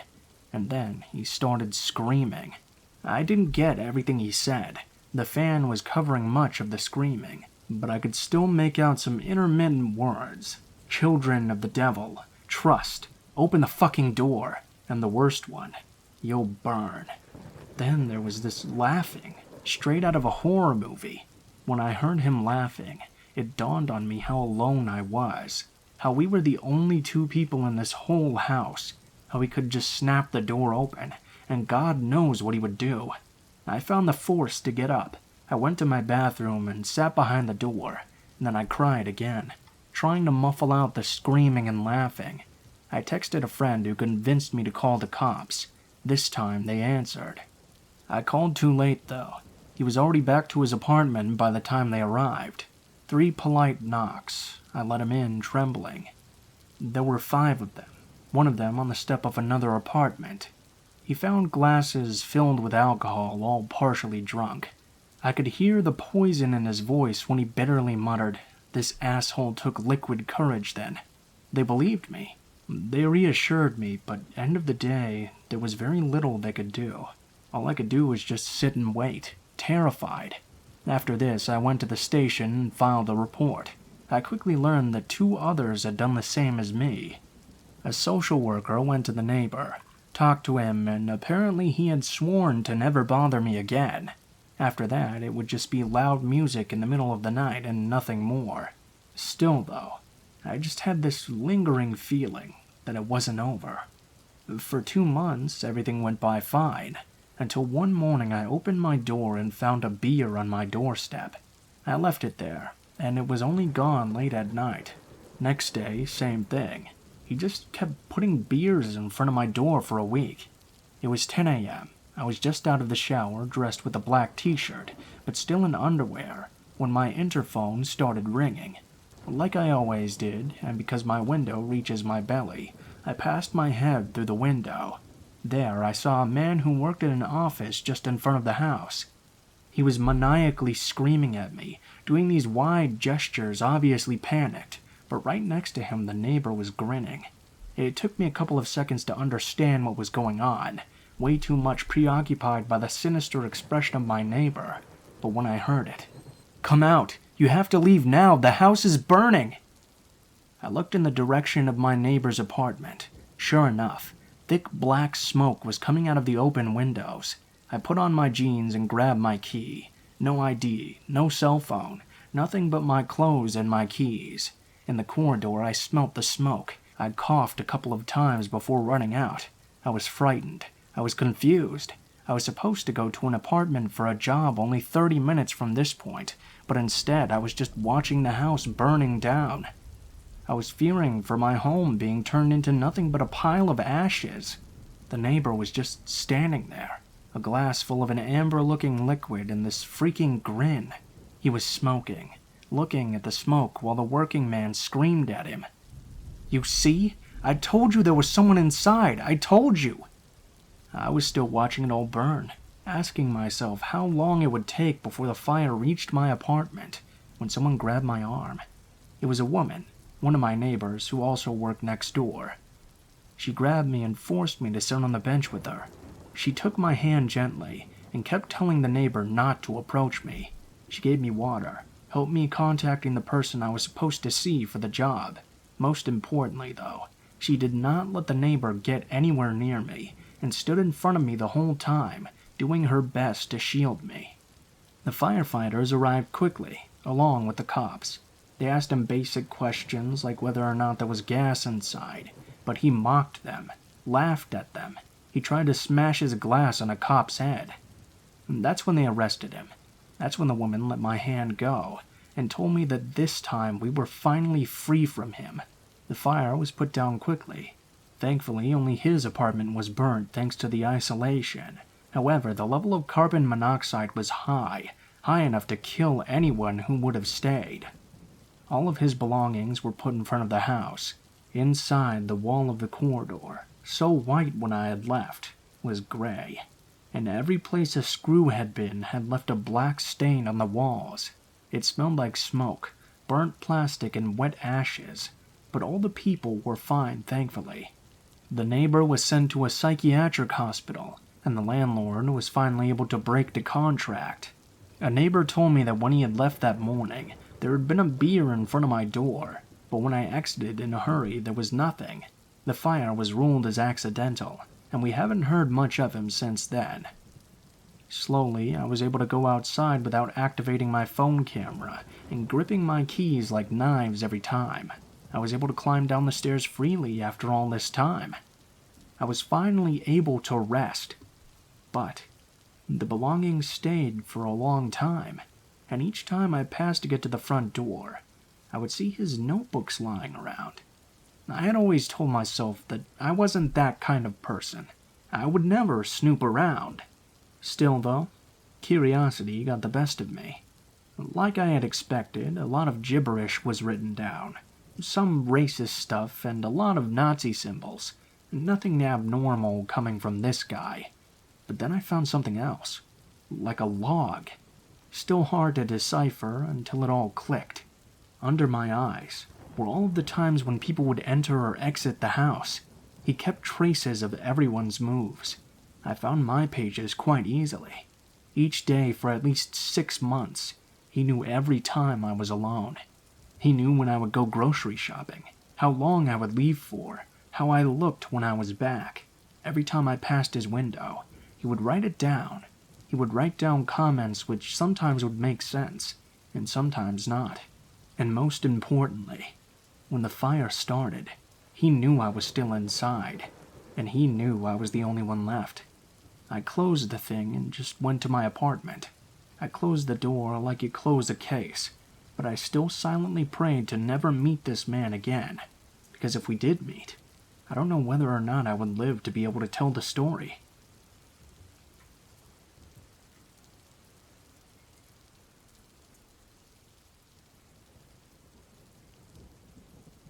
About 5 years ago, I was volunteering in a listening service that was aimed at helping children up to 18 years of age. A lot of training was required for this role, even though it was an anonymous phone service. If a child presented with a dangerous situation, and we had their permission, then we would call the appropriate authorities, e.g. the police or social services. After a few weeks, I was feeling pretty settled in, and I had taken many calls. The vast majority were just kids joking around, but there were a lot of tough calls too. Most evenings after I had finished my shift, I would feel so overcome with emotion that I would have to fight back tears on the way home in my car. Having a small child of my own, it often made it that much harder to forget about. One phone call in particular really startled me, and to this day I often still think of it. It was about 9:45 p.m., 15 minutes before my shift ended. I was just sitting around. I hadn't taken a call for over an hour, and time seemed to be moving very slowly. All of a sudden my phone rings, and a petite, soft female voice says, "Hello?" I introduce myself, giving a fake name, as I always do, and tell her a little bit about the service, and what we do and what we would do if someone was in danger. She almost immediately says, "I need help. I'm babysitting my younger sister. She's only 2 months old and I'm 9. She's diabetic and she's turning blue. My mother and father are gone. I don't know what to do. Please help." I felt as though all my training had gone out the window. I was panicking, but tried my best to keep my thoughts clear and my voice steady. "Go outside and get help. Go and knock at a neighbor's house and call the nearest adult you see," I insisted. The little girl talked me through her steps and said she had the baby in her arms and was out in the street, listening to the noise of traffic and the sound of night air. My heart was beating so fast, aching to know what was going on, and feeling helpless. I could hear the little girl speaking to someone, but I couldn't make out what was being said. Next, a lady came onto the phone. "I have them. Hello? Hello? I have them both. I'm going to take them to the nearest hospital." I thanked the lady, and she told me that help was on the way. I ended the call, and once I had gathered myself, I informed my supervisor. She was as shocked as I was when I gave her all the details. She called the hospital in my area that the girl had given me, and she also called the police. After an hour of filling in the mandatory documents, my supervisor followed up the inquiry about the call we had received, and they said that they had no such cases. Finding it quite strange, we finished off writing the notes and shut down for the night. And my next shift wasn't until the following week, which I was grateful for. I needed that time off. When I returned after my week off, my supervisor called me into her office and informed me that she had gone through my notes on the call I had received and gone through and searched the system for similar scenarios and keywords. She told me that every caller has a profile, and the girl who had called was a very frequent caller. But she wasn't a little girl. She was a lady in her early 30s, hidden away in a psychiatric hospital. She liked to pose as different people, but mostly as a child. This creeped me out, considering the nature of the service and the fact that an adult was abusing it. This information angered me and also disturbed me. I felt silly and naive, as I had believed this girl's story. Over the next few months, she would call several more times, always under different descriptions, posing as a vulnerable person in distress. I wasn't there for much longer, but that story always gives me the creeps whenever I think about it.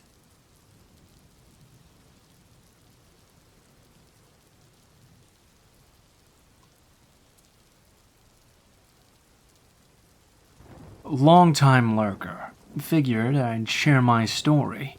I was living in Tbilisi a few years ago, the capital of the Republic of Georgia, running a kind of legally ambiguous consumer credit operation. When I figured it was time, I took a much-needed weekend getaway into a nearby small town. The town I settled on is an extremely popular tourist location, given its beautiful location along a river, nestled into a deep valley and rife with ancient churches.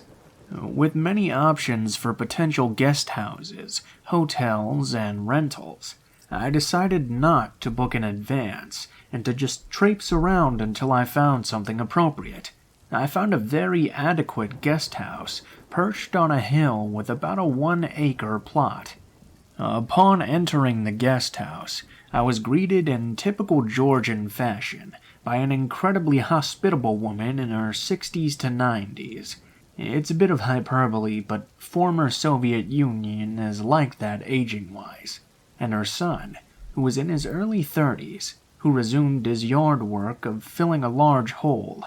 He said it was a septic tank, with a foul, lingering smell after a brief introduction. Again, in typical Georgian fashion, the hostess offered me tea, homemade wine, bread, and cheese, all of which were much needed and very fantastic.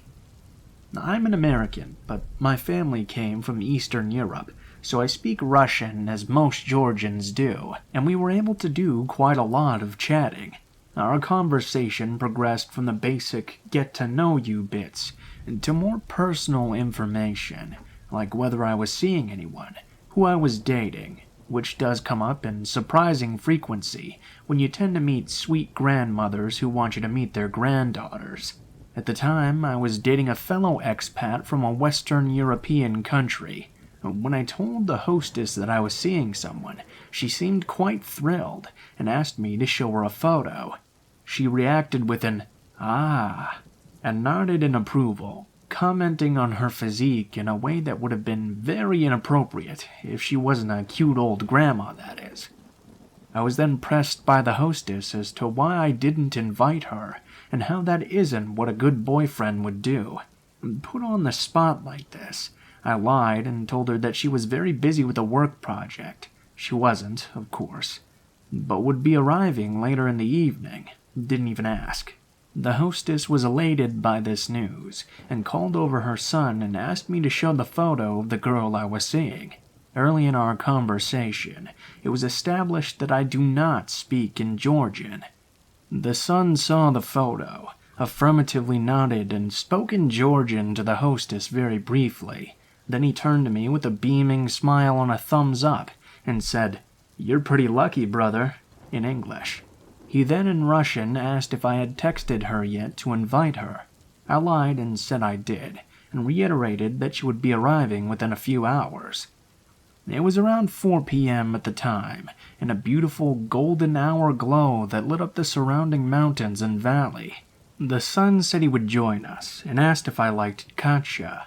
Katcha is the very strong national liquor of Georgia, ranging from 30 to 75% alcohol content, and made from distilled grapes. I've become quite the savant of this particular drink, and despite some strange feelings about their fixation on the female visitor, I obliged. It's not for the weak-hearted, but I was very used to consuming it at the time. I should have paid more notice, though, to the very intentional placement of the shots he filled for us, but I pushed those misgivings aside and had the shot after a very traditional toast. About 20 minutes later, I began to feel very exhausted and ill, and excused myself to my room, saying that I needed a quick nap. Walking to my room, I knew something was amiss. As I mentioned in the beginning, I was fronting a questionable business, and I did have a firearm in my bag. I made a mental note to take it and put it under my pillow, but as one can imagine, it isn't easy to remember things even on short term when apparently drugged. Despite failing to collect my weapon, I closed my blinds as the afternoon sun was blaring into the room, and I wanted complete darkness.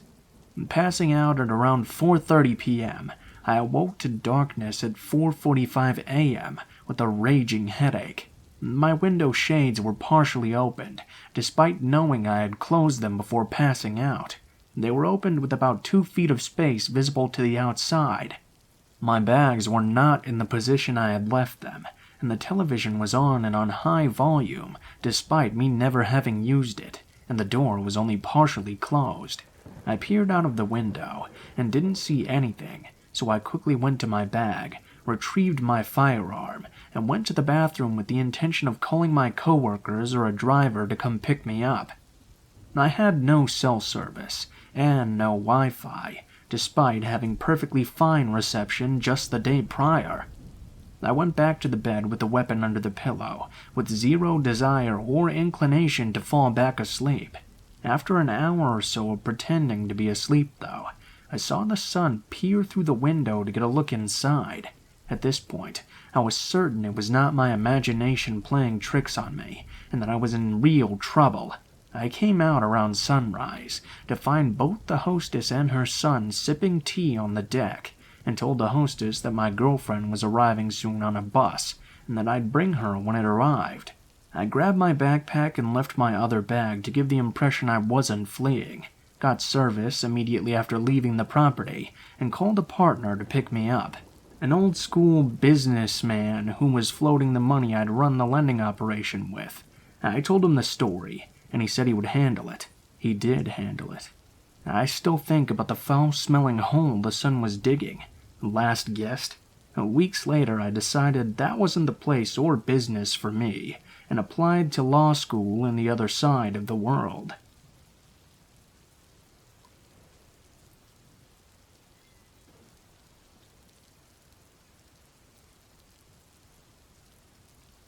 I got a few requests to tell a story about my ex's cousin after my last story, and so I'll do my best, though I'm typing this on my phone.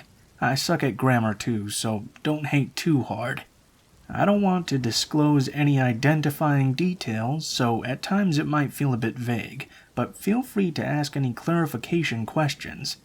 Beware, this is somewhat longish and may trigger people who've had serious stalking issues. I won't disclose any of the actual physical harm done, as it doesn't seem to be allowed on most of Reddit. Anyone who's lived in the suburbs may have had that false sense of security that I had. I grew up in the rural suburbs, and most of my trauma was at school or inflicted by an adult in my family. My fear was far greater towards those I knew than those who I didn't. This story would be too long if I told you everything and all kinds of the abuse that I suffered growing up at the hands of these trusted family members. Suffice it to say that it was bad enough that it led me to run away at 18. My parents had their demons and huge faults, but they loved me and desperately tried to get me to move back home. Between my mom's prescription drug abuse, though, the draw of new love as a teenager, and the shame of returning, I lived with an abusive man my age and his dad for 6 years, 4 of which we were a couple. Too afraid to move back with my parents, I stayed and suffered very real physical and mental abuse, to the point where all my family could do was watch in horror as they noticed there was nothing they could do to help me. I tell you all this so you can better understand why I let my ex's cousin stalk, torment, and very much hurt me. I was scared to turn to my parents both in shame and fear of certain family members, fear of being in trouble or being harmed. I grew up with the fear of foster care lingering over my head too, so I had a fear of the cops as well. I was young, learning, and all I had learned was to be full of fears. It started after a Super Bowl party with my ex and his family. We'll call the ex John and his cousin Bob.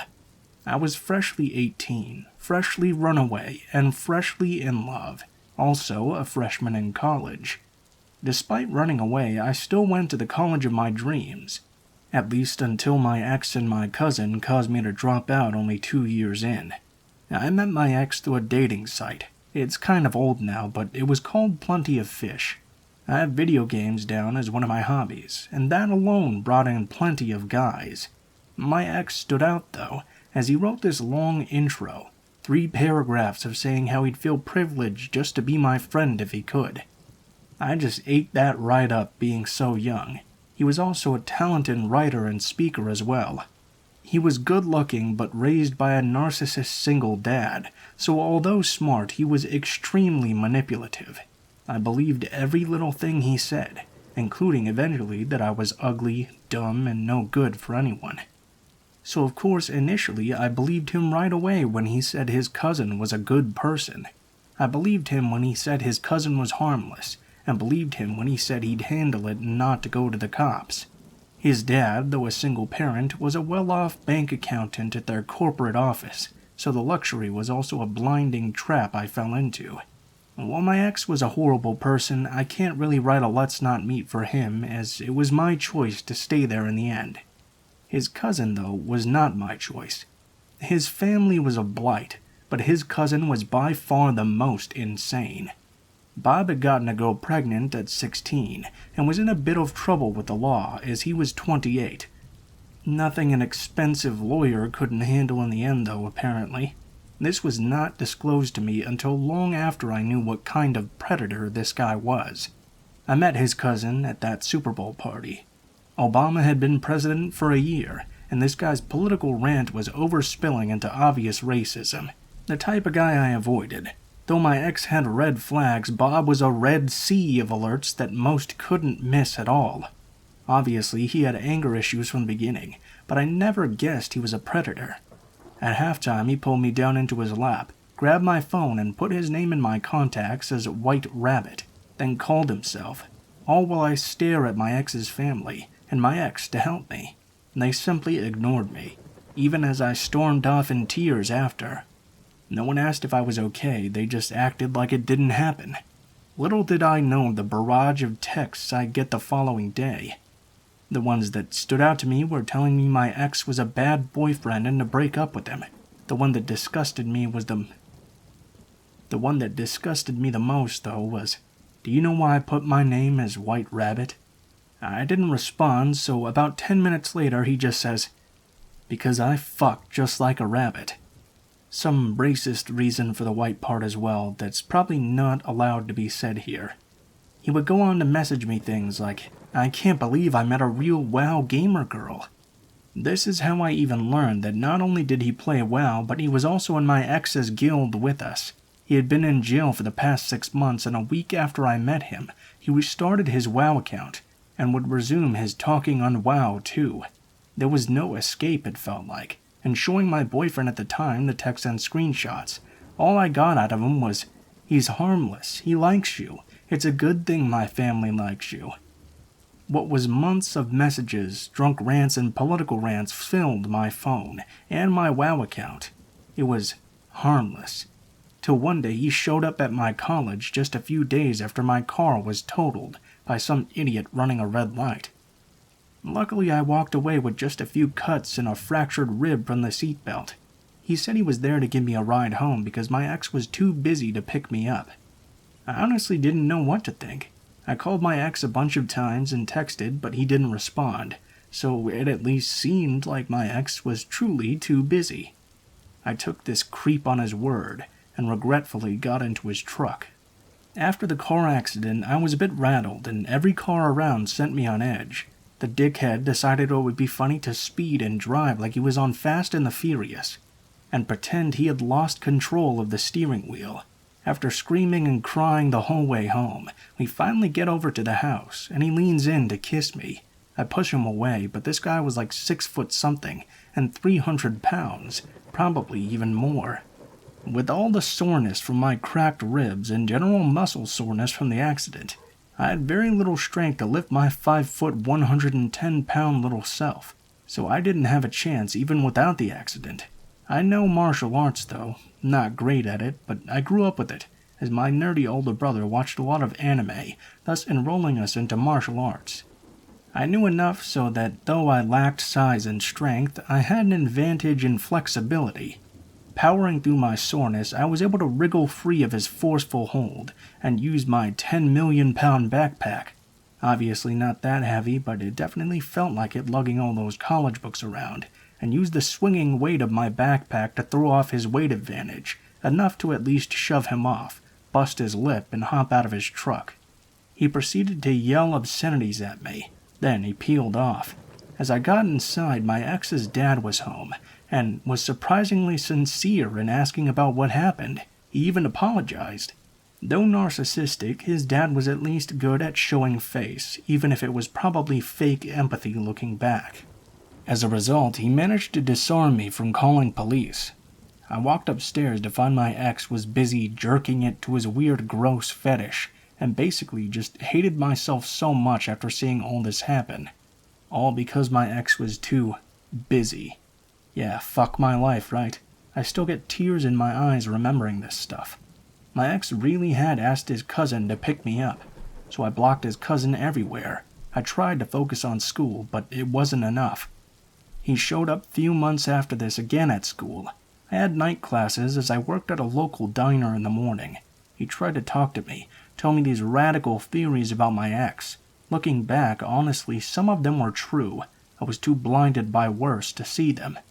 Regardless, I ignored him and kept walking until he got angry.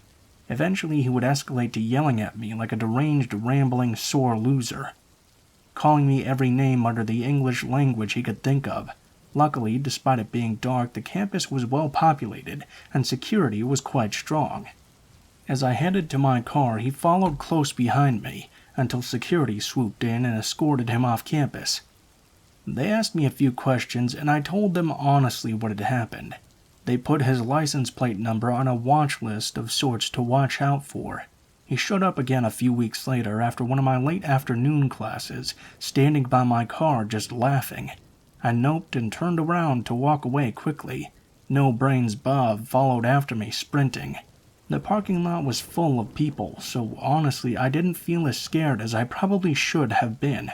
He runs up to me saying to wait up and such, but I ignore him and begin to run faster. He grabs my backpack and pulled me to the ground with it. I was in so much shock I just sat there as people stared. Bob started yelling at me, saying this was all my fault. I'm a dumb bitch for not listening, etc. After about 2 minutes of this, feeling like an hour, 2 large men and 1 skinny guy sprinted up and told the man to back off. I don't remember what was said exactly, but in the end he ended up running away. Campus security showed up soon after and escorted him again off campus and urged me to file a police report. I stupidly called my ex, telling him, and he drove up to campus and convinced me not to file with the cops because he would lose custody of his daughter. No, seriously, I fell for that. In retrospect, Bob should never be allowed anywhere near children. After this, Bob started showing up at my job too. I had to explain to my boss why I couldn't serve him, to which Bob proceeded to say I was a terrible person straight to my boss's face, and that I only didn't want to serve him because I hated fat people. He came in 2 more times, causing a big enough scene for my boss to suggest I find a different job because it was obvious this was becoming a problem. He went right back to causing trouble for me at campus too. One night, I stayed late at the library working on my midterm project, what would be half my final project. I stayed till close on a Friday night, and that part of campus was absolutely dead on Friday nights. Everyone was usually at the dorms, sororities, or bars outside of campus. Maybe 10 cars in a parking lot, usually packed so deep that people parked on the grass. I left the library that was now closed, and turned the corner to my car. My stomach sank. His ugly chrome-rimmed green truck with racer stripes was parked right next to my car. I ran back to only find the doors locked behind me. Hoping he didn't see me, I ran into the not-so-dense wooded area as I tried to collect myself. I was in a full anxiety attack. Just as I started to calm myself down, his green truck drives up. After a bit, he starts calling out. It was pitch dark, and I couldn't even whip out my phone, as I was terrified the light would give me away. He had definitely seen me come around that corner. I just sat there behind this tree, trying to quiet my breathing, and crying, which was damn near impossible having a real panic attack.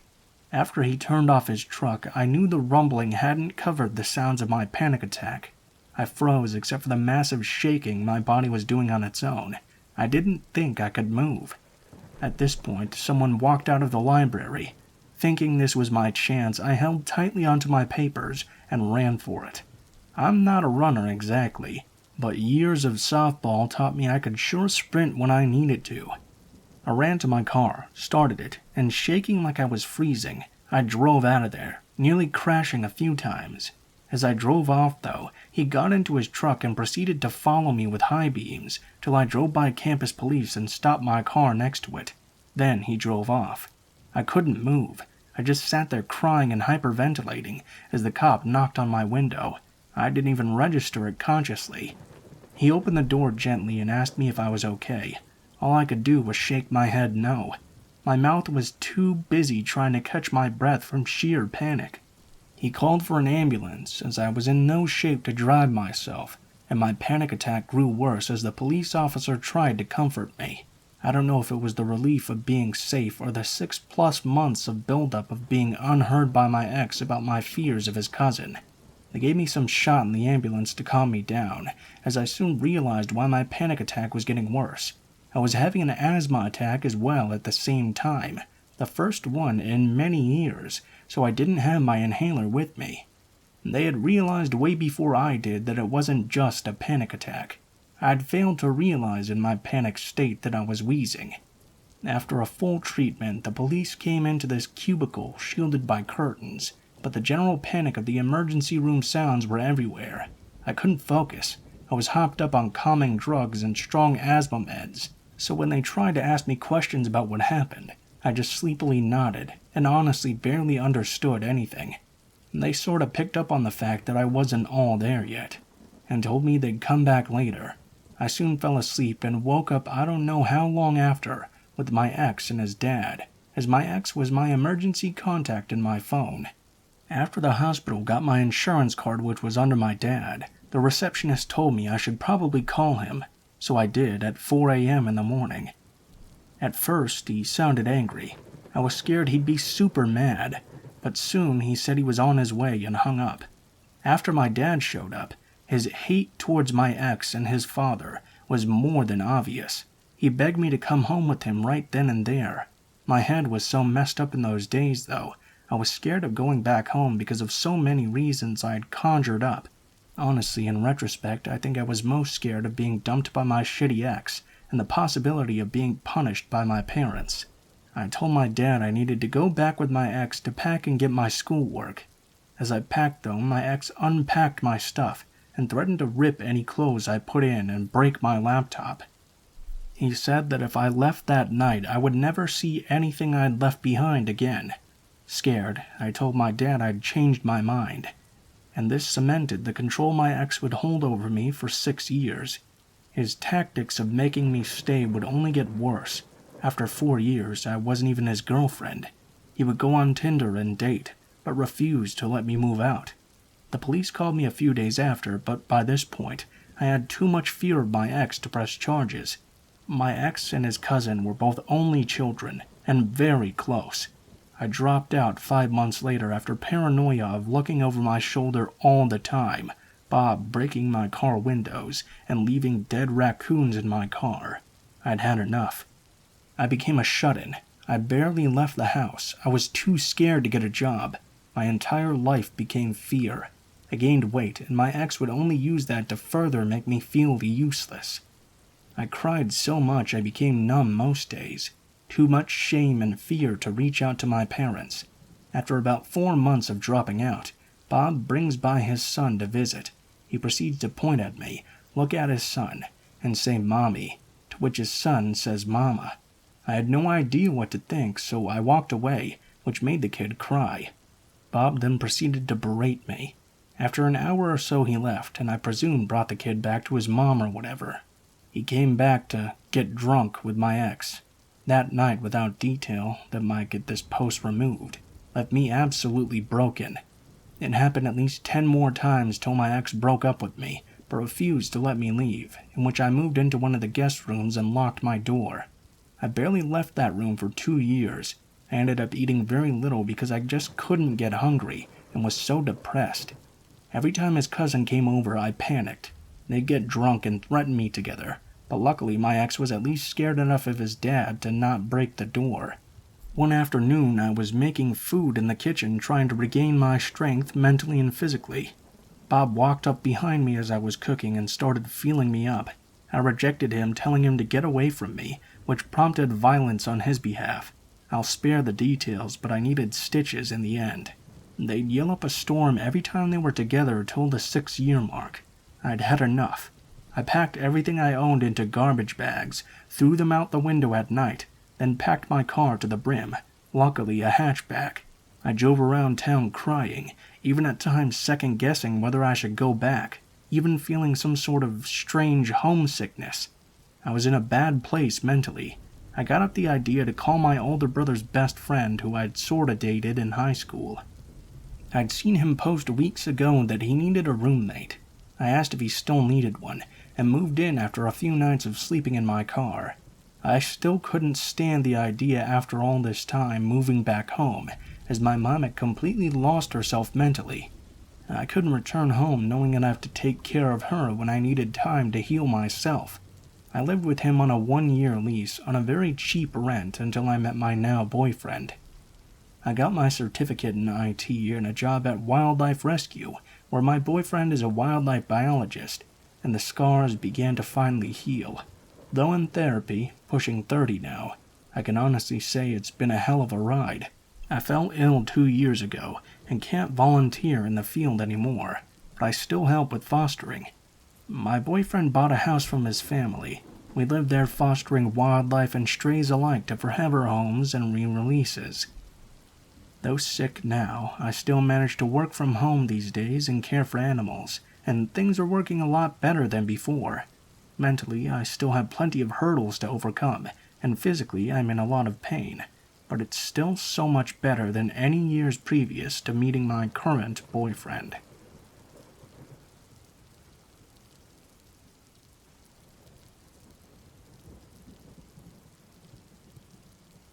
It was the first time Seattle had ever been in the Super Bowl, year 2005. The only reason I remember this is because I remember the loud cheers that surrounded my friend and I as we were out in the woods, unsure if we would ever be able to escape that dark forest alive. At the time, the cheers sounded more like screams. Let me explain. I was a 14-year-old girl who loved skateboarding with her best friend. We were little petite punk girls who loved to explore. My friend was over at my house, but everyone there was transfixed by the football game. The whole neighborhood was filled with the noises of people cheering on the Seahawks. It was, and still is, a safe and normally quiet middle to upper middle class neighborhood. This was around maybe 7 or 8 p.m., but by this point it was very dark. Not quite pitch black, but that deepest dark blue that remains until midnight. My friend had some cigarettes, and we decided we were going to sneak away and skateboard to the forest, down the street, to smoke and hang out in the woods. The woods were a long stretch of forest that rested in the middle of our neighborhood.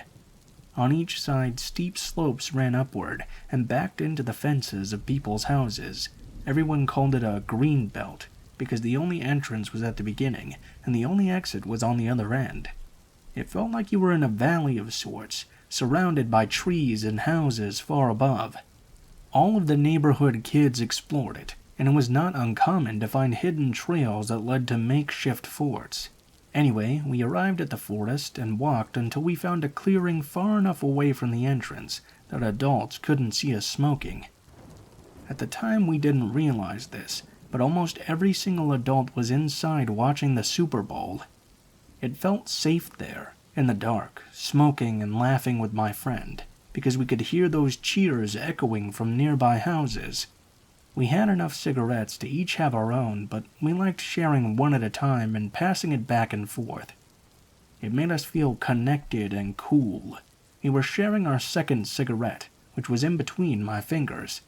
I remember my friend laughing, trying to grab it from me. All of a sudden, though, she stopped laughing. Her eyes grew wide, and she slowly pointed at me. "Not going to work, Jess." I thought she was trying to make me look away so she could grab the cigarette out of my hand. I could barely hear her whisper over the cheers that echoed throughout that forest. "I am not joking." I turned around and looked behind me, my eyes squinting in the dark. I didn't see anything at first, until I looked at the top of the slope. The top of the slope, which ran about 50 feet up, was not that far away from us. I could see there was a man standing there, watching us. The woods were almost always empty, except for the occasional kid or teenager. Adults just used the woods as a place to dump yard clippings and old compost. He was wearing all black and had on a ski cap. His hands were shoved deeply into his pockets. I remember thinking he was very tall, though I couldn't see his facial features very well. I waved at him, wondering how long he had been standing there. It struck me he may have been watching us the entire time. I hoped it was a neighbor. I waited for him to yell at us for smoking, threaten to tell my parents, any kind of reaction. He didn't wave back, though. He didn't make a single sound. Hello? I choked out. The man did not respond. His hands remained in his pockets. The dim light from a distant porch behind him illuminated him ever so slightly. I whispered to my friend, "Jess, what do we do?" The man took his hands out of his pockets. He had on gloves, and not gardening gloves either. He walked one step down the slope towards us. I could hear the sound of leaves crunching beneath him. He stood still again, just watching, waiting. More cheers erupted in the distance. The cheers that had sounded so comforting just a half hour ago now sounded foreboding. "I don't know," I whispered. "If we scream, no one would even be able to hear us. Everyone is screaming right now." Tears began to pool in her eyes. I had never seen her cry before, and I had known her for 9 years by this point. I decided I had to think, and fast. The man took another step forward. "What?" I screamed. "What do you want from us?" He began to pull his ski cap down. It was then that we both realized it wasn't a ski cap, but rather a ski mask. I yelled at her, "Run! Grab your skateboard!" At the time, I was thinking we could hit him with them if he tried anything. Probably silly, being as we weighed only about 100 pounds or less each. We got up and began booking it out of the woods. Like a horror movie, the man simply walked at a fast pace after us. I guess we weren't running very fast at all, because we were each holding a skateboard. Once we got out of the woods, it was all uphill towards my house. The man was only a house length's distance or so behind us. His mask was pulled back up again. I wanted to ring the neighbor's doorbell, yell, or anything, but we were so scared that no one could hear us, scared that if we ran to a neighbor's house that they wouldn't be home. We ran as fast as we could up that dang hill. We were about 3 houses away from home when the man behind us just suddenly stopped. We kept running anyway. We made it back to my house breathing heavily and covered in dirt from running through the forest. What exactly had just happened? "Girls, there you are!" I thought my dad was angry we had left without asking. Instead, he just sighed and said, "Well, the Seahawks just lost the Super Bowl." So, creepy masked man who watches girls in the forest from above, let's not meet again. Ever.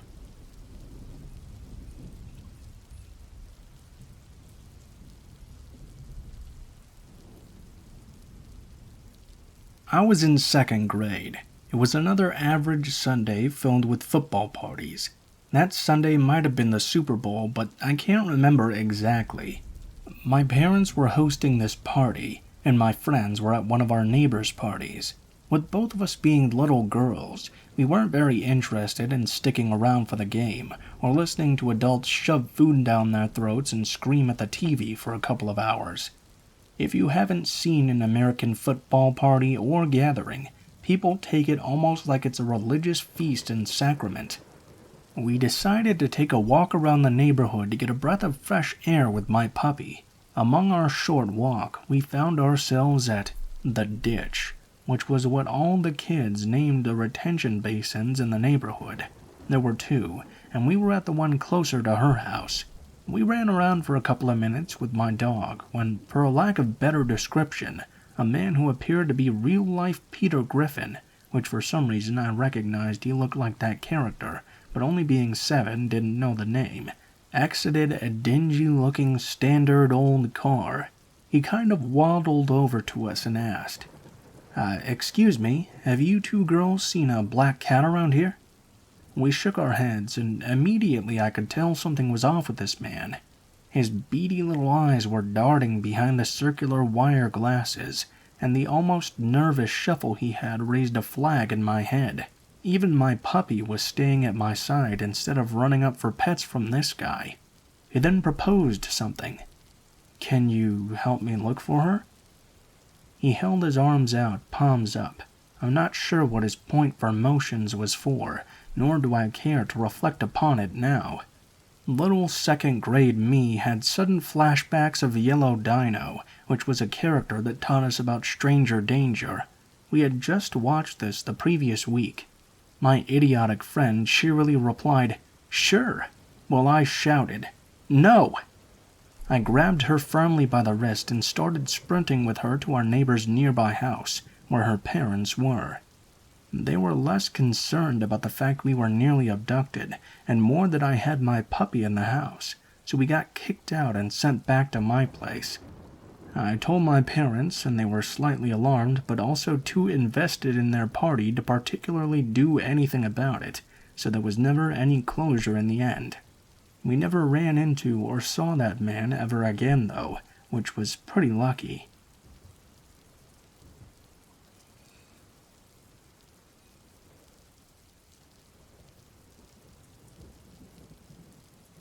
My first post here. Sorry for the length. Back in my 20s, I had moved in with my boyfriend, S.O., who owned a house. This house was an old 3-bedroom 2-story that he shared with 2 friends. My S.O. wanted to rent the upstairs after his friends moved out, and so he took out an ad in the paper. A soft-spoken young man called. We interviewed, and he was small, neat, quiet, and a student at the chef school. We were right on his bus route. He had no car. He also cooked on the weekends for a church retirement home 5 blocks south of us, so this was perfect for him. Dave seemed fine. On move-in day, he showed up dragging items down the street from the bus stop onto our lawn in 2 cardboard boxes. My boyfriend offered to go get the rest of his things, because otherwise he would have to make several bus trips carting belongings.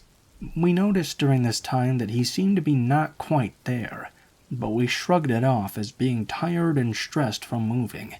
As we began to bring his things upstairs, I noticed that most of the items appeared to be items a 10-year-old boy would have.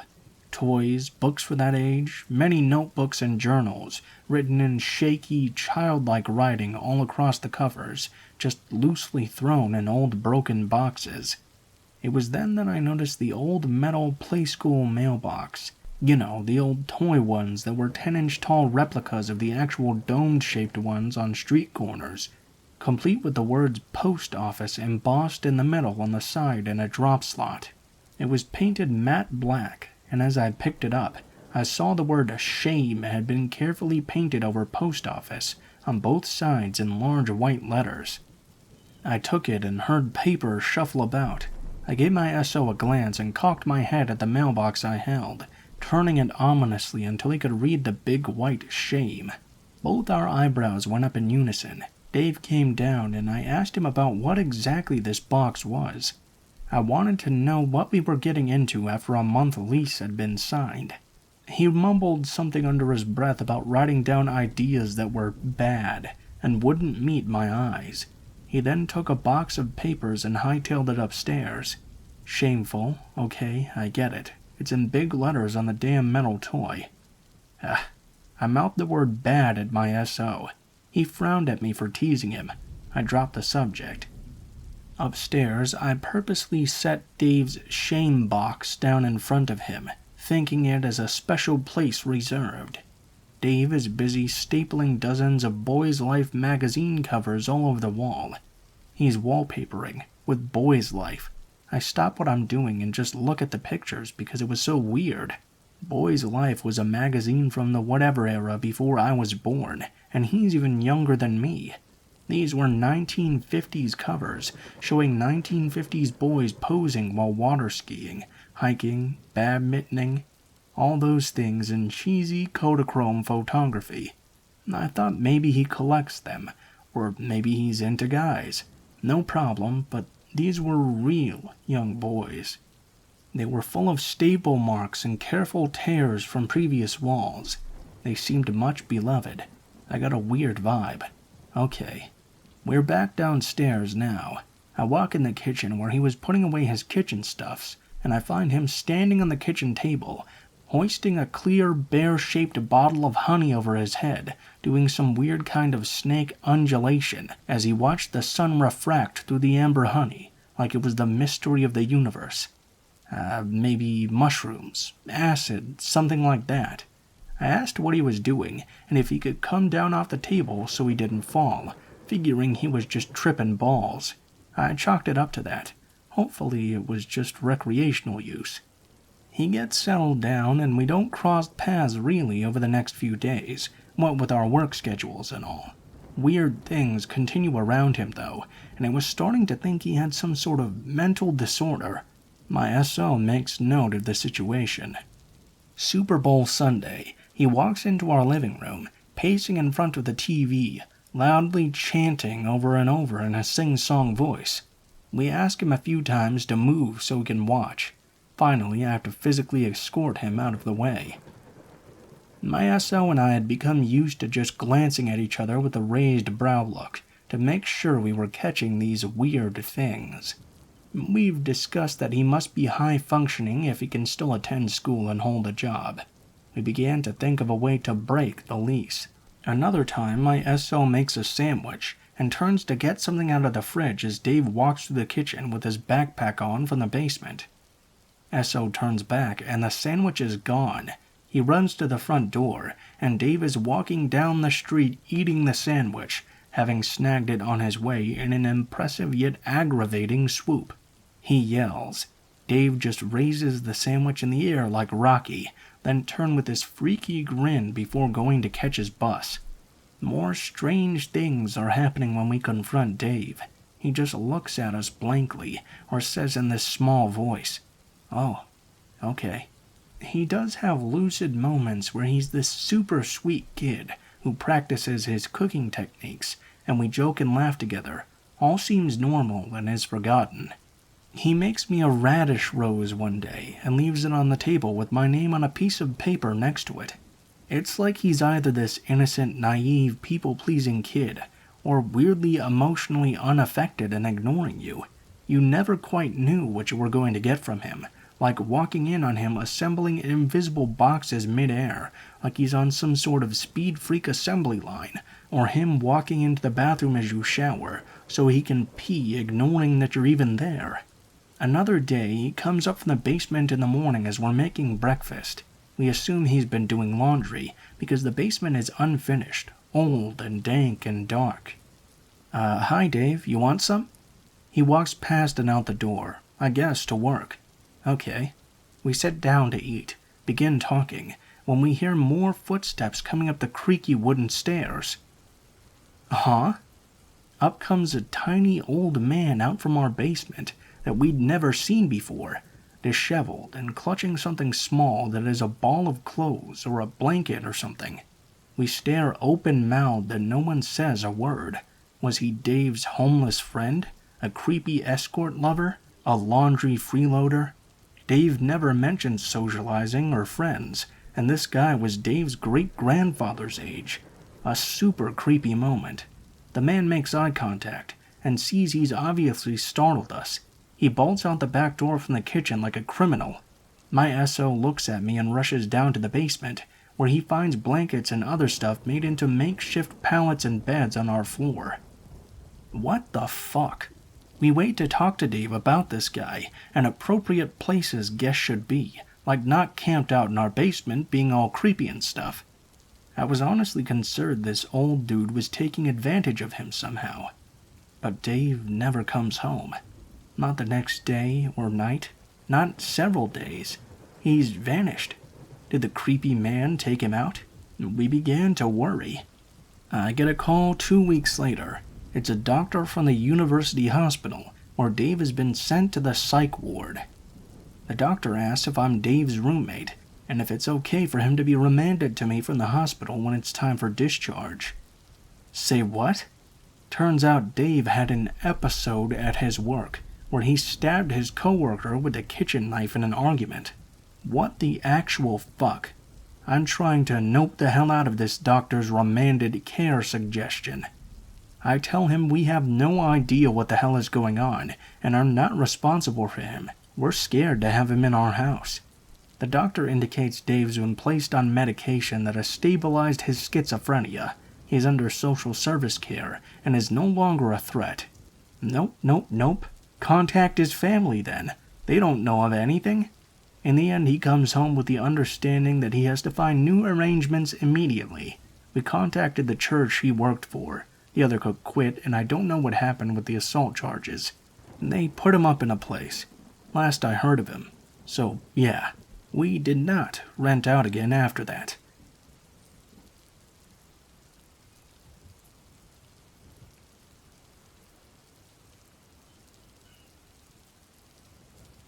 To preface this all, it was Valentine's Day, and my girlfriend and I are college students at a small school in Kentucky. Due to the way that the college works, it's hard for a lot of students to afford to keep up with having their cars on campus. This means that you typically have to walk everywhere, unless you have a bike.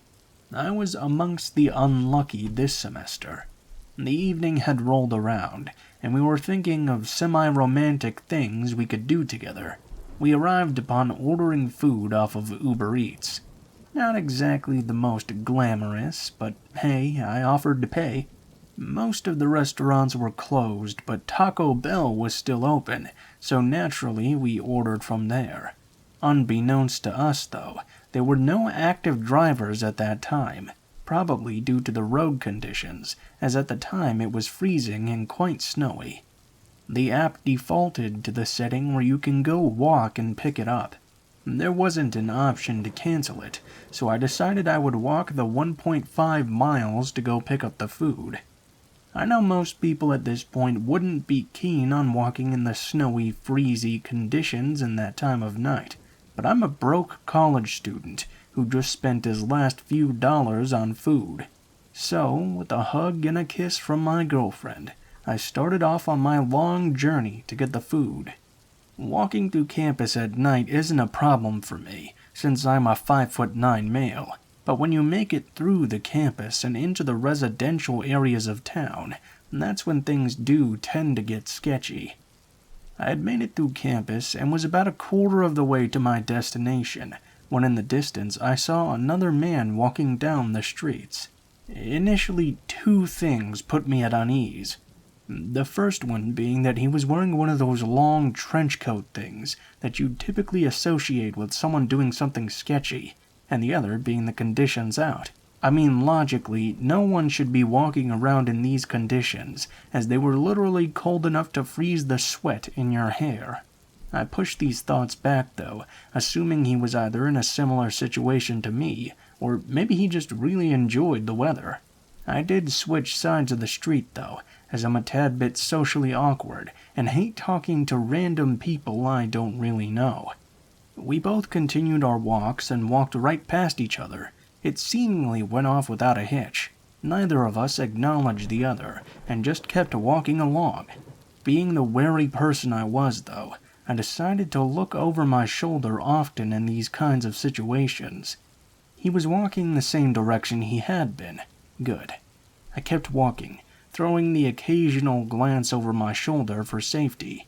After about 2 minutes, though, after the mystery man and I had passed each other, I cast another glance over my shoulder and noticed he was now walking in my direction and a bit faster than I was walking. This creeped me the fuck out, and I started to walk a bit faster as well. I couldn't flat out run because of the road conditions. They were too icy. At this moment, I noticed the man begin to pick up speed too, until we were side by side on opposite sides of the street. When he caught up to me, he started yelling at me, and I saw something fall from the sleeve of his jacket, like he had been concealing it. Only it fell to the ground, making a large clatter, like a piece of metal bar or a large metal knife. At this moment, I grasped the danger of the situation, and my fight-or-flight instincts kicked in.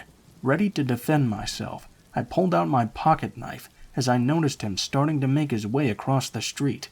It was at this moment I said something to the effect of, "Hey, look man, I don't want any trouble. I've got a knife on me." The man stopped dead in his tracks and said, "Oh, I thought you were someone else who just attacked me." I played it off cool. "It seems you've got the wrong person, my dude." He said a quick yeah and retreated to his side of the street, then continued in the other direction. I thought I was safe. I continued on my trek to Taco Bell, but after this experience I was all the more wary because of the potential of having two creepy men out on the streets. As I was looking over my shoulder, I noticed the man from before on the same path that I was. I just walked as fast as I could to the Taco Bell while throwing glances over my shoulder, except at some point, the man just mysteriously vanished. I made it back to the college campus without any more events, but needless to say, I had my hand on my pocket knife at all times. To this day, I have no clue what his true intentions were, but I know they certainly weren't any good.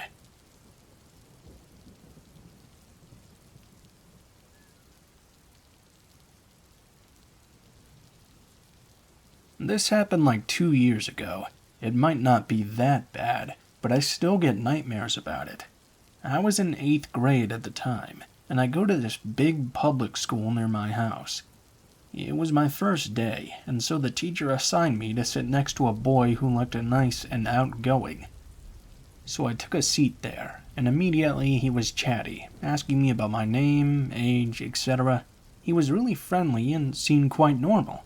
After a few days of sitting next to him, I felt bad vibes around him, but I never really gave it much thought. After 2 months of sitting next to him, he was trying all sorts of things to get closer to me, and I was uncomfortable with his actions, but I did not confront him. I was naive at the time and not very good with confrontations. John, my guy friend, was assigned to sit next to us, though. Now I was sitting in the middle of both of them. John and Dan grew close, and I had no problems with that. Then John was going to eat lunch with us when he brought Dan with him. I was surprised that Dan was now tagging along with us, which he had never done before. I tried not to pay attention to it. Dan took a seat next to me. Not next to John, but next to me. I was a little confused, but I brushed it off as well. That's when things started to get a little creepy. He moved closer to me like he was trying to let our bodies touch, but as a Catholic girl, I was always told to stay my distance with boys. I moved a little bit away from him, but he didn't stop. He just kept getting closer. That's when my friend told me she needed assistance in the bathroom and that I should go with her. I frantically accepted it. Turns out my friend noticed how creepy he was. I still couldn't really do anything about it, though. Maybe he was just having a crush on me or something. I kept my distance from him, though, and that's when he started to get really creepy. One day I got very sick and couldn't go to school. I stayed home and watched some TV, and even checked my Facebook, and that's when I saw it. Dan had sent me a friend request, which I never accepted, and a message request. Curious as to what it was, I opened it. I saw there were hundreds of messages from him. He was asking why I was not at school, what happened to me. He was also getting mad and cursing me, calling me a bitch for ignoring his messages. All of these hundreds of messages were sent the same day. I felt sick to my stomach. I had never experienced anything like this before, but I didn't tell my parents because I was scared that they wouldn't allow me to go out with my friends anymore. That night I was still pretty shaken up when I received another new message from him, and that message still haunts me to this day. Hey, I hear you were sick. I'm really sorry for getting mad at you. I thought you were just avoiding me. So, feel better and drink your medicine. I know you haven't eaten dinner yet, so please eat dinner as well so you can feel better sooner, and then I can see you again at school. And that sent a chill all over my body, because I hadn't told anyone I was sick, and my parents didn't tell anyone either, not even my own teacher.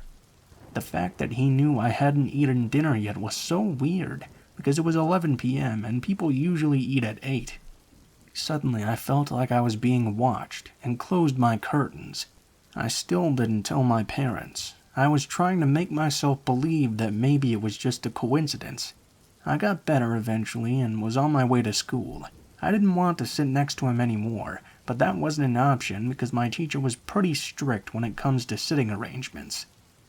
I was walking to school when I saw him walking behind me. A sick feeling came to my stomach again. I just fastened my pace, and he did the same. I was so scared. But finally, I reached the school entrance and ran. I saw my friend and told her everything. She advised me to stay away from him, and I did. But that never stopped him. That's when Valentine's Day arrived. Our school made a big deal about Valentine's Day, so they canceled all the classes that day but still asked us to go to school and made us wear red clothes. I just wore black jeans and a red plain shirt with a black cardigan, nothing really fancy. Then I get a message from him asking if he could take a picture of me and print it so he could watch it while he falls asleep. He sent it with a winky face. I couldn't tell what he meant by that, so I ignored him. I saw him staring at me while touching his private parts. I was so weirded out that I reported him to our teacher, but they didn't do anything. So my friends just made sure that he stayed away from me. When a guy tried to give me chocolates and flowers because they liked me, Dan threw angry glares at me. I ignored him again. When I was on my way to my classroom to get my bag because I'd forgotten it there, I saw Dan just sitting there. His face was blank. We were both alone in the classroom because our classmates were busy in the gymnasium. I was scared, but I put on a brave face and walked to my bag.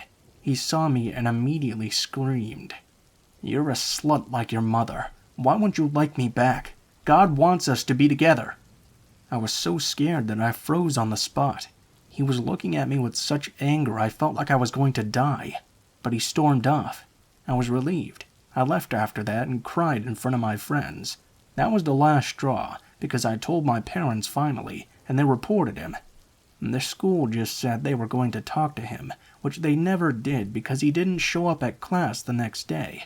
We heard he quit school and was working at a small convenience store nearby. That's not the end, though. He made a fake account with his name, but his picture was me. He sent me another message, a screenshot of his phone. The wallpaper was me as well. The picture that he sent me, though, was not familiar to me. I never took that picture. It was a shot from my window while I was in my bed studying. I had my earphones on. I was wearing a large shirt with no bra and just shorts. He captioned it with a, "I hope to lay next to your bed." I was really freaked out. I cried even. I told my mom about it, but she just told me to block him because we were going to move out of town in a few weeks. So I did. He just couldn't take the message. A year after that incident, I was now in the 9th grade, but we hadn't moved because there was a problem in the new house. And that's when he created another fake account with my friend John's name and picture on it. I accepted it because John had been talking about creating a new Facebook profile a week ago, so I just assumed it was his. Now Dan, who was pretending to be John, messaged me and said this: "I just want to explain. I dropped out of school because of you.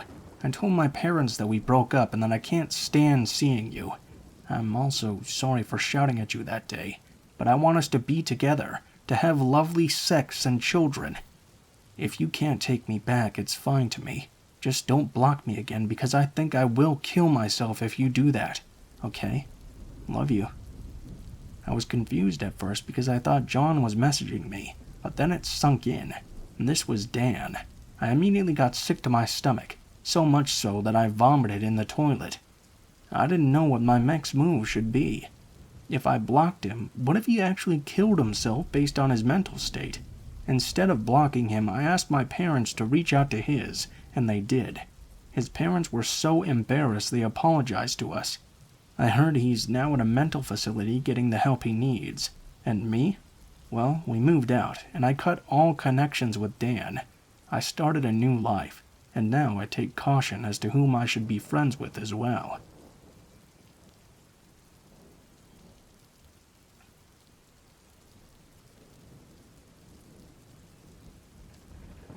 Got some Dunkin' Donuts this morning, and it brought back this story to mind. I figured I'd share it here. During high school and college, I worked at Dunkin' Donuts for about 7 years and bounced around to a few different locations.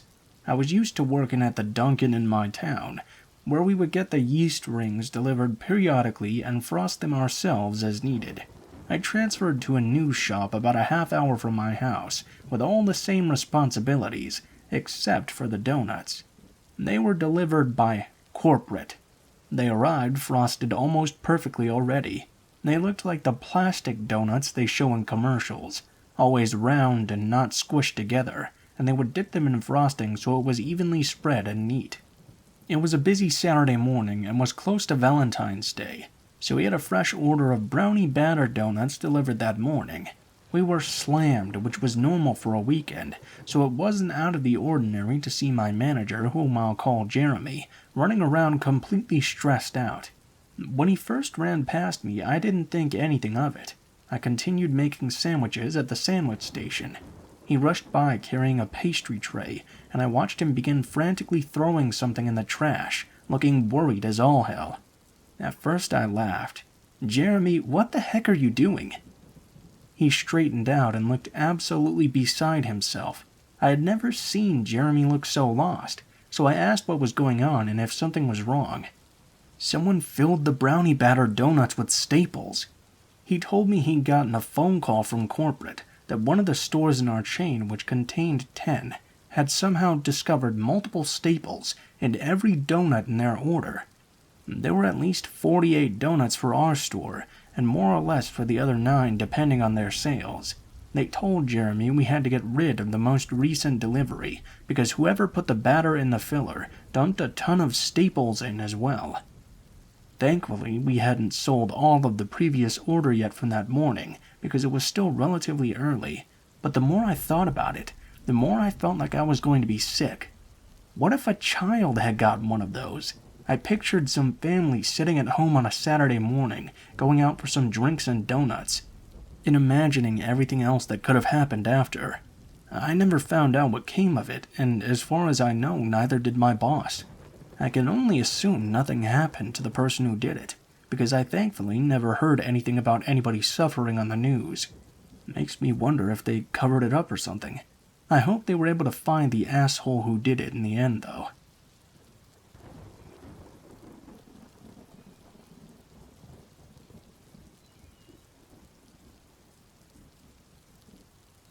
When I was 16 years old, I decided to surprise my parents with a bouquet of flowers for Valentine's Day. We've always celebrated this as a family holiday, rather than a romantic one. I didn't have a car to drive to a florist, but my high school was within walking distance of a hospital boasting a gift shop that sells floral arrangements. Between classes during the week of Valentine's Day, I set off for the hospital by my lonesome, cutting across campus to walk through a network of side roads populated with specialty doctors' offices that keep odd hours. The sort of buildings where traveling doctors mainly hold surgery consultations or perform small procedures a few times a month. The trip there passed without incident. As I was walking back through said deserted roads with a vase of flowers in tow, I noticed an unkempt 1990s car close behind me. While my memory of the car is hazy, I'm left with the impression that there were at least 2 men within, whose faces I could not see. Initially, I assumed that the driver was simply afraid of hitting me, the reason they weren't passing by. I made a point of dramatically trudging further into the grassy shoulder of the road, demonstrating to them they could safely drive ahead. They still refused to pass me by, though, continuing to creep along behind at a slow pace. Beginning to suspect that the driver was more interested in me than a destination, I began to walk faster. The car confirmed my suspicions by matching my speed. Despite the impracticality of my shoes and the threat of water spilling from my vase, I commenced to run as fast as I possibly could. They hit the gas and again matched my speed. I realized at this point that the car was following me, that there was no one in sight to notice, and that I needed to get away. I bolted into the first parking lot that I saw. The car turned in after me. Despite there being only 2 or 3 cars in the spacious front parking lot, and there being no other sign of activity at the office, this car did not stop to park in the numerous spaces available there. The driver instead opted to pursue me into the partially under construction back portion of this lot, behind the office. It passed every available parking space to corner me against a pile of debris and rubble from the construction, coming to a diagonal stop less than 3 feet away. Before anyone could emerge from the vehicle, though, I somehow managed to scale the small prominence of rubble against my back, vase in hand, and jumped from its peak to land painfully on the other side. It was fortunately a plot of undeveloped land within sight of my high school campus. I quickly took a peek back over my shoulder to see if they were still in pursuit. The car had sped off after I reached the top of the rubble pile and was now nowhere in sight. They had not parked in the lot at all. They had no business there. The driver was following me.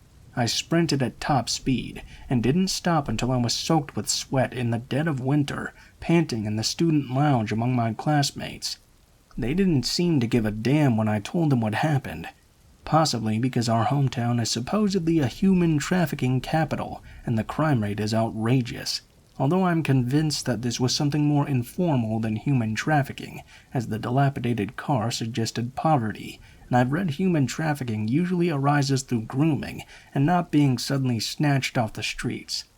In retrospect, I probably should have told an adult, alerted campus security, and called the non-emergency line of the local police station, but I was young, foolish, insecure, and afraid of getting in trouble for leaving campus when I didn't have a signed permission form permitting me to do so. I kept trying to convince myself I had misread the situation or was somehow overreacting. I don't know what I would have even told the police had I called them, as I was entirely ignorant on the subject of cars and couldn't have identified the make of it had I been asked. I couldn't see the faces of the occupants either. I was worried that my parents would restrict my already extremely limited freedoms if they knew I had been in any danger. I feel horrible for never having told anyone, and earnestly hope that my secrecy never led to someone being hurt or killed. I believe the only missing people aside from runaway children, or elderly adults with dementia in this city right now though, are men, aside from one woman a few decades ago. Whoever followed and tried to trap a 16-year-old girl with flowers at a doctor's office just before Valentine's Day of 2016. Let's not meet.